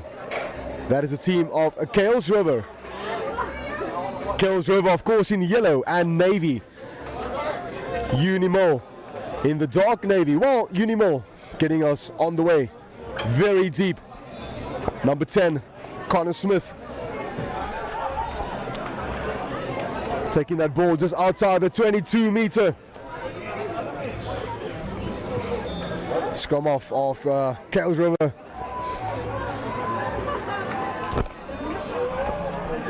It is the first penalty going to Kuilsrivier.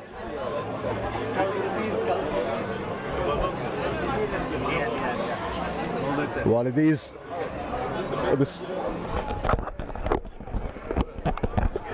Kuilsrivier putting that ball. That's the first touch, finding touch. Chad Request halfway through. First line out of the game.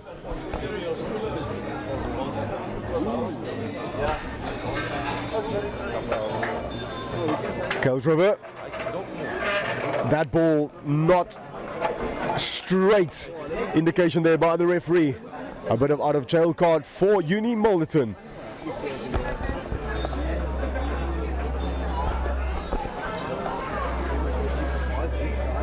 Uni-Milnerton, they will tap and go.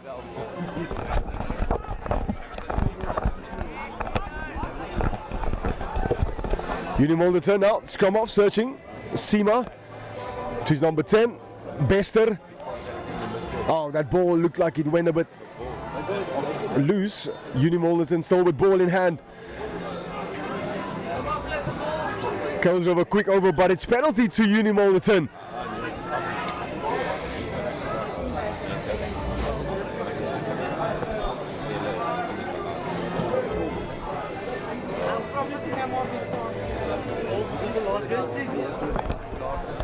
Uni-Milnerton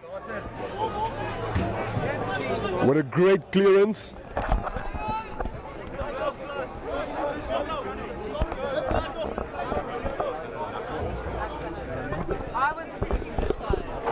First line out for Uni-Milnerton. Let's see what they can do. The number 2 Zolisa Langa with the throw in. Lineouts are so crucial. Kuilsrivier coming away with that ball. The number 4, the number 3, Langa. Stretching that play. Number 8, Liam Mitchell. Taking that ball just outside the halfway line. Oh, once again, slippery ball. Very difficult early on. We saw it as well. The game UWC and Hamilton. So difficult under these sort of conditions. Well, it will be the first scrum of the game. Once again, do not forget to like, subscribe and follow Global Sports Network. Also, do not forget to make use of Global Sports Network for your event.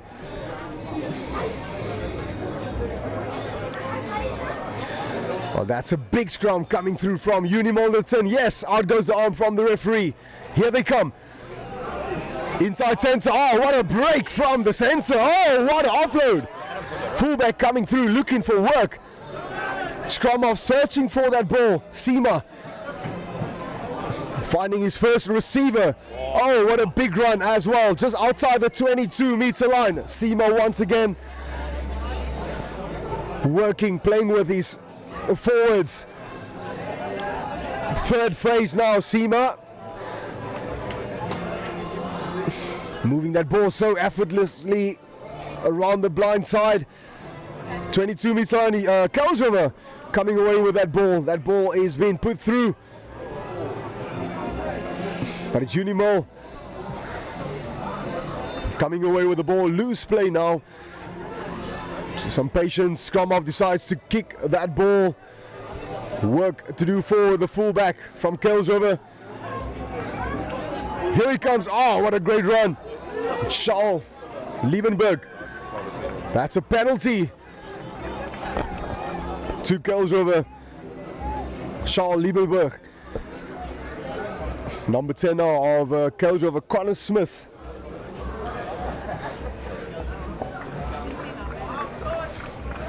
Just trying to settle things down.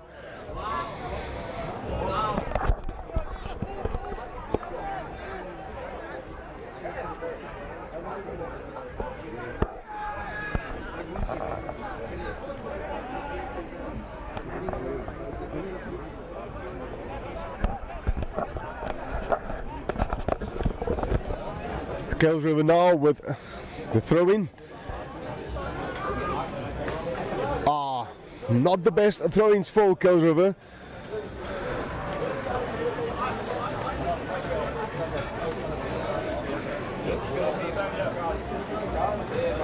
Will be a scrum for Uni-Milnerton.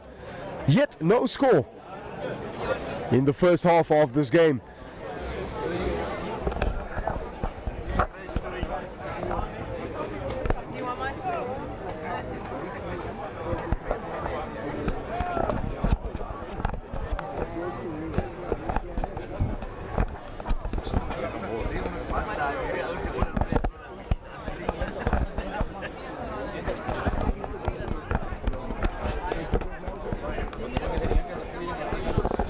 And here comes Uni-Milnerton with a very convincing run.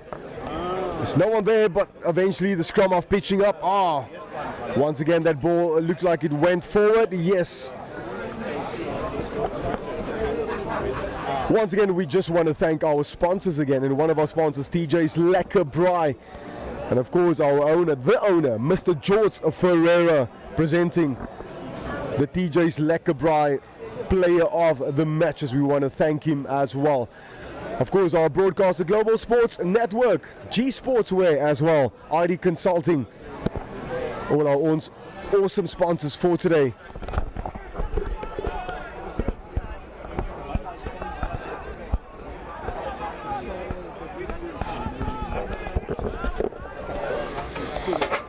Kuilsrivier, cross kick from the number 10.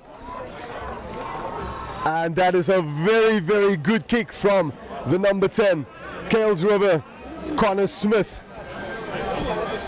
Also more sponsors we want to thank. That is Stadio, the hat sponsor for those awesome tournaments. And AA Baden-Horst Wines as well, one of the sponsors for this tournament. Right here, 150 years Hamilton's of phenomenal and great rugby.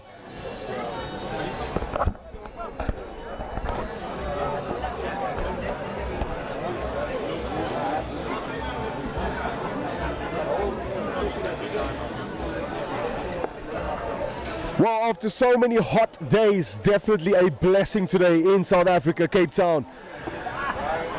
Very cool on Human Rights Day. A happy Human Rights Day to you as well. Kuilsrivier now on the attack. And of course, winning themselves a penalty. Uni-Milnerton offside. I beg your pardon, it is a penalty to Uni-Milnerton. Yet no score. And that is a very, very good kick. Very great clearance by Uni-Milnerton, but what a great work done by Kuilsrivier, the number 10, Connor Smith. Looking for support. That ball did not find touch. Number 6, Stevens. Scrum off. looking for his players. Chad. That is a very great convincing run. Chad again. It's number 10, Connor Smith. Inside center, Diego Adolf swinging and dancing. Kuilsrivier still with ball in hand. Here they come, just outside the halfway line.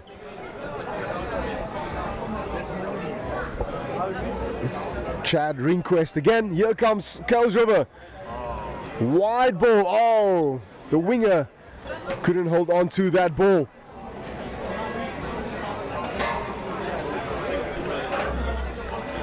With 25 minutes still to go, it is still the very first half of this encounter. Yet no score from Uni-Milnerton and also Kuilsrivier.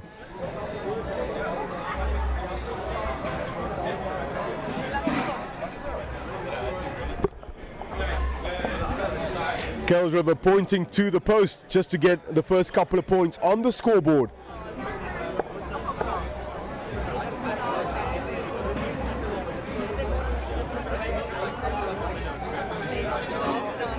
Number 10, Connor Smith.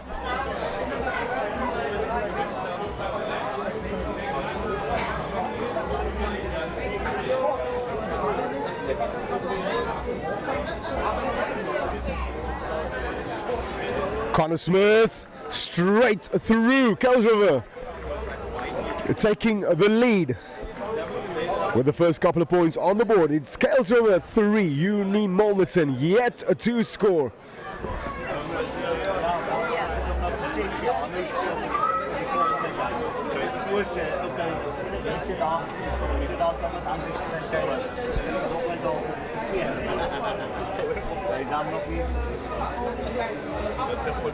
Uni-Milnerton with the restart. The number 10, Jaden Bester. Here comes Kuilsrivier. Chad Ringquest, scrum off. To his number 7 first receiver, Bradley. Wow, what a great run. Looking for some support. Kuilsrivier. Chad Ringquest to his number 10, Connor Smith with a cross kick. There's no one home. The bounce of the rugby ball. Oh, Uni-Milnerton getting away with that one. But here they come now. Kuilsrivier doing a lot of counter work now, but it's still ball in hand for Uni-Milnerton. What a game we are having here. Still the first half with about 23 minutes still to go. Uni-Milnerton kicking that ball now, and rightfully so, but not finding touch. Right back to Kuilsrivier, to the number 15, the fullback. Let's see what Kuilsrivier can prompt with his ball, dancing around, slipping. Oh, that tackle looked a bit high. Yes, it is a penalty to Uni-Milnerton.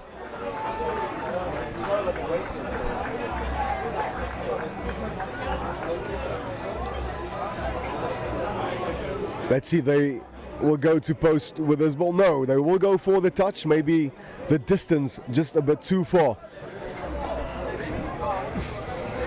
Great clearance by Uni-Milnerton. Wow, this is also a great attacking opportunity for them. It's been all Kuilsrivier so far. They look so dangerous with ball in hand. That is Kuilsrivier.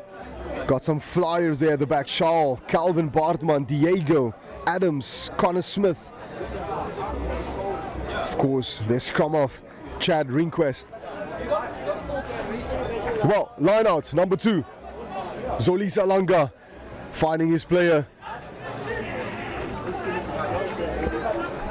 But it's a showdown penalty to Kuilsrivier.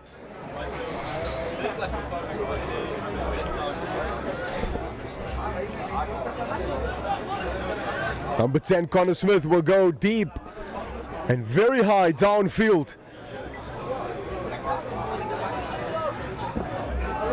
And here comes Uni-Milnerton. Gonna have to watch this player. He is so dangerous with ball in hand.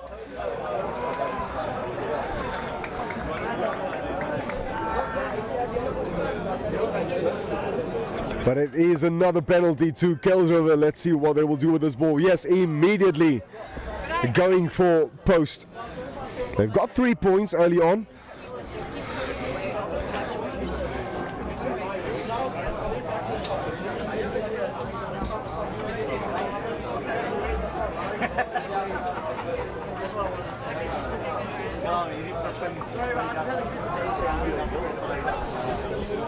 Once again, a big shout out to all our sponsors. The main sponsor, that is Stadio, AA Badenhorst Wines, and then of course TJ's Lekker Braai, the owner of TJ's. A big thanks to Mr. George Ferreira.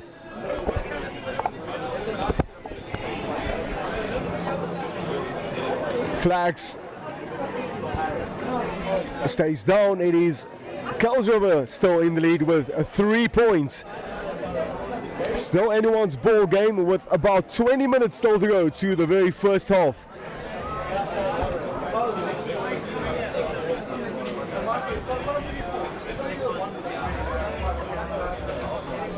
Uni-Milnerton. The number 10, Jaden Bester, sending that ball very deep into the hands of Connor Smith with a kick through into the hands of Uni-Milnerton, the winger. Melly. Scrum off for Uni-Milnerton, Seema. First receiver forwards doing their job. Seema again, but it's a penalty.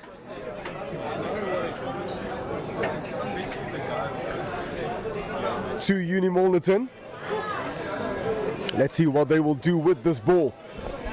This is in kicking range, so let's see if they will go also for the 3 points. No, quick tap and go. Here comes Uni-Milnerton playing with the big guys.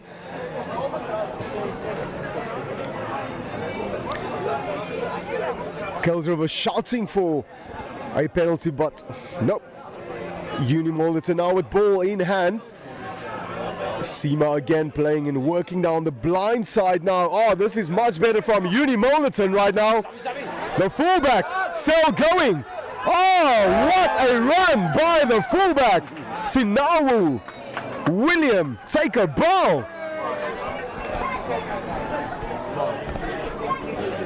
But it all started from that very first phase. Seema reading that sort of set piece very well, working that blind side to his number 15, Sinawu William.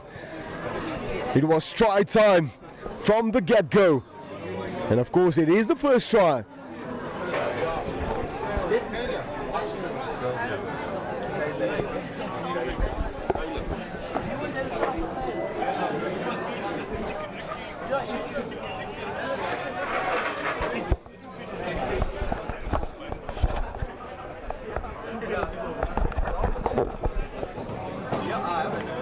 And that is over the number 10, Jaden Bester. Also just another announcement, that ball from Kuilsrivier, but earlier on, that was converted. So it's Kuilsrivier 6, Uni-Milnerton 7, with about 17 minutes still to go.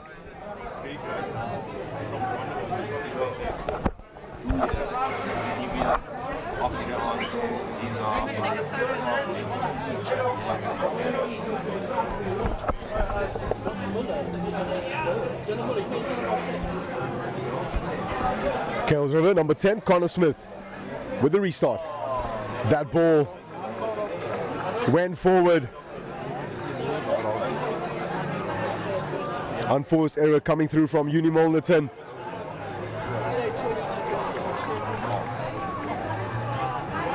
Searching for that ball now. It is Uni-Milnerton winning themselves another penalty. They are in the lead. Well, it's a 1 point ball game.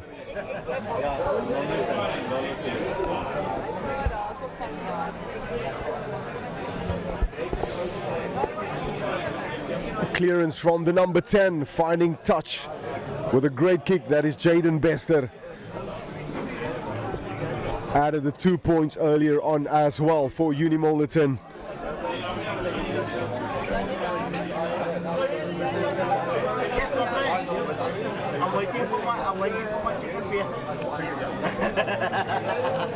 Zolisa Langa with the throw-in.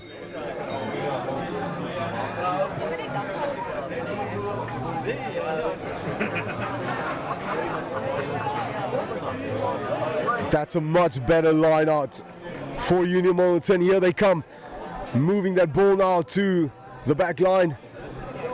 Looking for support, Uni-Milnerton. Kuilsrivier coming away with a penalty. And immediately going for the posts.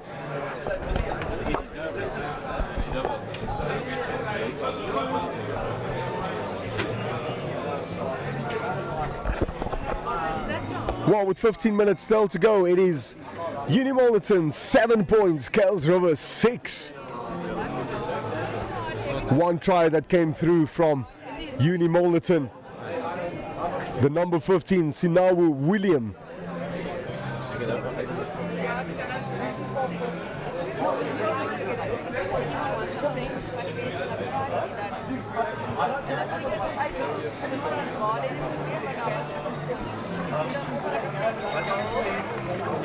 Substitute for Kuilsrivier now.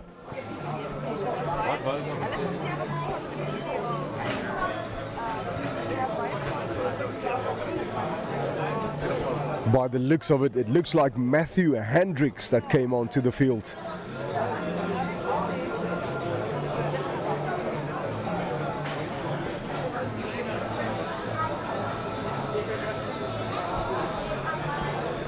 Connor Smith looking to add the 2 points. Yeah, it looks like no flags stayed down there. Kuilsrivier 6, Uni-Milnerton 7.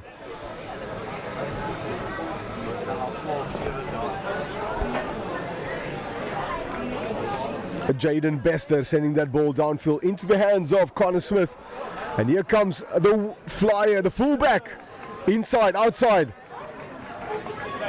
Just outside the 22-meter line now of Uni-Milnerton. They need to do a lot of defending right now because this Kuilsrivier team has got some great speed in that back line. The scrum off.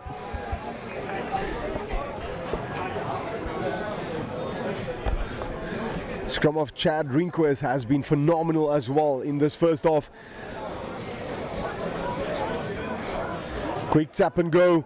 Oh, that is an unforced error there by Kuilsrivier.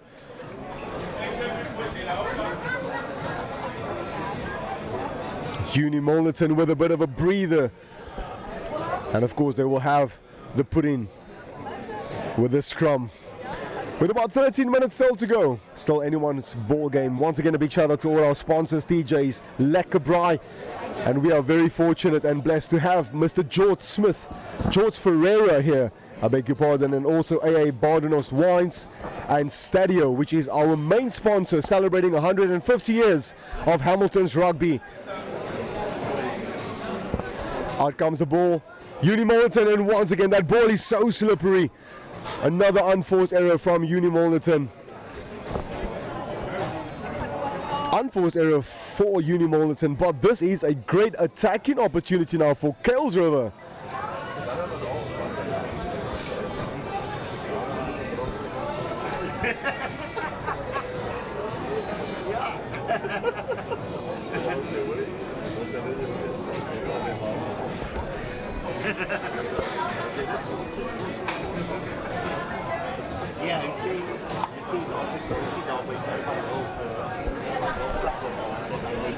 Chad Rinquest with a put-in.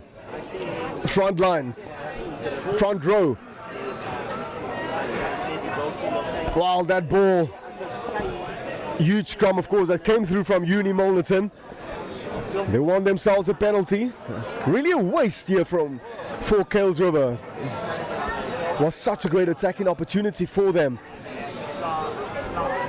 And we know that backline of Kuilsrivier is full of speed and skill.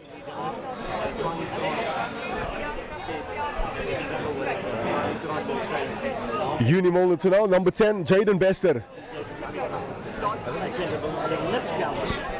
Boot to ball and finding touch just halfway through. Well, speaking about halfway through, we are 11 minutes still to go to halfway with Uni-Milnerton with 1 point in front of Kuilsrivier.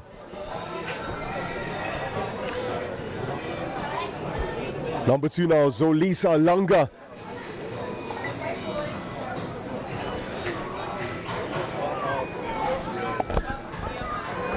And once again, that ball not going in straight from Uni-Milnerton. Frustrating for the number 2.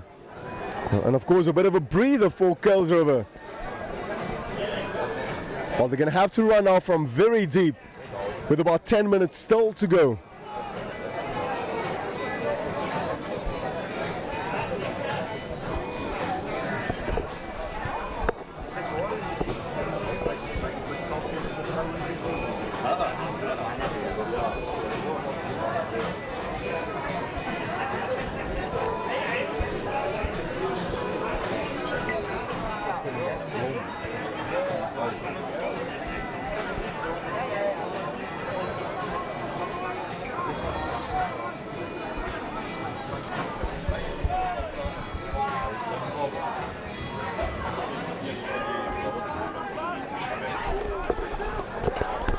Big scrum from Uni-Milnerton.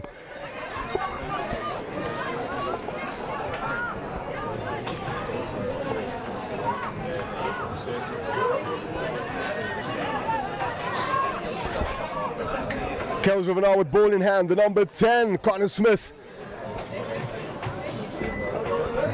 A massive kick from Smith, and that ball went directly into touch. Unfortunate from Smith. The intention was right, but unfortunate. That ball went straight into touch.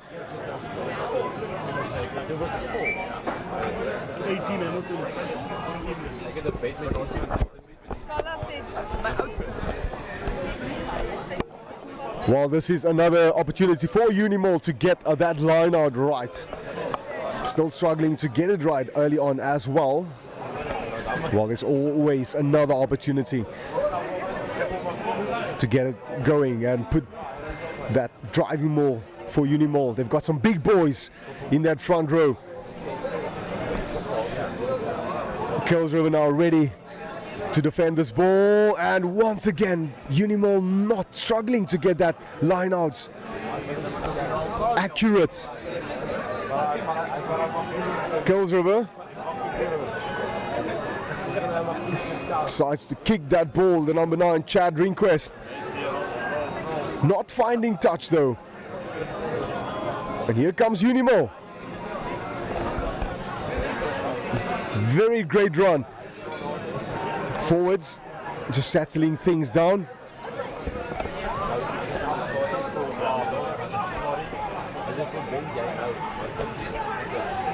Scrum off. Seema working the blind side.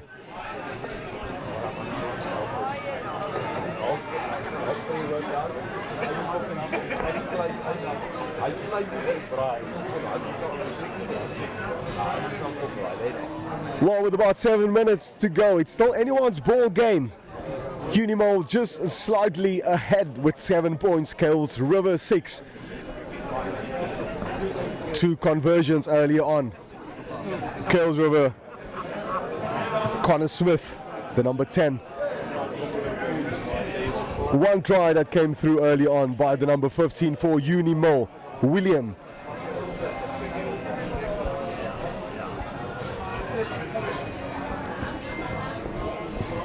In goes the ball by the number 9, Seema. Another big scrum from Unimal. Seema to Bester. Flat ball to his inside centre. Nomteya. Seema again. Flat ball to one of his loose forwards. And here comes Unimal. Much better from Unimal. That ball was lost forward, unfortunately, by Unimal.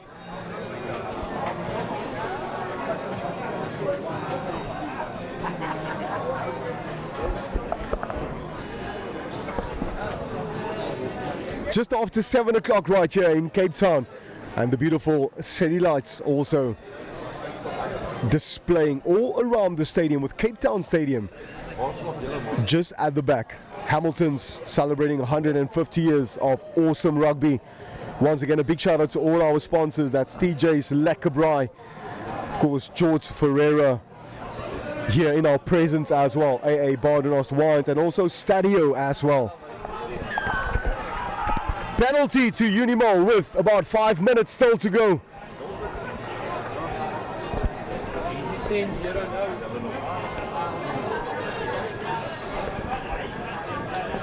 Let's see if they will go for the 3 points. No, they're going to run, but Kuilsrivier was so quickly to defend that ball. Seema moving that ball with a grubber kick through into the hands of the number 13 from Kuilsrivier, Diego. Kuilsrivier still with ball in hand, Chad Ringquest with the box kick. But it's a penalty to Uni-Mil. It's literally right in front of the sticks.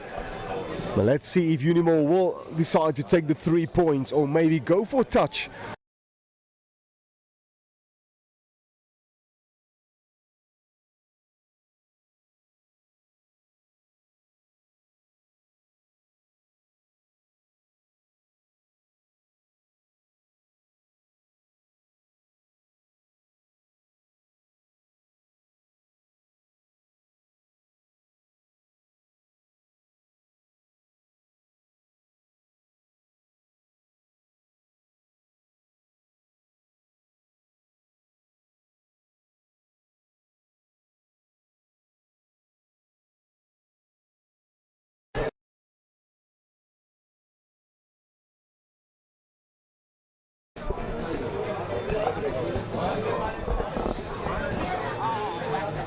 Referee just having a word or two with the captain from Kuilsrivier.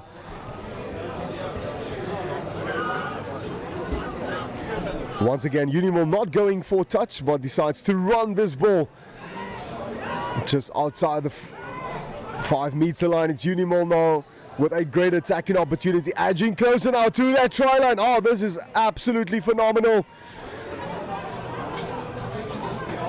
Pick and go, Unimal on the edge of that try line, looking for the second try. Unimal searching, pushing through. It is Kuilsrivier now. Oh, this is going to be try number 2 for Unimal.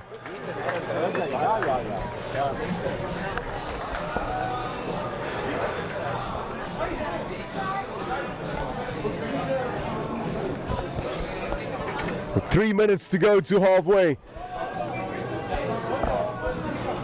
That half-time whistle. It is try number 2 for Uni-Mil.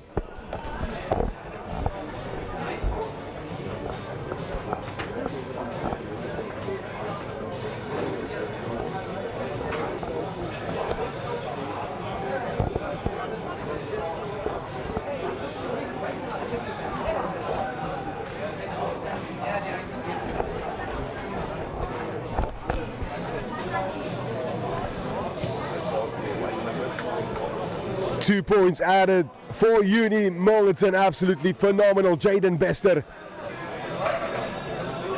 stretching that lead. Well, it's still anyone's ball game. Kuilsrivier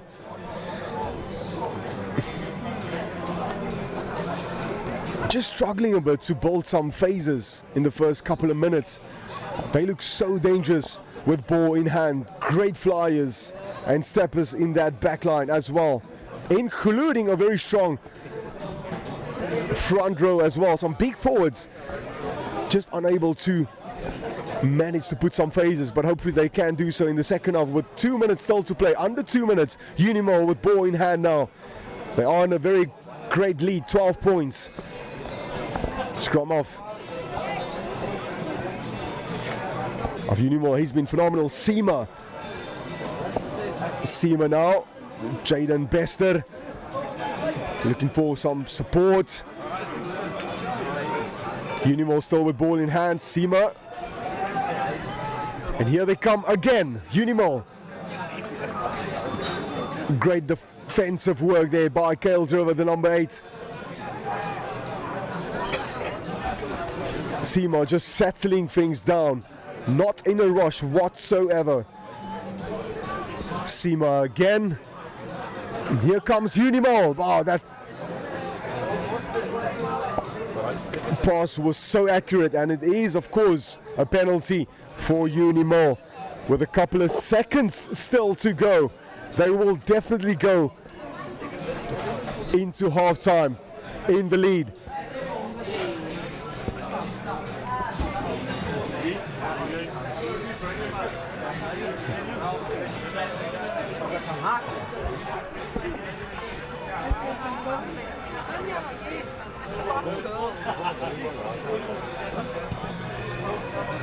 And it's Unimal going for a touch.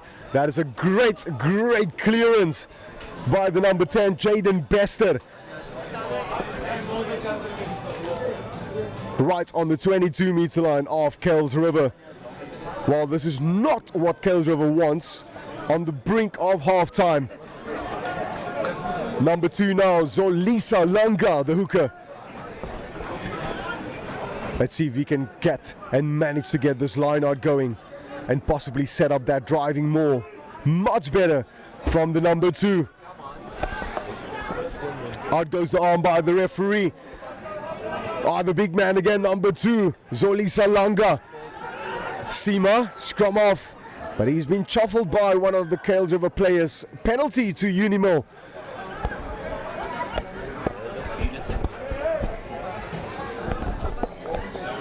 Let's see what Uni-Mil will do with this ball. A possible line out.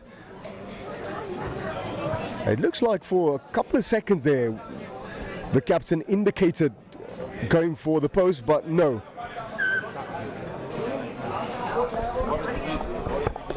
Well, they are going for the touch. Hopefully setting up that driving more.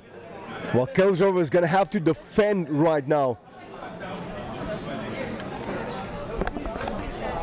One last opportunity for Uni-Mil to stretch that lead even further. Number 2, Zolisa Langa.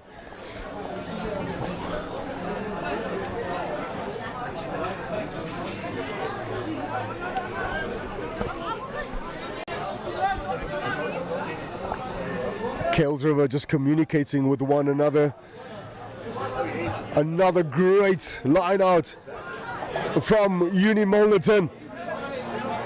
Still going forward, Seema now. Allowing the forwards to do their job. Seema. That ball was held up right on halftime, and that should be the ball game. Halftime. A referee is allowing that final scrum to come through.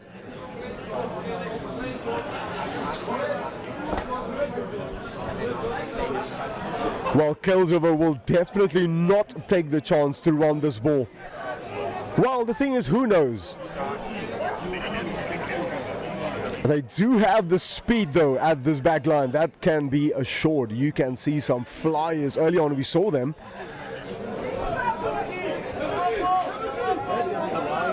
Adams, Calvin Bartman, Charles Lieberberg. They can all run. Big scrum coming through now from Unimal. Oh, yes. Nope. Scrum off. Chad Rinko says that is enough, folks. Let's go into our locker rooms and just have a few chats. It is half time right here at Hamilton's Rugby Field Grounds. Unimal 12 points. Kuilsrivier 6. We will be back with the second half.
A very, very good evening to you. If you have just joined, it is the second half between Uni-Mil and Kuilsrivier. Uni-Mil with 12 points and Kuilsrivier 6. Let's see if Kuilsrivier can bounce back. Of course, our lead sponsor for this awesome competition is STADIO Badenhorst Wines and also TJ's Lekker Braai. A big thanks to Mr. George Ferreira, the owner of TJ's Lekker Braai. He's also present as well. We will announce the TJ's Lekker Braai man of the match a bit later on. Kuilsrivier now on the attack in the second half and winning themselves a penalty to start the second half. While Uni-Mil with 12 points.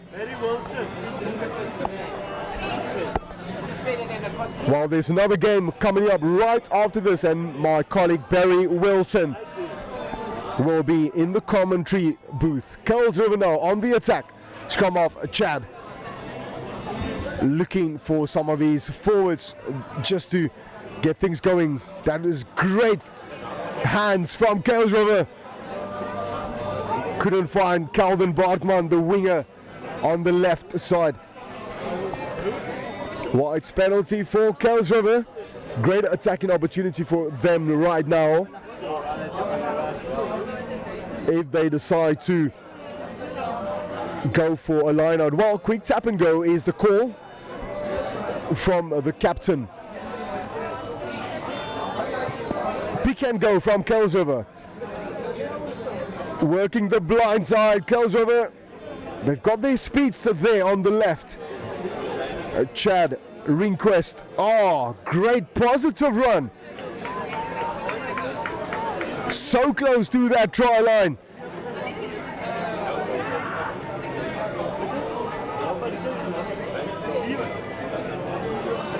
Uni-Mil gonna have to keep their defensive line.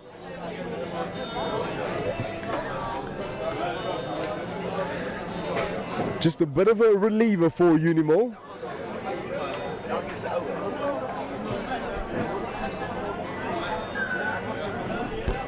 While Kuilsrivier will have another shot at this. Not going for touch once again.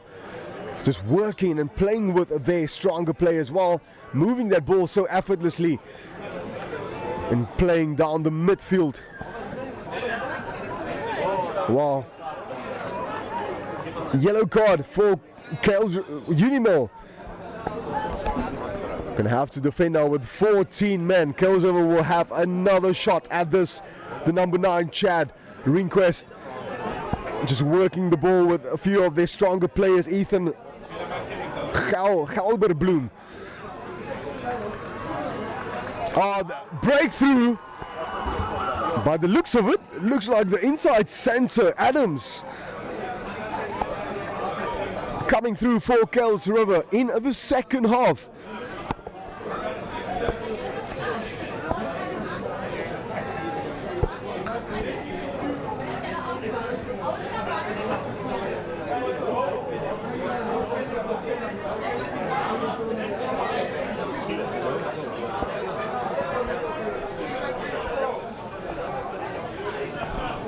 That was excellent work by Kuilsrivier.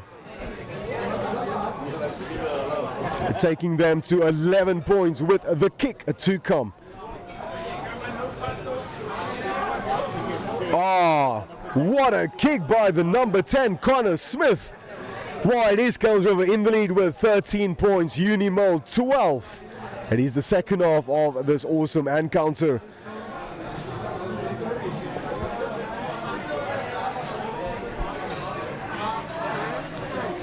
Cape Town nightlights on as well. It is a massive celebration. Hamilton's Rugby, 150 years. And of course our awesome, phenomenal sponsors, STADIO Badenhorst Wines and also TJ's Lekker Braai.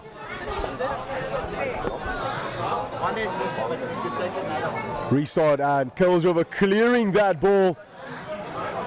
That is a great catch by Uni-Milnerton. Got still ball in hand. It is Kuilsrivier that stole away that ball. Here comes the scrum of the number 9 Chad Ringquest. Just a bit of an obstruction there, indication coming through from the referee. And it will be Uni-Mil with the put in.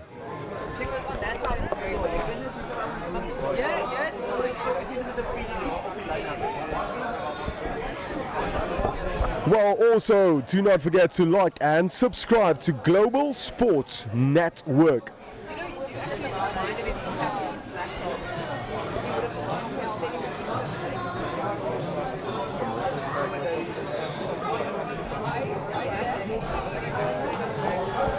Also, do not forget that Global Sports Network specializes in a high and live event streaming just for you in the likes of events, launches, concerts, award ceremonies, sport days, and so much more.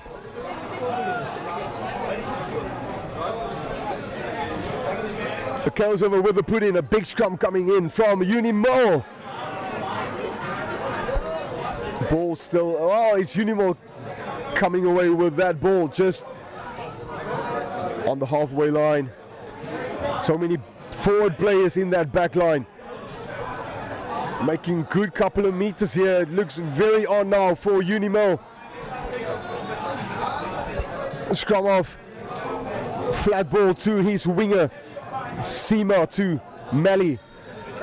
Ball still available and alive. Oh, what a carry from the big man. Seema to his number 10, Jaden Bester. Oh, that is a great run, almost through the gap. It is Kuilsrivier now that needs to do a lot of defending work, but it's a penalty to Kuilsrivier.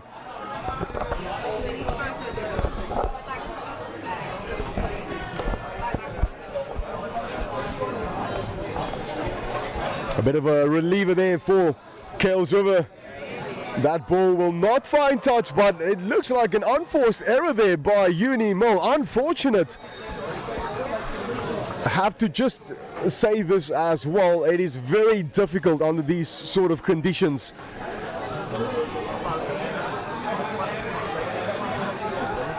Just unfortunate for Uni-Mil. But rightfully so. Another great attacking opportunity right now for Kuilsrivier. Charles Lieberberg, Calvin Bartman, Diego Adams, Reese Smith, Chad Rinquest. Some speedsters in the back line, so let's see what they can come up with this set piece. Scrum off now, number 9, Chad Rinquest. In goes the ball, another big scrum coming through by Uni-Mil. But it's a penalty for Kuilsrivier.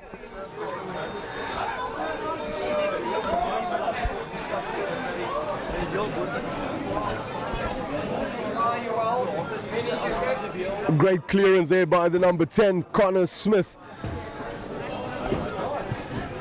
Setting up another line out for them.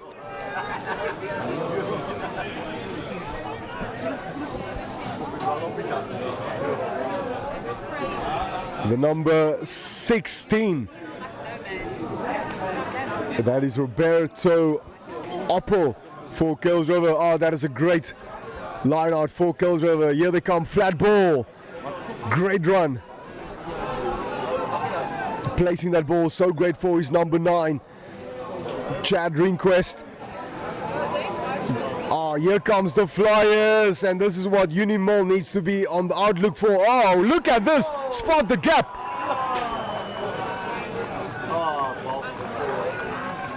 But unfortunate for Kuilsrivier. It was all on for Kayla, the man in yellow and blue. That combination there by Calvin and Shaw, the backs. Absolutely just so phenomenal. Well, with about 25 minutes still to go, it is Uni-Mil 12 points, Kuilsrivier 13. Once again, a big shout out to all our awesome sponsors. That is Stadio, AA Baden-Horst Wines, and also TJ's Lekker Braai. We will announce the man of the match a bit later on. Man of the match presented by Mr. George Ferreira.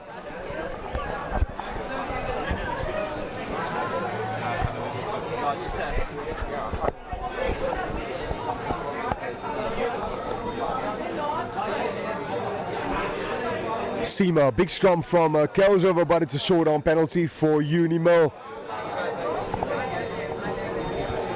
They will definitely kick this ball downfield. Or maybe not.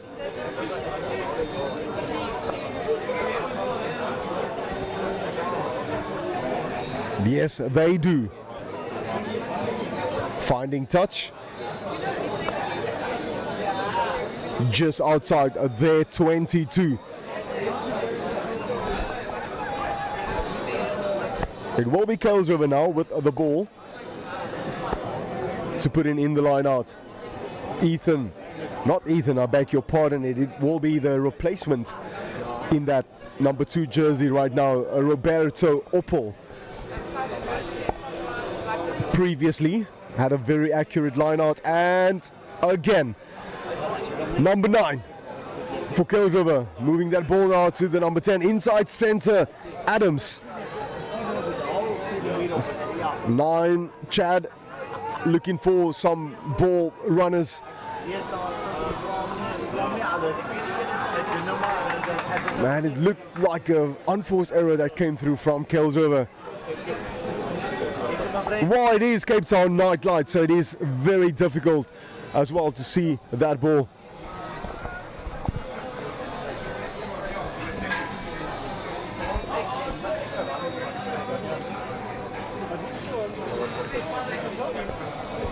With about 22 minutes still to go. And it's a very, very tight encounter between Uni-Mil and Kuilsrivier. Uni-Mil 12, Kuilsrivier 13.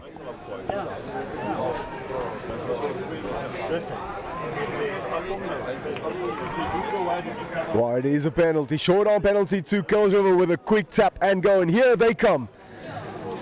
Oh, this is a great run from Kuilsrivier. Scrum off, Chad Ringquest finding Haywan Stevens. Chad again to his number 10, Connor Smith.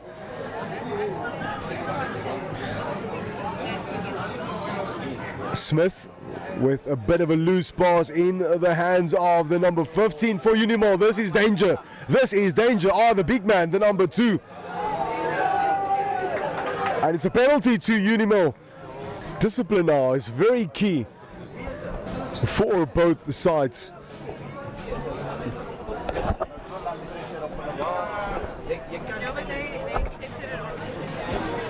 Unimal now, their number 10. He's got a huge boot. That is Jaden Bester, just clearing that ball, just settling things down right now. Maybe get that liner going, put up some great phases and get some more points on the board. Second half with 21 minutes still to go.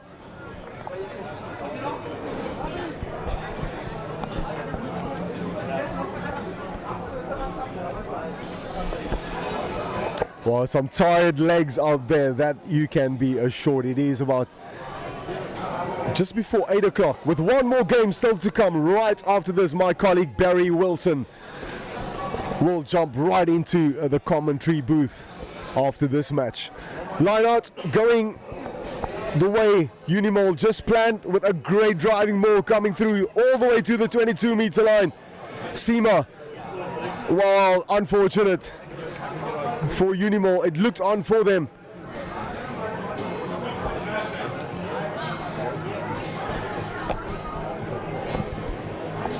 Just a bit of a reliever for Kuilsrivier.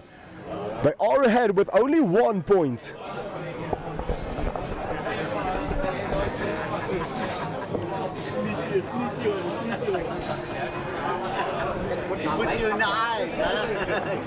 Well, we've got a phenomenal atmosphere all around the stadium.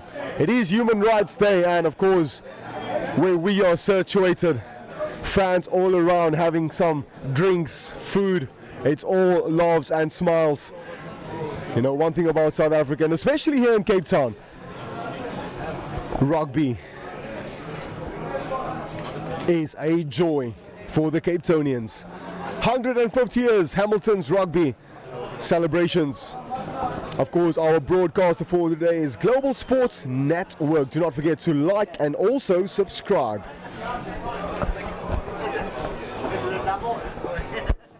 In goes the ball by the number 9.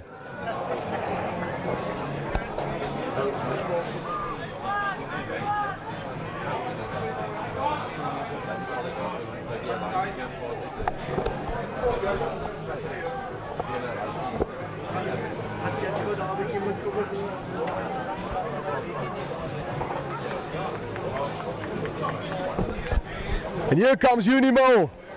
This is a great attacking opportunity for them. Seema searching for the ball. First receiver, number 10, Jaden Bester, to his inside center, Nomte. It is Kuilsrivier now on the back foot. One bounce. And it looks like from where we are sitting, it is a try or not.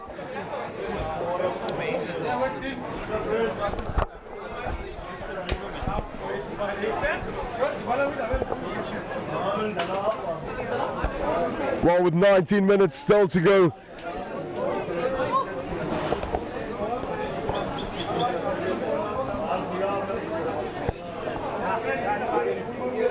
It's a line out for Kuilsrivier. It's a lot of work for the number 10 right now, Connor Smith. But he's got a massive, massive boot. Oh, unfortunate. It is Uni-Mil coming away with a try. Didn't see that one coming.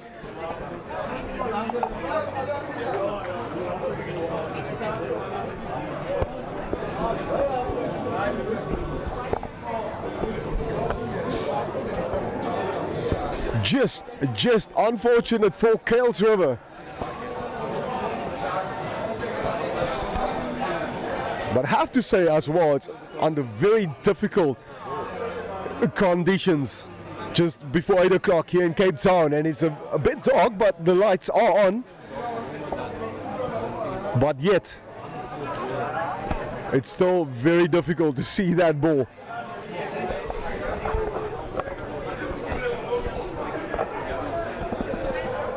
Let's see what Unimal can do with this ball. Jaden Bester.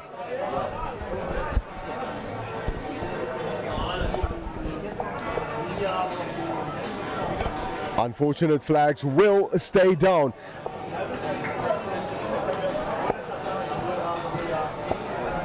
But it is Uni-Mil in the lead with 17 points. Kuilsrivier 13. And we've got about 17 minutes still to go.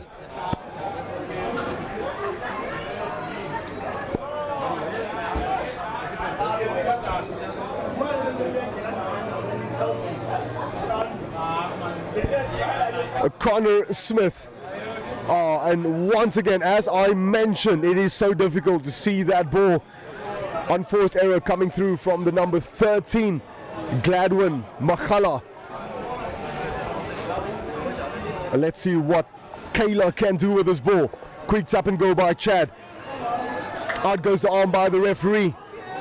Chad, number 9, inside ball. Oh, what a big tackle. What a big hit from Uni-Mil. And immediately, referee goes to his pocket. And it will be Uni-Mil that will play with 14 men right now. Great advantage for the men in yellow and blue, Kuilsrivier. Let's see if they can make use of the sort of advantage they do have over Uni-Mil right now with about 17 minutes to go. Chad. Oh, what a big hit. We found that from here. Show and go by Chad.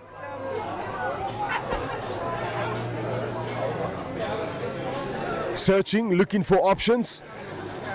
The number 7 there in the back line, Bradley. Wow, this is much better for Kuilsrivier. Let's see what they can do. The substitute, number 23, Noah Aris, that came to the field, but it's a penalty for Uni-Mil.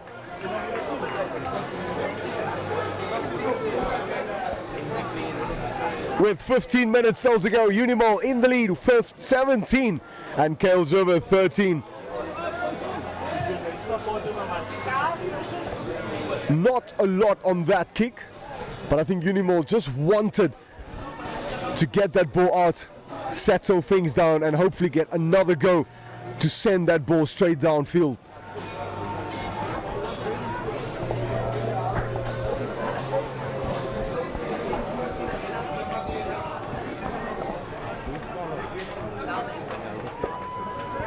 Well, he's the number 6 for Uni-Mil. Keegan Harding. Seema in scrum half position. Seema. That's a great carry by Uni-Mil. Seema. Big tackles coming through from Kuilsrivier. Uni-Mil doing well. Seema searching for that ball. Eventually, that ball is being set free, but it's still Kuilsrivier doing a lot of defending work, not allowing Uni-Mil to get over that advantage line. Here comes Uni-Mil now dancing. Oh, this is great. Look, spotted the gap for Uni-Mil. Seema, some of the big loose forwards taking that ball up front. Seema again decides to kick that ball, just applying more pressure, and rightfully so. A few knocks there by Kuilsrivier. Yes, right decision after all from Uni-Mil, winning themselves another scrum with about 13 minutes still to go. It is Uni-Mil with 17 points, Kuilsrivier 13.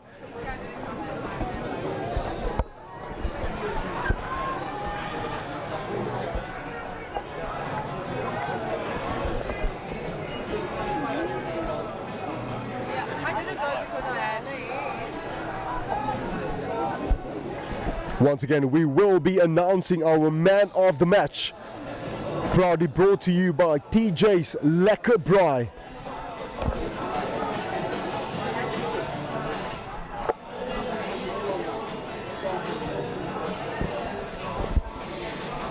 Well, this is a great attacking opportunity now for Uni-Mil to seal the deal. Let's see what they can prompt from this scrum. In goes the ball, Seema, number 9. It's number 10, Jaden Bester, had to come and do some work. And great work by the number 10. That ball is still available for Uni-Mil. Running down that far right, Kuilsrivier now on the back foot. They need to defend now because it's still anyone's ball game, and Kuilsrivier coming away with a penalty, kicking that ball through. Uni-Mil returning the favor with kicking that ball downfield. Kuilsrivier now sending that ball downfield but not doing a lot. Here comes Uni-Mil.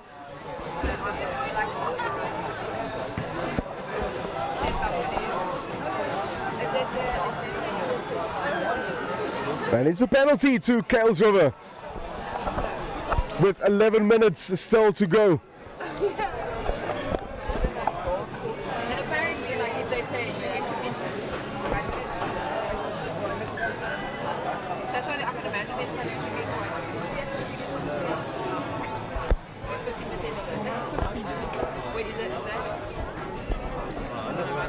Well, it's 4 points the difference. Uni-Mil in front. Kuilsrivier 13.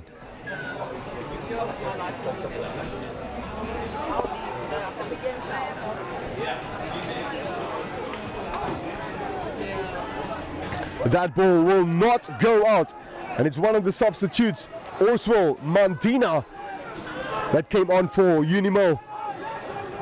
Also another replacement, the number 21 jersey is Cullen Webber for Uni-Mil in scrum half position.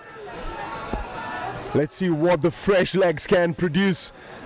Show and go stepping, spotted a gap, but it was quickly rampled by Kuilsrivier. Uni-Mil still with ball in hand, just outside their 22. This is a great couple of meters from Uni-Mil, almost to the halfway line. With 10 minutes to go, holding on to that ball, and it's a penalty. to Kuilsrivier. Just 4 points into this match and between the two teams. Let's see who will be victorious after that final whistle. Kuilsrivier going for the touch and finding touch, a very important line out right now for the men in yellow and blue.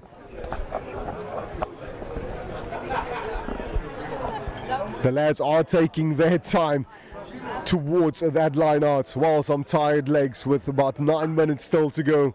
It's still anyone's ball game.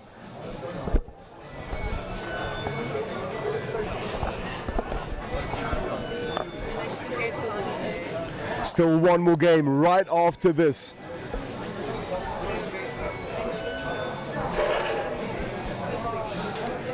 Global Sports Network, your broadcaster. Do not forget to like, subscribe and also follow.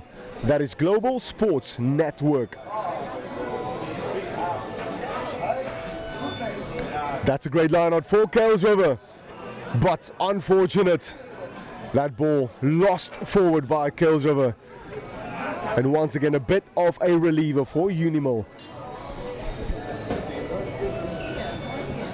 Well, friends and family, you are in for a great game of rugby the last couple of 8 minutes, because it is a very tight encounter.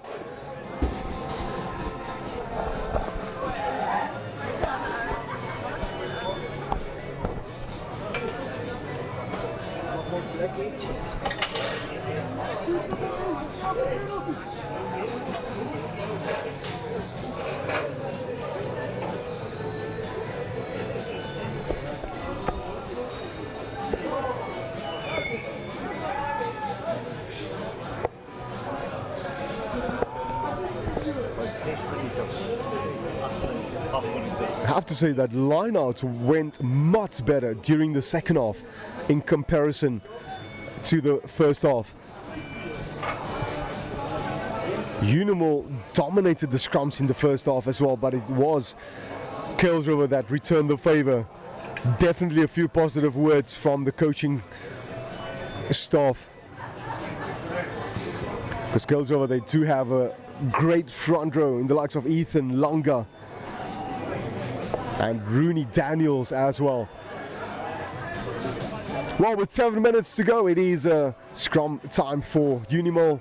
In goes the ball by Seema, and it is the penalty for Uni-Mil.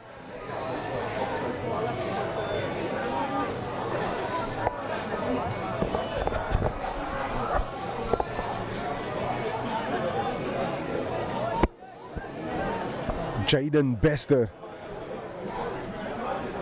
with a great clearance just outside the 22-meter line of Kuilsrivier. Well, this is a great attacking opportunity for Uni-Mil to make use of this line out, set up their driving maul, get maybe a few phases going and get themselves over the try line, because whoever scores next, I can guarantee you, that should be the ball game. It is Uni-Mil in the lead with 17 points, Kuilsrivier 13. Uni-Mil with the line out. And that is accurate from Uni-Mil. Here they come. First receiver, their number 10. Forwards doing the work to clear that ruck. Uni-Mil still on the attack. Right at the 22-meter line. Uni-Mil, the number 9, Seema, searching for the ball. He's been absolutely phenomenal. Some of the big carriers still circling at that 22. Uni-Mil decides to kick.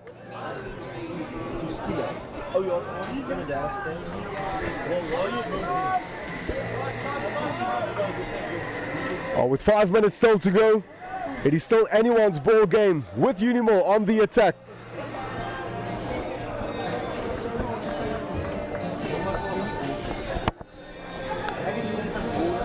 Let's see what they can create from this position. It's a quick tap and go. Some of the big boys. First receiver, a hand came in there from Kuilsrivier. Let's see what will be the indication here from the referee.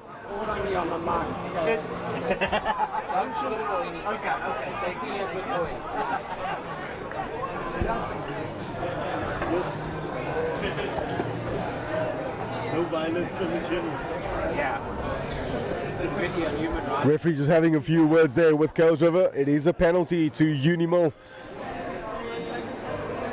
Also a great position to go for the 3 points as well. But that is not what Unimal decides to do. They will go for the quick tap and go. So the big boys carrying that ball. It is Kuilsrivier stealing that ball away. And here they come. Sending that ball off to some of the speedsters.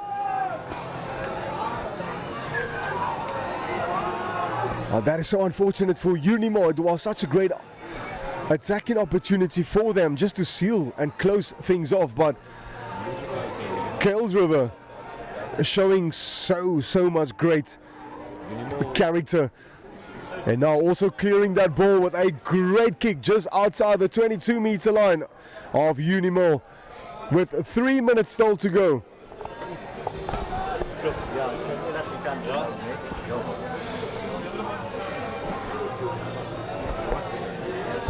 And now it's Kuilsrivier with a great attacking opportunity. 4 points the difference between the decider of these two awesome teams.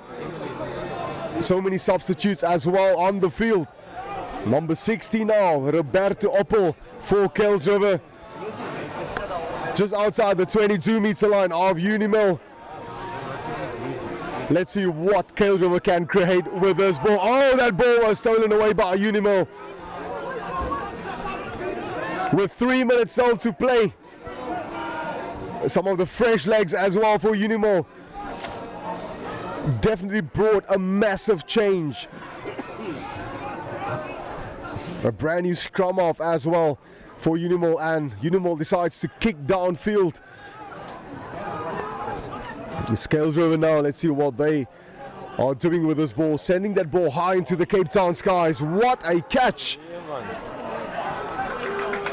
Under the circumstances as well.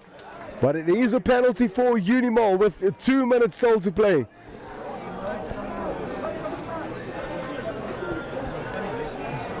It is anyone's ball game.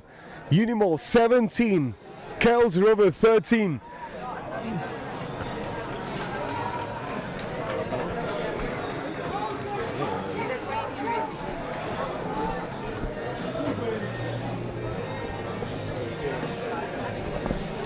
Well, we are right back where we were about 5 minutes ago.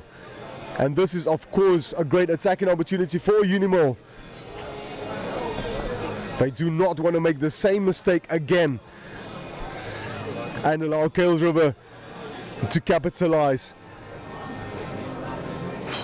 Well, first things first, getting that line out going now and possibly setting up that driving more. And hooker position for Uni-Mil. Kuilsrivier countering, and that ball not going in straight. Quick tap and go by Kuilsrivier. Here they come, running from very deep. We know they can run with the ball.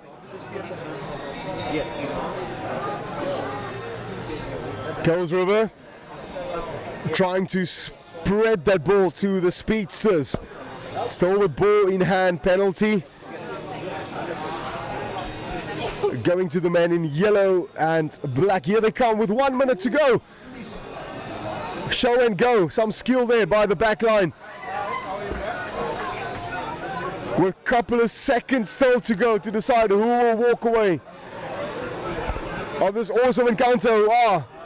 Nope, referee just calling them back. This should be the last opportunity for Kuilsrivier.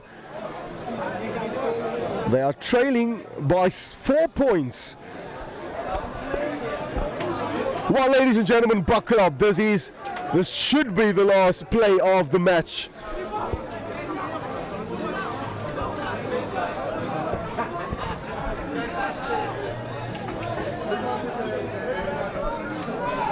Last opportunity for Kuilsrivier. 13, Uni-Mil 17. Oh, Unimal coming away with that ball. Trying to kick. Oh, drama. And that is it. Oh, for 1 second, we all thought that ball was not going to go out, but it is Unimal smiling and coming away with the win. Well done to Uni-Mil.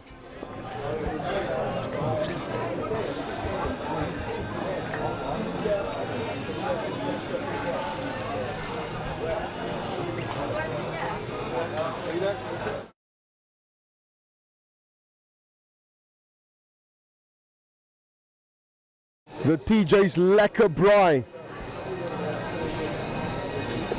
man of the match, and that is going to none other than Nomtei from Uni-Mil, the number 12.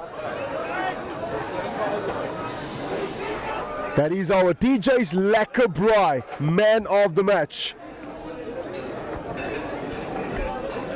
Molali, Nomtei, well done. Once again, of course, a big shout out to our sponsors, TJ's Lekker Braai, AA Bardenos Wines and STADIO. Well, Barry Wilson is taking over from me. That's it. Good evening. Have a great human rights day. Good man. Good time. Well done.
A very good evening to you, ladies and gentlemen, Opan, Omar, Buti and Sissy, wherever you are in this beloved country of ours. I'm sure that you've respected and celebrated the day, the public holiday, the Human Rights Day, and a celebration it has been. A celebration of rugby has been taking place here at Hamilton's on their 150th celebration, their birthday.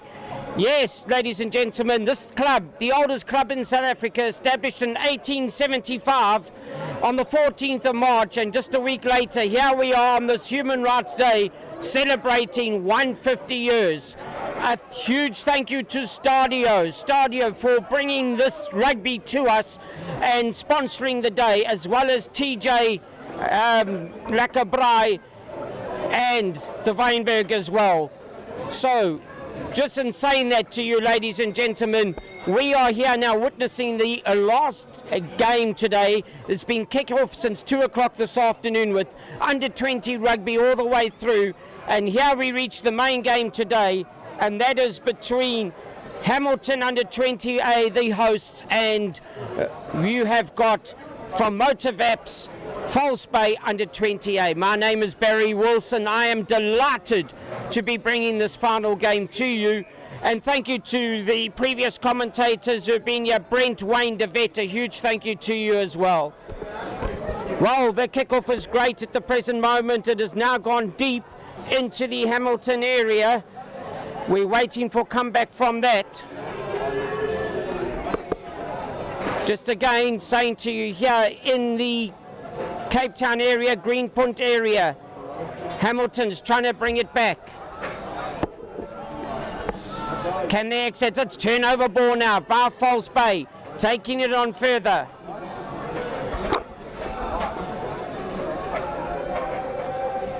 Trying to get going now, the blindside option. We'll have a look and see. It is Jacobs, he gives it out, taking it on further are the big men. Once again now it's Peel time around, having a look, Jacobs. Trying to clear out of False Bay. Jacobs is down, you can see him, he wants to look to the open side. The big man taking it up, that could be Jante van Rensburg. Once again it's False Bay on the attack. Hamilton's pillars of defence are going to have to be great. Jacobs looks, he gives it to the loose head and Reed. Reed going on further.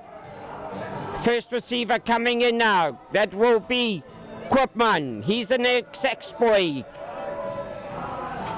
Coming through the hands of fullback, that'll be Sean Brown. Still play, this is about 5-6 phases now. Just be patient is the call for False Bay, you don't have to rush things. And being patient, so are Hamilton's, and deservedly on the pillars of defence.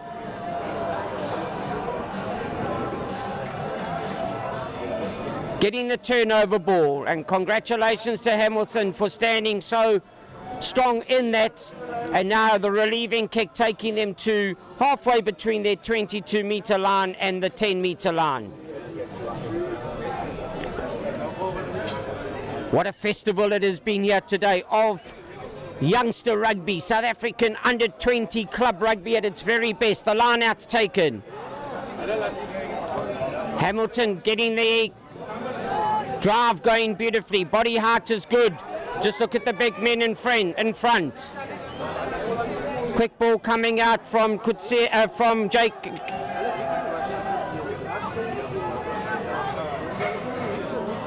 From Jacobs as well.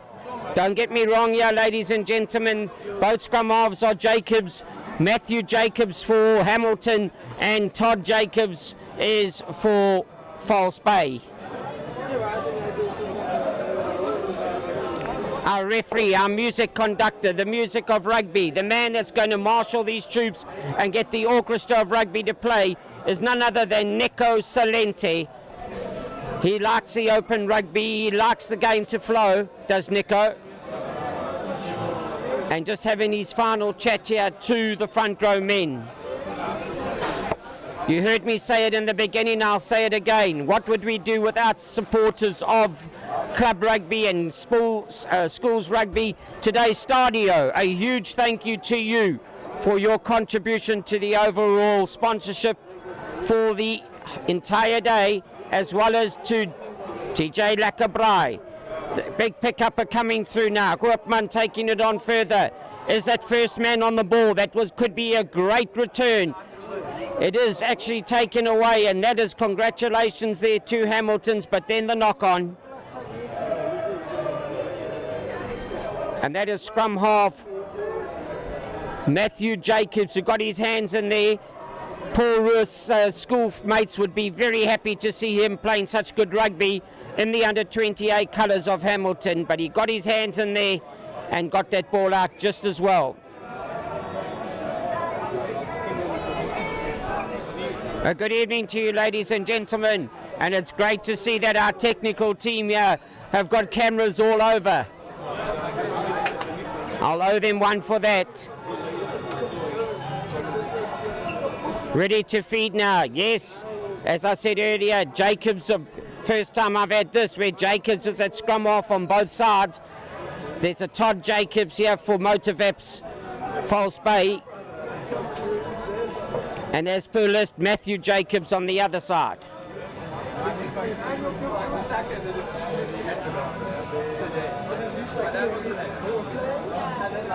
Now we're having a look. A beautiful attacking option here. This is where we're going to have the Koopman.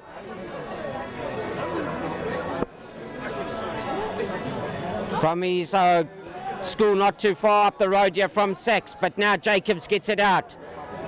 It's a clever kick that onto the boot from Kieran Pretorius, and that was just a little tickle that was needed into the corner, and this is putting False Bay on attack, even though it's going to be the throw-in by Hamilton's, but they are right there,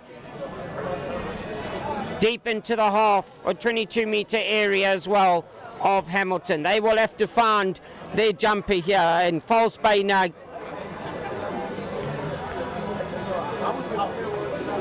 getting the throw in, beautifully put in by Paulson. It's taken backwards. Jacobs now the man to tidy up. Back into touch. And coming forward will be Keanu Becker. Paul's boys high. This is his school. Once again, you can see having to tidy up the bounce. Scrum off, Jacobs doing just that. Onto the big men coming through, but it's well met by False Bay Vaps. So you're not getting past me, says Cole Janse van Rensburg. The big lock from False Bay. Could that have gone backwards? Referee says no. Right on the spot is referee Salento.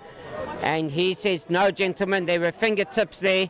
And now you're going to have to come and take the knock on. So False Bay keeping the pressure. That's the motive apps False Bay. Keeping the pressure on.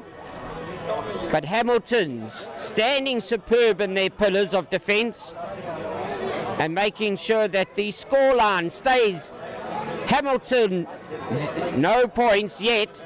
And False Bay also a healthy 0. So standing level pegging at 0 apiece. And we have had some 8 to 9 minutes on the clock go past already.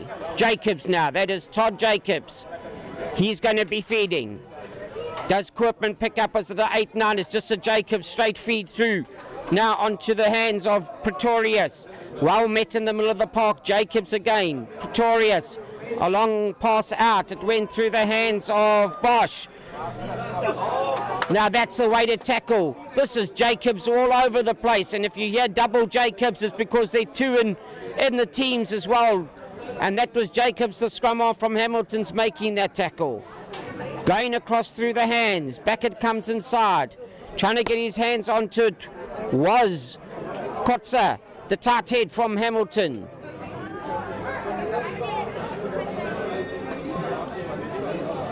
Driving it on further now. You can see that also there is Conradi for False Bay. Playing first receiver coming into the line is Sean Brown. The fullback for False Bay. Now the big men start taking it on. But Debusses fall. You're not going to get on here, say Hamilton's. No passengers allowed here. All the seated room is taken. And that I mean by their tackling defence has been superb. Look how they're closing the space. Kemp takes it on further. Now it comes through the hands again. The leg drive, the body heart is good. Everybody stay patient. You see Conradi standing off. Now it's through the hands.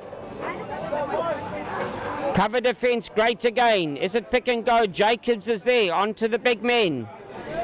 But the big men actually gets met again. That is Francois Conradi taken backwards. Jacobs, pull inside now, off the left shoulder.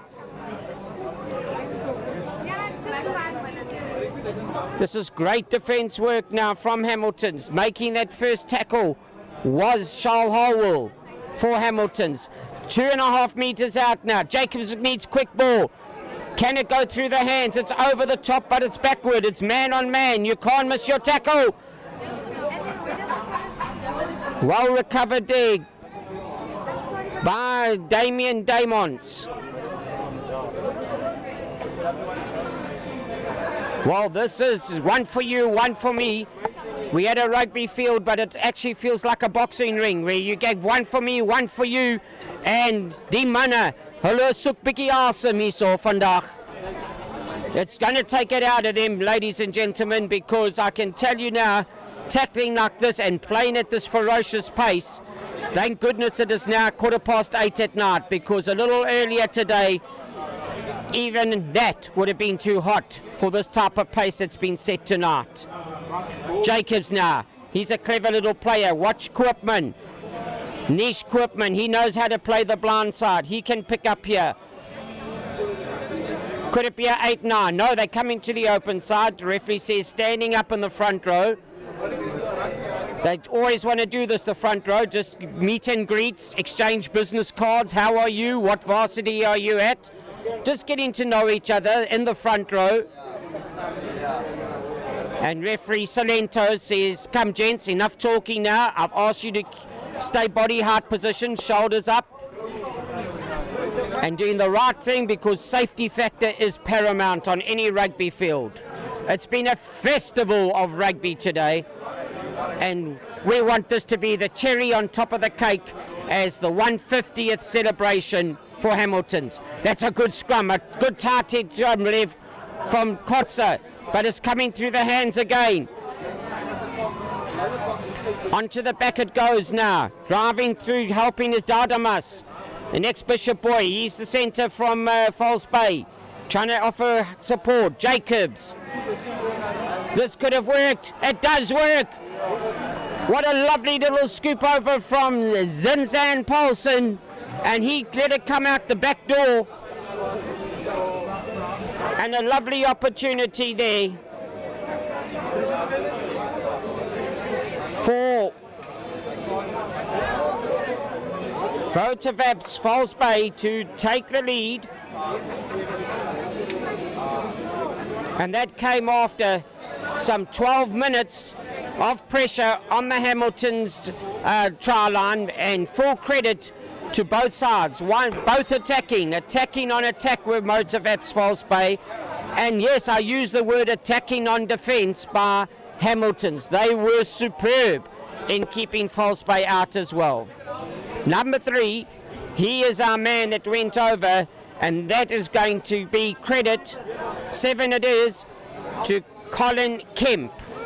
The flank forward, the Rondebosch boys will be celebrating. Van Rensburg, the coach as well, I know, will be saying, that's my man from the past. And Colin Kemp from Rondebosch boys are playing his rugby here for False Bay. He celebrated with the receiving pass from the hooker, his teammate Zinzan Paulson. Kick-off time now. That's a nice deep kick.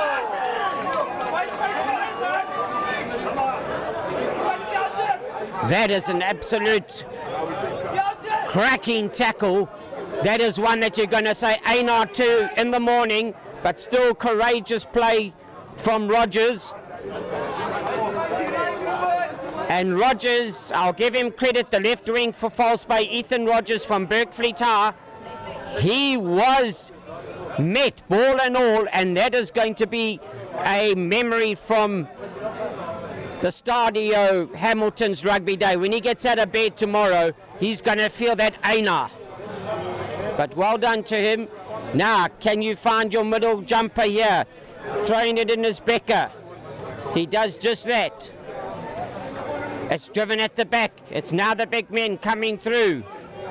Roll away. That would have been Kotze taking it on further. Yes. Through the hands it goes now. It's going a bit wide.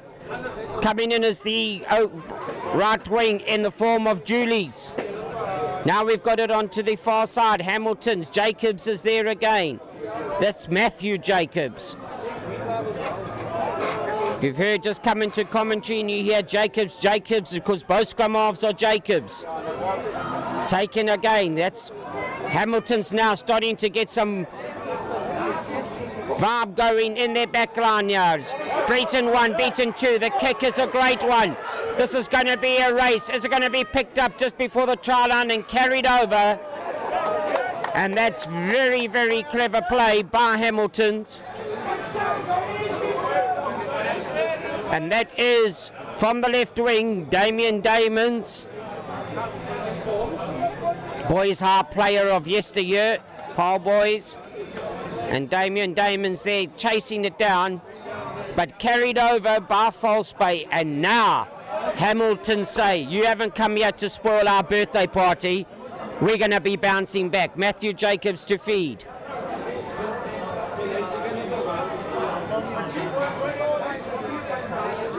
Referee Nico Salento, he's watching from the other side. I'm going to make sure that if they come to the blind side, and it will be a pickup bar, could be a pickup bar, Johan Kutsia, the big number 8 for Hamilton.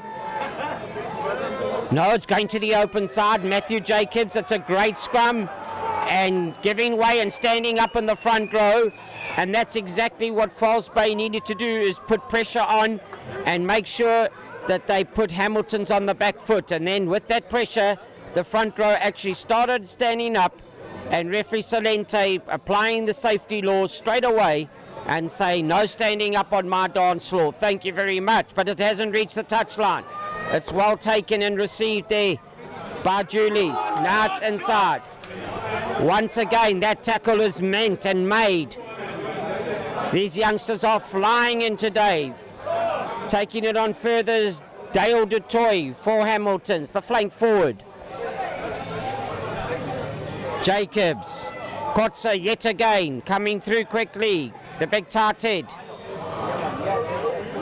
Now it's gone back. It's got to have to be tidied up. You're going to need a broom. You're going to need a duster. You're going to need everything to tidy up here, Hamilton's. They're doing just that. Mention his name earlier. Again, it's Dale DeToy. The flank forward. He wants to make his presence felt. Doing just that. The lock forward there. Bezadenote, Nicholas Bezadenote. He takes it on.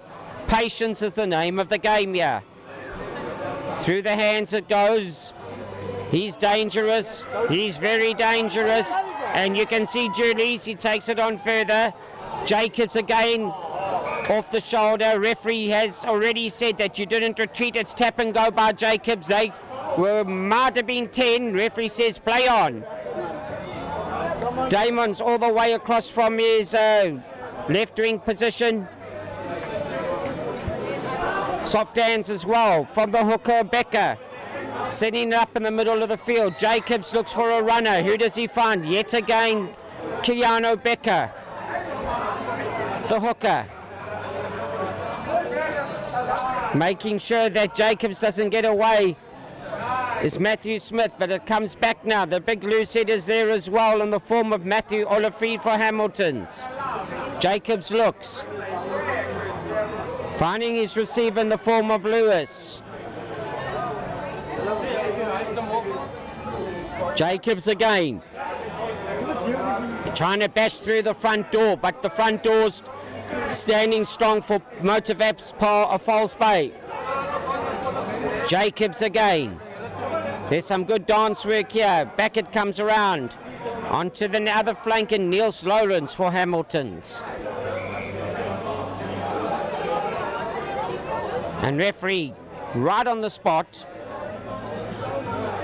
And that to me would have been tackle low, and as you can see him indicating that. And this will be a chance for Luke Lewis. Boerland Landbou. He represents his old school, Boerland Landbou, but Boerland Landbou, is he going to get away with it? Referee is having a look and saying, it is your day. There, a lot of people thought it went into the in-goal area. But that is a superb kick from the Boerland Landbou player in his day in the name of Alau Lewis. Now, Keanu Becker. He does find the red dot on the dartboard, but that was the red scrum cap of Nicholas Bezadenote. The body heart. Nicholas is getting down. It's been transferred. And the big number 8. But well done. And the big number 8 being Johan Kutsia. He gets the final touchdown. But full credit to, let's give it to the combination of Keanu Becker, as well as finding Nicholas Bezadenote, his lock forward. and then the body heart came in. They moved it back to Johan Kuilsrivier, the number 8, and Johan Kuilsrivier actually brought some birthday cheer here to the Hamilton's Rugby Club on their 150th birthday, and the candle's been lit today by the under 20 teams that have come to visit their hosts.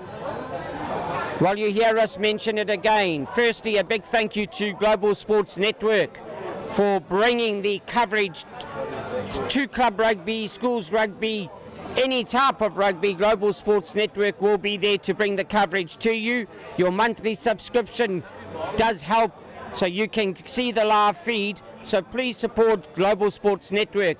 A huge thank you to the technical team, how they have managed to bring you this coverage and present it to you. As I look on screen now, it looks like it's daylight, but trust me, it is a little hazy here, and they've worked superbly to bring you a lightened version of the field and playing facilities. So thank you to the cameramen and thank you to the producers and the technical team as well. Jacobs is the man. He stands his ground. He actually breaks through one tackle.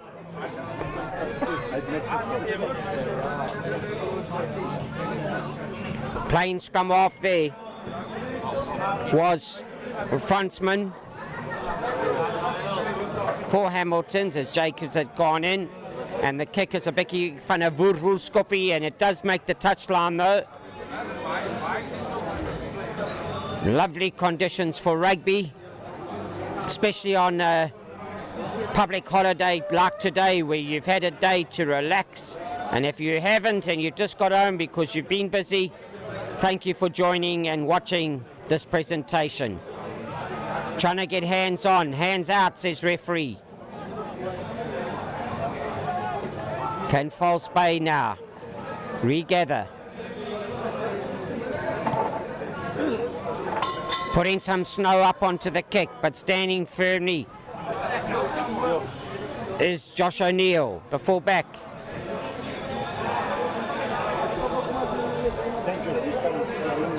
Once again coming through. Hamilton's just playing the right game, just keeping it safe at the moment. Lyle Lewis breaking away now is the exciting Damien Damons. First receive man was there, and it could be turnover. No, still holding on to it are Hamiltons in the form of Nicholas Bezuidenhout.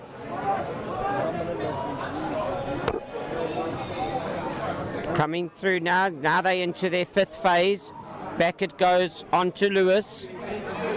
Downfield, that's a clever kick. That's turning Motivap's False Bay around.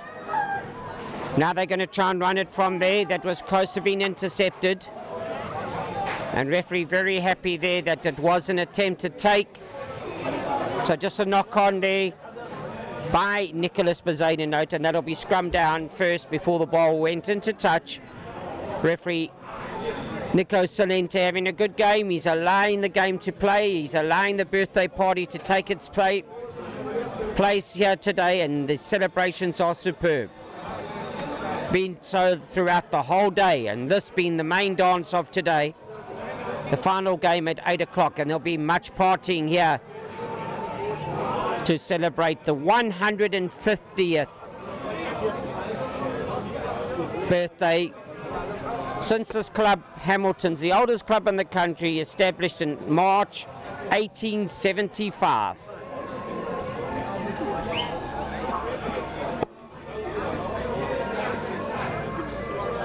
There's so many people, and if you are interested in supporting schoolboy or club rugby or any form of rugby, mini rugby, billicky rugby, come on there, ladies and gentlemen, Opa and Oma, get behind our beloved sport, rugby, in this country. And just do as Stadio have done. They've been the main sponsors today for the entire event, and thank you to Stadio, as well as to TJ Lacabrai, because they have also come forward to sponsor the man of the match for each event. And with 10.5 minutes to go, you can see the folk coming off the stands on the far side, because that drizzle is now starting to become a little leak in the bath tap from above, and it's starting to come down here at the Hamilton's Club in Greenpoint. Getting a bit stronger, folks starting to come across and try and get some shelter. A good relieving kick.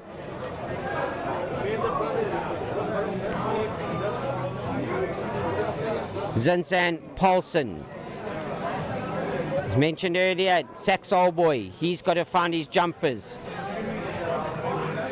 Who's it going to go to? He tries to get it into the hands of Cole Janse van Rensburg.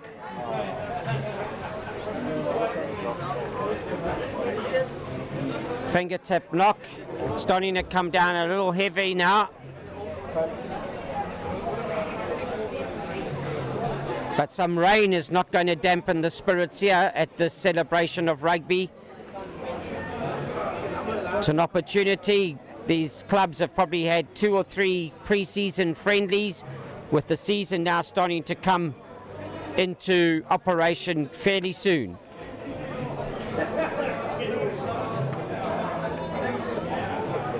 Some of the good people out there now have said, no, I'm only in a t-shirt or so. I'm brave, but not that brave, and let's get under shelter. Dropping to the knee, and that would have been a call out to the far side on the tight head, and that would have been speaking to Ben and Matthews, saying, Ben, as the tight head, keep your knee off the ground, and Ben will surely respond positively to that. Lewis hasn't found the touch. It's now come back with interest. It's a good kick downfield. Jacobs is there, back inside it'll go. Kuilsrivier now across the field. That's good running again from Hamilton's.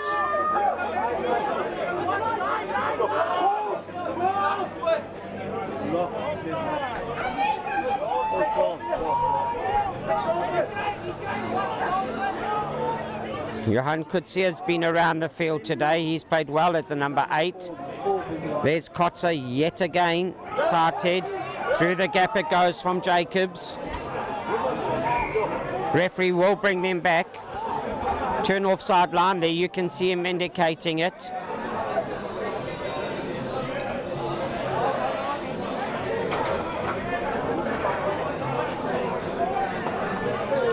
And Lewis will have a look to the closest touchline here, and all he's got the ability, just listen for the click of the leather rugby ball and the leather boot. A little bit of a hard sound on the ball. You can see he pushed it, so it only went the 10 meters, but it's gone forward, and that's all you need.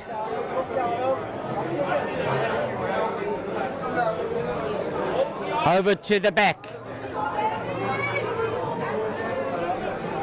Still Hamilton's, it's pick and go time. This time picked up by Matthew Olivier. They're keeping it close, they're keeping it tight.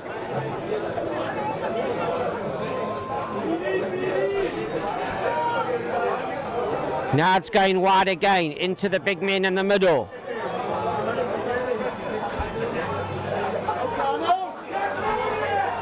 Here we have a look, and what do we see now? But taking it up further is Becker.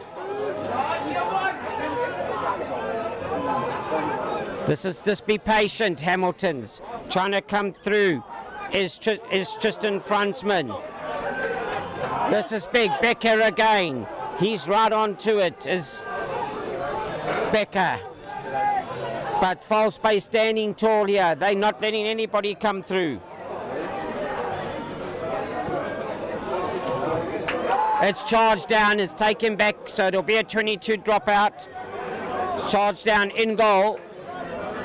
And Nico Salente is happy to take that onto the 22-meter line. Wasn't passed back, it was already in and charged down in goal.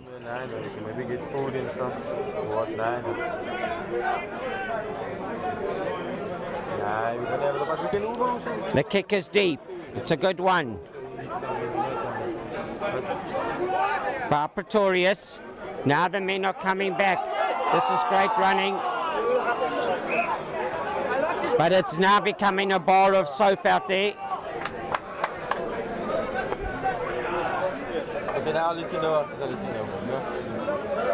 That was a great run again by Fransman, but difficult to keep the bar of soap dry.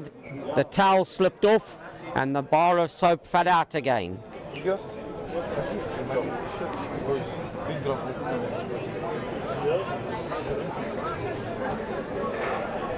Right, we're having a look. And now the other Jacobs. And that's Todd Jacobs. Now he's going to be feeding it for False Bay. Still leading 7 points to 5 on Motivap's False Bay. There you get Koopman feeding to Jacobs. That's a great run. To me that looks like that came through to the hands of Dayaram. Referee says play on. Anybody's ball has been turned over now by Hamilton's. Roll away is the call, and doing that is Ben Matthews. But now it's pick up and go. The big man working it on is Dale DeToy for Hamilton. Had a good game as the number 1 who said Matthew Oliphant. Been strong on the scrums. Lyle Lewis also a little overload over the top it went to Ruben Pretorius. Then again onto the hands of Damons. And ball has gone forward. So with 4, we're having a look, and it's basically down to just under 4 minutes left to play. In what has been a very entertaining final game here at the 150th celebration at Hamilton's Rugby Club. A celebration of under 20 club rugby taking place here today, starting at 2 o'clock and now all the way through. Under 20.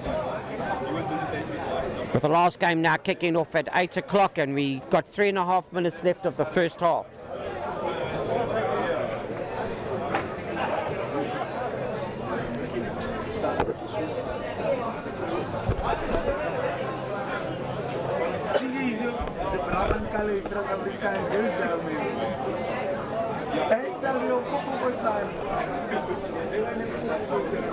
Right, we're waiting again. This will have to be an exit plan now that has to be well secured.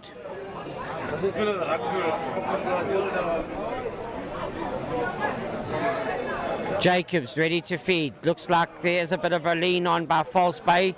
That turns into dominant scrum, taken back into in-goal area. And Kieran Pretorius just tickles that on out. Hamilton's, they would love to turn this into points now with 2 minutes left basically on the clock. Hamilton's would love to win this line out.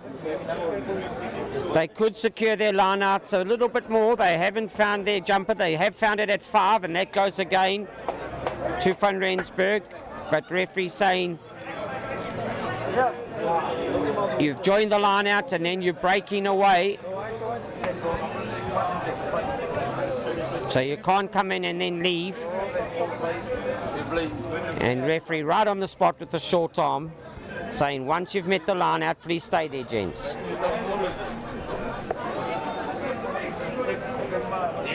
That's what False Bay would have needed, just to get some relieving pressure here now.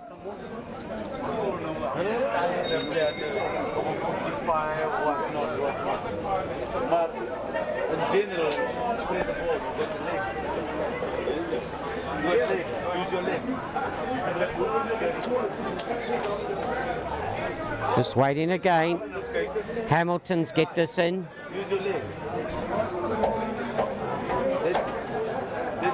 Back it comes to Jacobs. Lewis gets it onto his boot. That's a good kick. Fransman underneath it. And this is going to be a breakaway. Who else though but Jacobs? What a game he's been having. A magnificent kick with some snow on it by Lyle Lewis for Hamilton's, the number 10. And then from the fumble, chasing it on further and chasing it up was the ever-present Matthew Jacobs.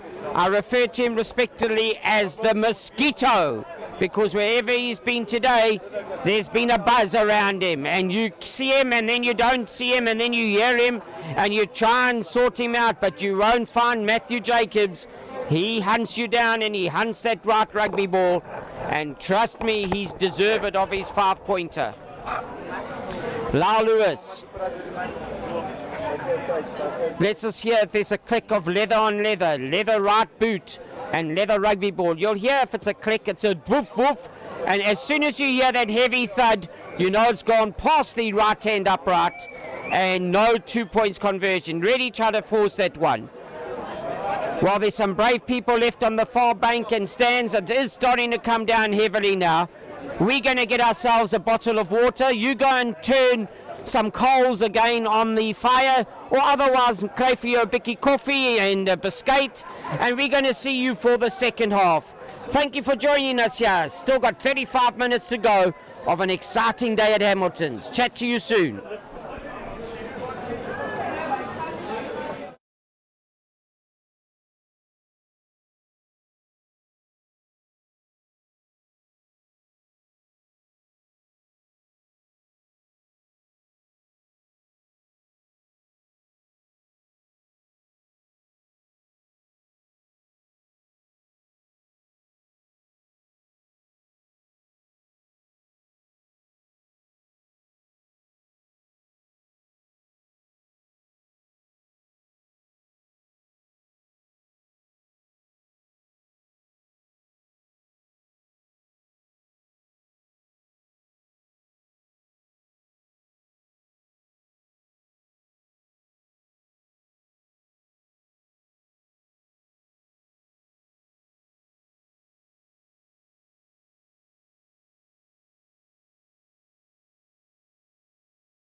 Well, thank you for your patience, ladies and gentlemen. It is wet over here at the Hamilton's Rugby Club, and we've had power failures, we've had water failures, you name it. But what a team here. The producer and the technical crew have managed to get you the live screen again. We've had a changeover, and congratulations to them for getting the second half going. It is wet here. It is wet. But we are carrying on with the rugby that warms our hearts.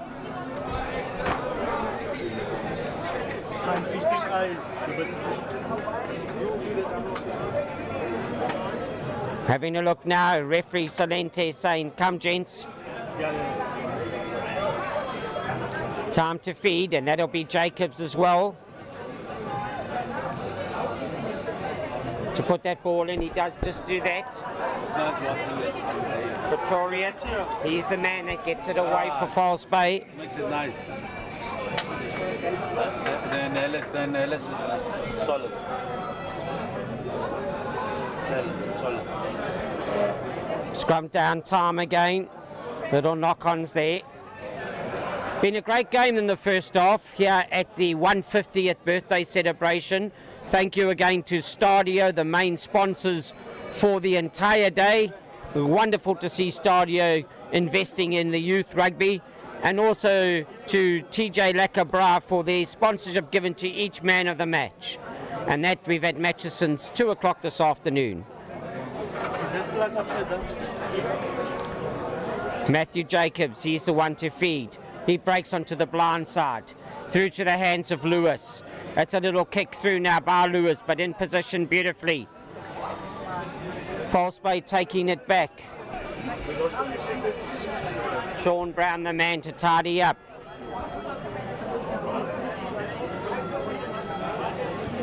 And Pretorius, that sounded like it came off fingertips of Hamilton's. It hasn't gone out though.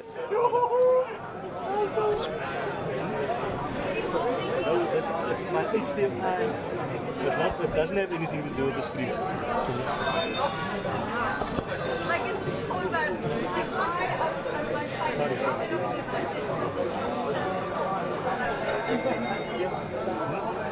So we wait again now. It is wet here, ladies and gentlemen. Even spectator where we are on veranda, it's coming down.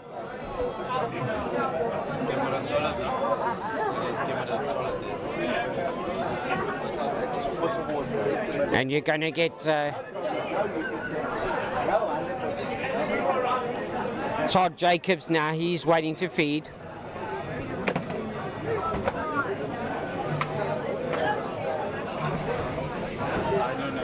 Todd Jacobs.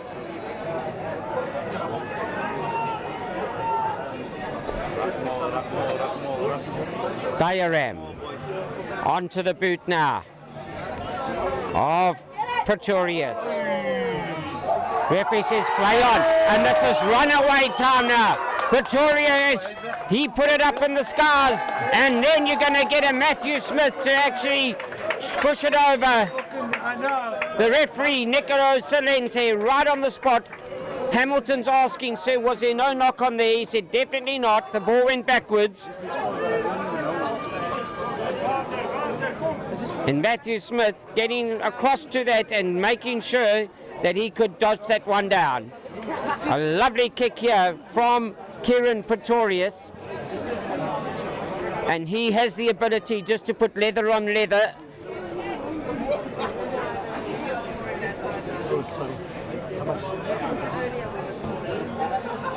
Just a little nudge, he doesn't have to hit it far, and he knew that he had that on his radar screen.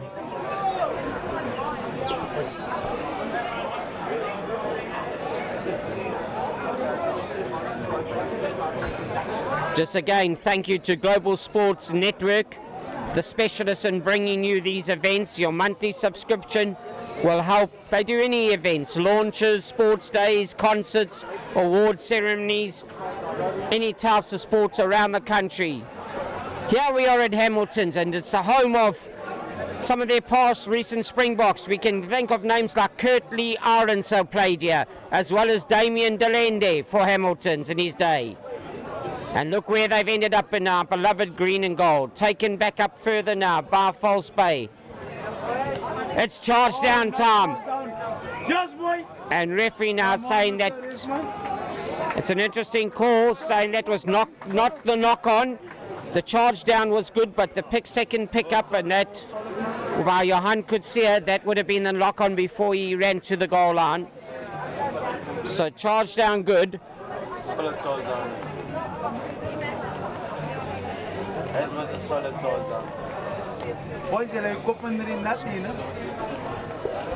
We can have to deal with it after. This is Todd Jacobs.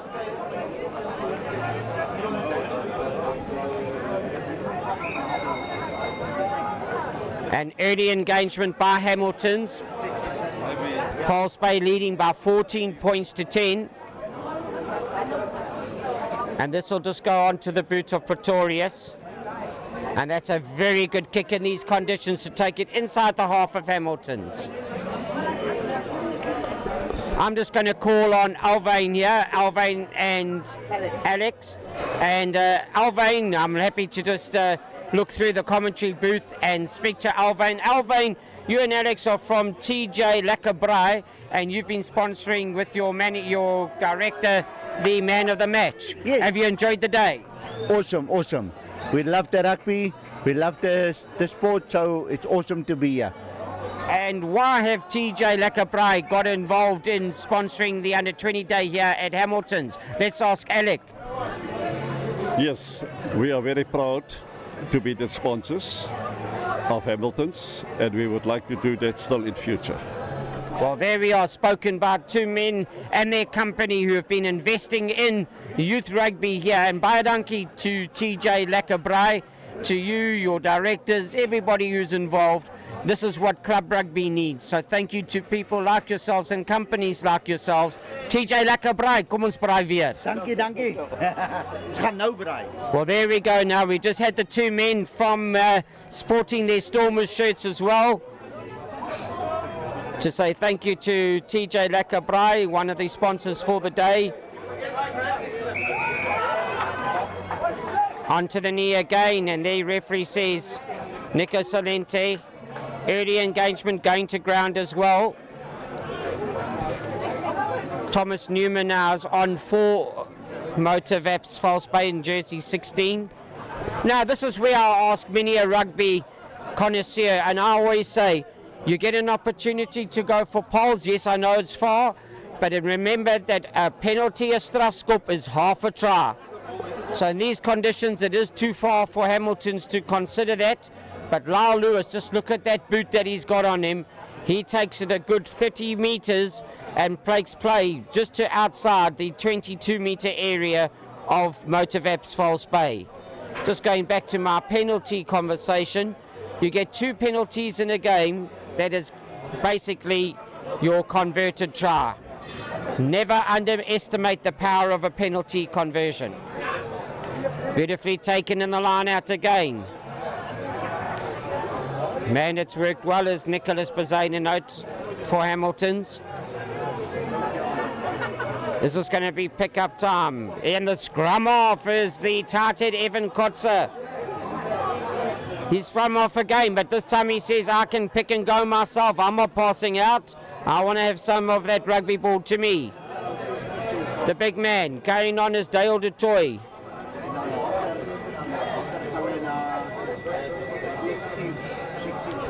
Followed by the next big man in the form of Niels Lawrence. They got some big under-20s here. Healthy stock coming through to the senior ranks and holding on. As you can see, the signal right now from referee Solento. And Matthew Jacobs, the man guilty there.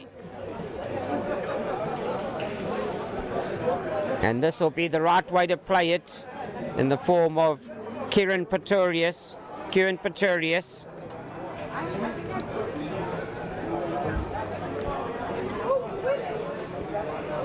And into touch it goes. Yeah, we get some of that heavy rain coming down. You can see it on your screen.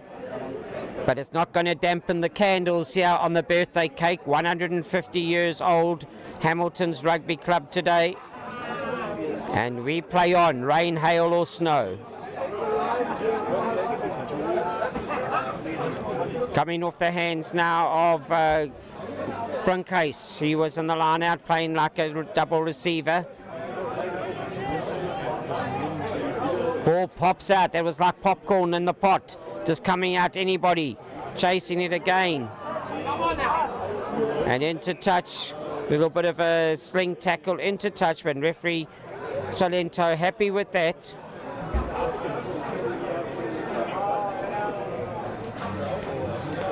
I like the work rate of this Nicholas Bezadenote, the lock forward for Hamilton's. He gets around the field. And there you can see the instructions coming from Matthew Olivier, the loose head prop. Just the man I've spoken about. It's not straight in the line out. So what option do you want? Option that you want, false bay, is a line out or a scrum. In these conditions, I cannot see them going for the line out. So as indicated, scrum called.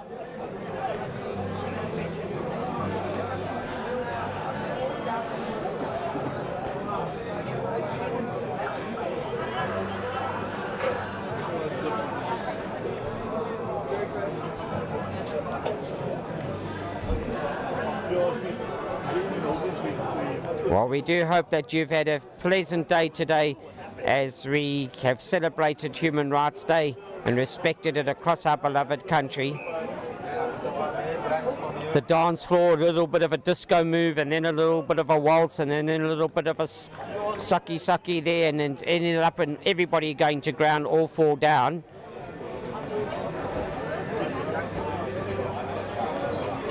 So no matter what dance moves you had there, all the forwards, all 8 of them have to get up again and listen to the music play, but this time stay on your feet, gents.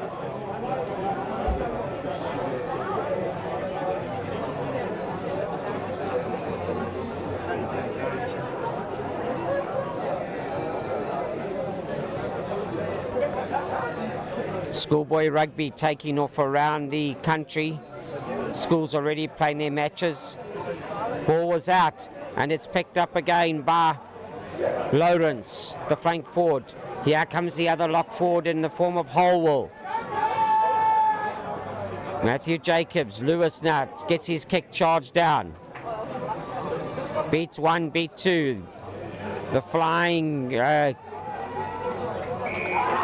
Pike, but he couldn't bring down the tackle. Now this is where you should slow down, Hamilton's, and put it 1 point behind. Lewis can definitely put this over, but these young men have said, no, we don't want 3 points, we want to take a lead, and he's going to go to the corner flag.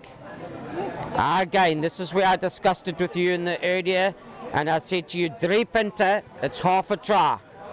But Lewis and his team have gone to the corner, and they say, Mr. Commentator, we don't want half a try, we want a full try. Ons soek 5 punte. Let's hope that they can find their jumpers in the line out. And that's calling on Keanu Becker. A Uri kick pass. He has to find the red middle dot on the dartboard, or he's going to have to find the red scrum cap. This time he doesn't. There's a dummy run. Up it goes as well. This time to Holwell. They're driving it on now. They've got to get the body height. It's a bit upright. Keanu Becker, he could be going all the way. It's just short. Great defence as well. Bar false bait. Don't put your hands in there. Just stand your pillars. Body height's got to be good. They've turned it over. And it's out, and that's the important aspect. It's just inside the 22-metre area of false bay, and it's Hamilton's to put it in.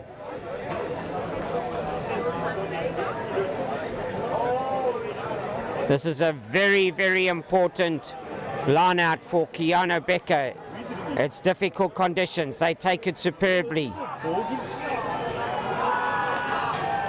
And referee said it was taken, but coming down to ground, the ball was knocked on off the fingertips.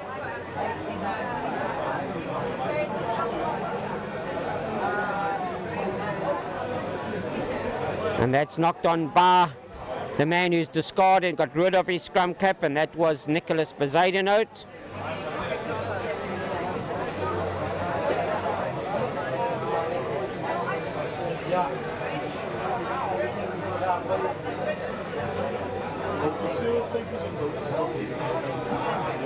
Well, Jacobs talking to Jacobs, the two scrum halves. Both of them, Jacobs got the surname, but now the number 21 is on, and that is Blouse for False Bay, and retreating and giving way in the scrum. So we've had both Jacobs on as scrum halves, and now it's a bit easier with Come on, Hamilton, come on. Aiden Blows coming on as the scrum half for False Bay.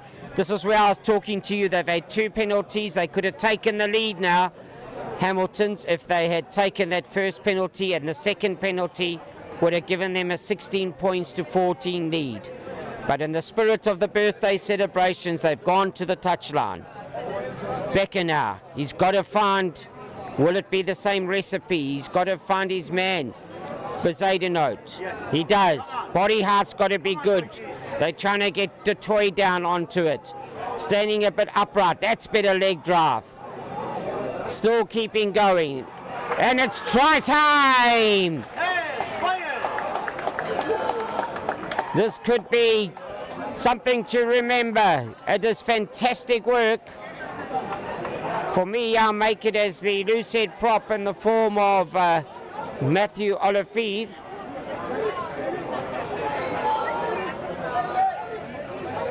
And now Lewis.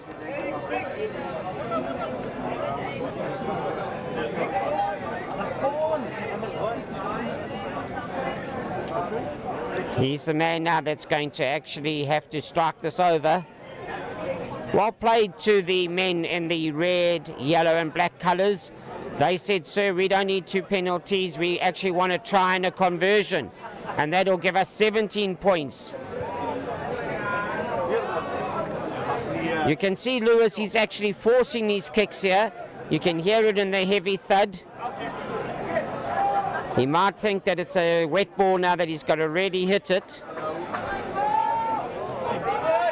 But 15 points to 14, Hamilton's under 20A, the hosts to this beautiful rugby day here, take the lead, 15 points to 14 over False Bay.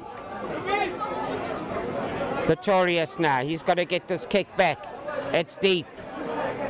Hamiltons will run it back now.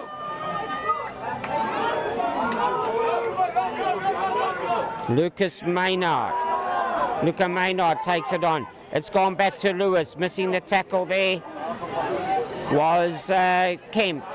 He's also had a good game as Kemp, but now back. Pretorius will put it onto the boot. That could say roll. But it's been knocked into touch. But referee has correctly called that it was knocked first. So he'll take the first infringement, which is the knock-on. And the knock-on is going to be given 5 meters in. And they can have the option, knock-on, or they can have the line out. And very interesting that they have chosen the line out. And Thomas Newman now. Motivaps False Bay under 20 hooker, replacement hooker, he's going to have to find his jumper. Now they've gone back and changed it as I thought they would have taken the scrum option. That's a far better option. Take the first infringement, even though it was knocked into touch. You can take the first infringement, which was the fingertip knock-on. Come in 5 and scrum now, and Blouse will field this.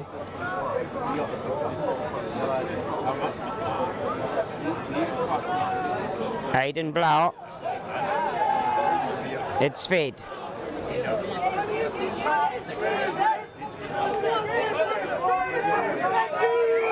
That's got to be a straight on penalty.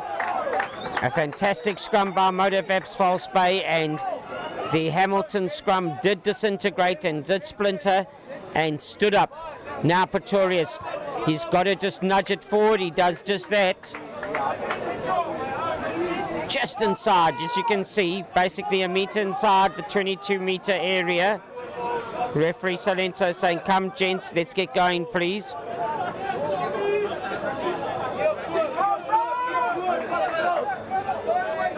A very important throw this now.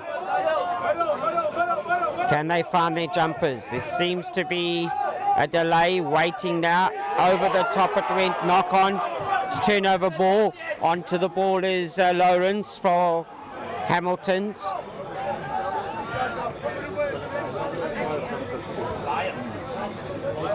Through the hands it went of Jacobs. The kick is downfield.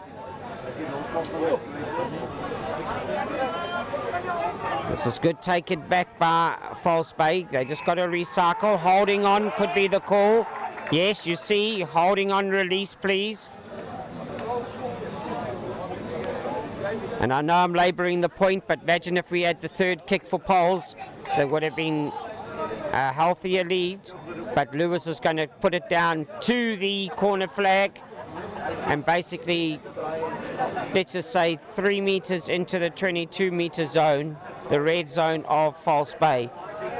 Now they're going to have to win this line out again. They know how to steer their way to the try line. They've practiced the recipe again. It worked for them just now when they got their try. Up it goes. The man himself, Bezuidenhout, wins it.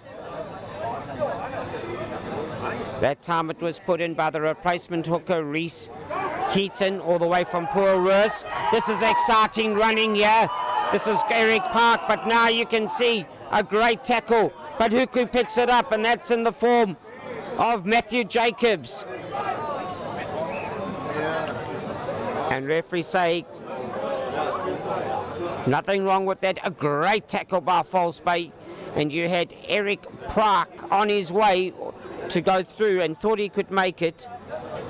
Matthew Roberts, the scrum off. Matthew Jacobs, should I say, he was there to pick it up. Made the ball available, and then coming through the back door with False Bay, all on side to try and pick it up. And as they were doing that, they cleared out and picking the ball up, knocked it forward. That's why it's a Hamilton scrum.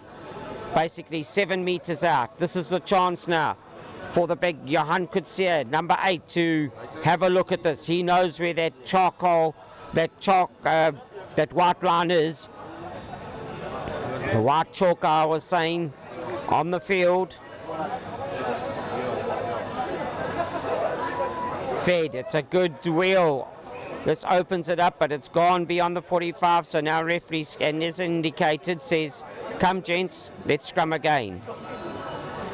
Could there be cramping time now? It's cold out there as well. Matthew Olivier, he's the man that's cramping up. He's getting immediate attention, and he's needed.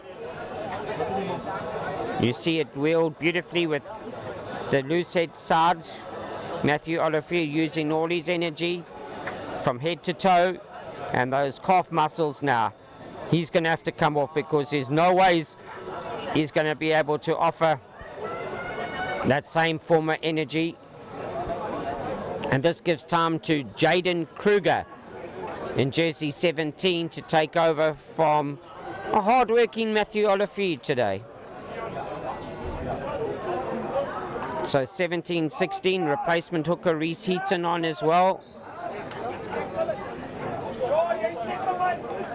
The maroon colours of his past school, Paul Russ, will be flying the flag highly here in remembrance of Reese Keaton.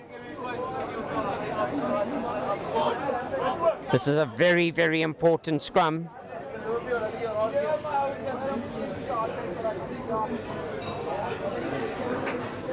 Just under 11 minutes left to play here at the birthday celebration. Can they keep it straight? They can. Matthew Jacobs, he looks for a run, he finds Lewis. Lewis decides to go straight himself. That was a hard run, but a great tackle by Pretorius, he's opposite 10. Coming around is Dale DeToy, the flank forward. Jacobs again. Onto the hands of DeToy yet again. Now they've got to make sure they go to ground. Reese Heaton clearing out. Let it go, says referee, and stay your last line of feet. Kutsia taking it on further, but it's taken out of the hands by Blow. It's kicked downfield. It's been knocked backwards. Now it's got to be turnover ball because it was then slid through the body. That's a very clever kick by Blow. You've got to be down. That could be a penalty because it had come off a player and then both the man offside picked it up. Could be fortunate that. Coming from the side would be False Bay. Referee has got his arm out. Come on, boys, come on. Reese. Heaton again, it goes back to Lewis. Right, and coming off their feet with False Bay.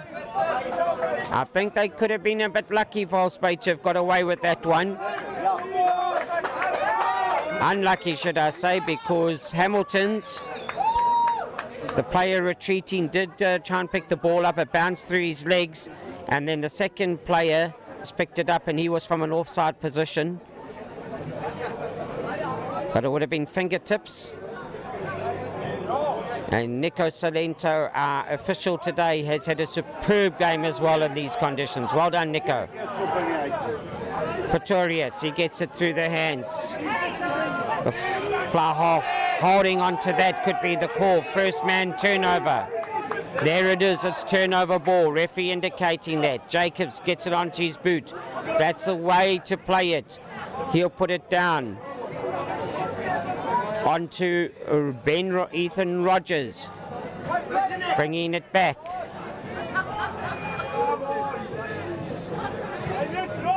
Onto the boot by Blow, both testing it out. There again, it's knocked forward. And Damien Damons, he's the man that unfortunately saw the advancing green and red tsunami coming down onto him, and he said, oh, hold on a minute, I'm going to try and secure this. It's a wet, slippery ball as well, and fingertip knock on. 7 minutes, 44 seconds left in this game. Like the way that Blau has changed the tactics here, the scrum off for Hamilton, my apologies for Motivap's False Bay, and he's put it onto the box kick boot and just turning Hamilton's around. Just remember the score is 15 points to 14 to Hamilton. There's only 1 point in it, and this is what we've wanted to see today. Two great sides out here testing each other, and this game could go to anybody who wants to play the last 7 minutes to its full extent, like they've done in the earlier 63 minutes. Making sure that our front row men, they've got a long season ahead. There can be no rush scrums here. Making sure front rows got their heads up, back straight, keeping their shoulders up above their waist, as you can see. And now, what do we do now? He has got the ability. Please hear me. Somebody hear me. It is half a try. And referee saying that there is actually a bending in the band, and it is actually a great kick. So that's for binding in the front row and bending it, so causing it to collapse and go scrum inwards. And Kieran Pretorius, he's the man that plays a superb kick, taking it 5 meters out. Now Hamilton's, they're going to have to fly their colours highly now. They're going to have to be man-for-man defence. Up they go. False Bay win it superbly. Body heart. There's a drive going to be on. Come on, Hamilton. It's come to the back. Paulson. Driving it on. The leg drive is good. Referee's got to be on the spot. He can see the ball. It's still in the air. It's gone short of the line by the look of things.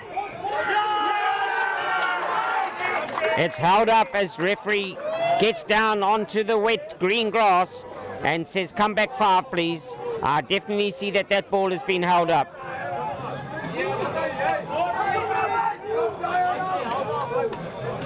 Superbly controlled by Zinzan Paulson at the back there. For False Bay, and now this is the scrum of all scrums. If ever you've needed to scrum from both sides, you're going to have to give it as Hamiltons. They're going to have to rev. They're going to have to make sure that False Bay are put on the back foot from engage. But do remember, ladies and gentlemen, False Bay have had the upper hand in some of the set pieces, especially in the scrums. And if they get the lean on Hamilton's here, this could be very interesting, because they could have they could have Malami Mafokane playing in jersey 20, picking it up at the back.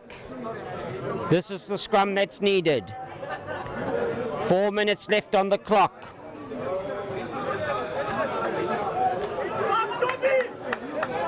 People might be saying, let it go, referee, let it go, but you cannot take the safety of the players away from his control. They've got a huge season ahead of them, and all we want in the last 3 minutes, 4 minutes, is the safety factor. That's paramount, the well-being of players.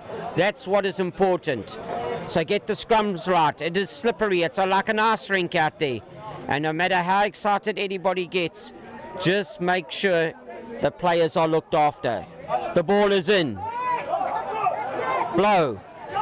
Pretorius is taking it on further. Coming off his right wing to help him is Smith. They got to hold it up.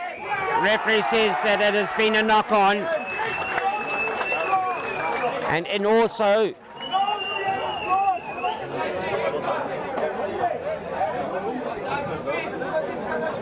some on-the-spot calls.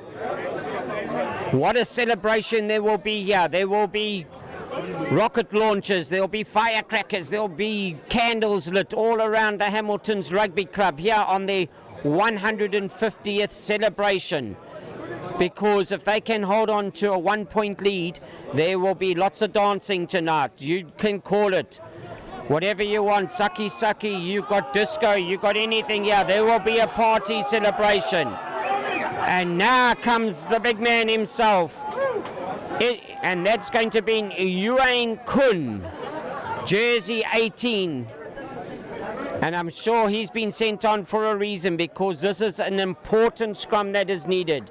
His teammates say to him as well, chap, you get down there and you make sure that they feel you in that front row. 2 minutes left. Matthew Jacobs. He's got Lyle Lewis standing, his fly half on the try line. Is it going to be picked up first though? By Kuilsrivier. That's a good scrum. It goes through the hands now of Pretorius. Referee will bring them back just when False Bay thought they had the upper hand there. Loosing the band, and Kun made his presence felt. He said, Mana, welcome to the party. My name is Yuan Kun. And that could have been a tactical change needed just for that scrum, and a clever call made by the Hamilton's management to make sure they won that last scrum. You can count it, ladies and gentlemen. It is 70 seconds. 1 minute, 10 seconds left to go. Anybody's here to take the honours home. It's loose. Kun, the man himself. He takes it on further and then he offloads. Jacobs will surely get this onto the boot. It goes onto the hands of Lewis, who hits it downfield. Running this back will be Rogers. Can they hold him up? Because if they hold him up, it'll be turnover. But it is a hard tackle, original infringement. We are into Cinderella time. This is 30 seconds before the midnight strikes and the end of the ball. They cannot now. They cannot afford to not get this out. Pretorius has unfortunately not found the touchline. It's put back downfield. I don't know if that was the wise call, because that's giving it back. First man was taking the ball away and then holding on. Being called there for holding on is Newman. And trying to take that ball away was Lawrence. And it's just, could be a little nudge into touch here. It's to show that there's no penalty. He tapped it first. Hamilton's, they are the proud winners today, 16 points to 15. What a game we have had here. What games we've had at the 150th birthday celebrations here, starting at 2 o'clock right through until this main game at 8 o'clock. And what a way to finish as you light the birthday candles. 15 candles to Hamilton, 15 points or candles to False Bay, and what a 1 point finish it has been. Ladies and gentlemen, can I just say again a huge thank you to STADIO for sponsoring the day's events here for Hamilton's Rugby Club and their 150th birthday celebrations. TJ Lacka to you as well, the Weinberg as well for your sponsorships and coming in, and everybody has been part of it. Let me also just say to Global Sports Network, thank you to them for covering, and they cover any events, launches, concerts, you name it, they will be there for you. I say again to my technical team here, the producer as well as to the cameramen, thank you for the efforts you've shown in this very, very wet conditions here at Hamilton's Rugby Club. My name is Barry Wilson. Before I sign off, may I just say to you what I always say. If you see somebody walking around with a sad face, please take off one of your happy smiles, give it to them, and let's keep on all smiling in our beloved South African country. And may I say, good luck to all the schools, good luck to all the clubs as the season starts, and good luck to our Springbokwa. Rugby is back. Good night from me, Barry Wilson, and thank you, Hamiltons, for hosting this superb day. See you soon.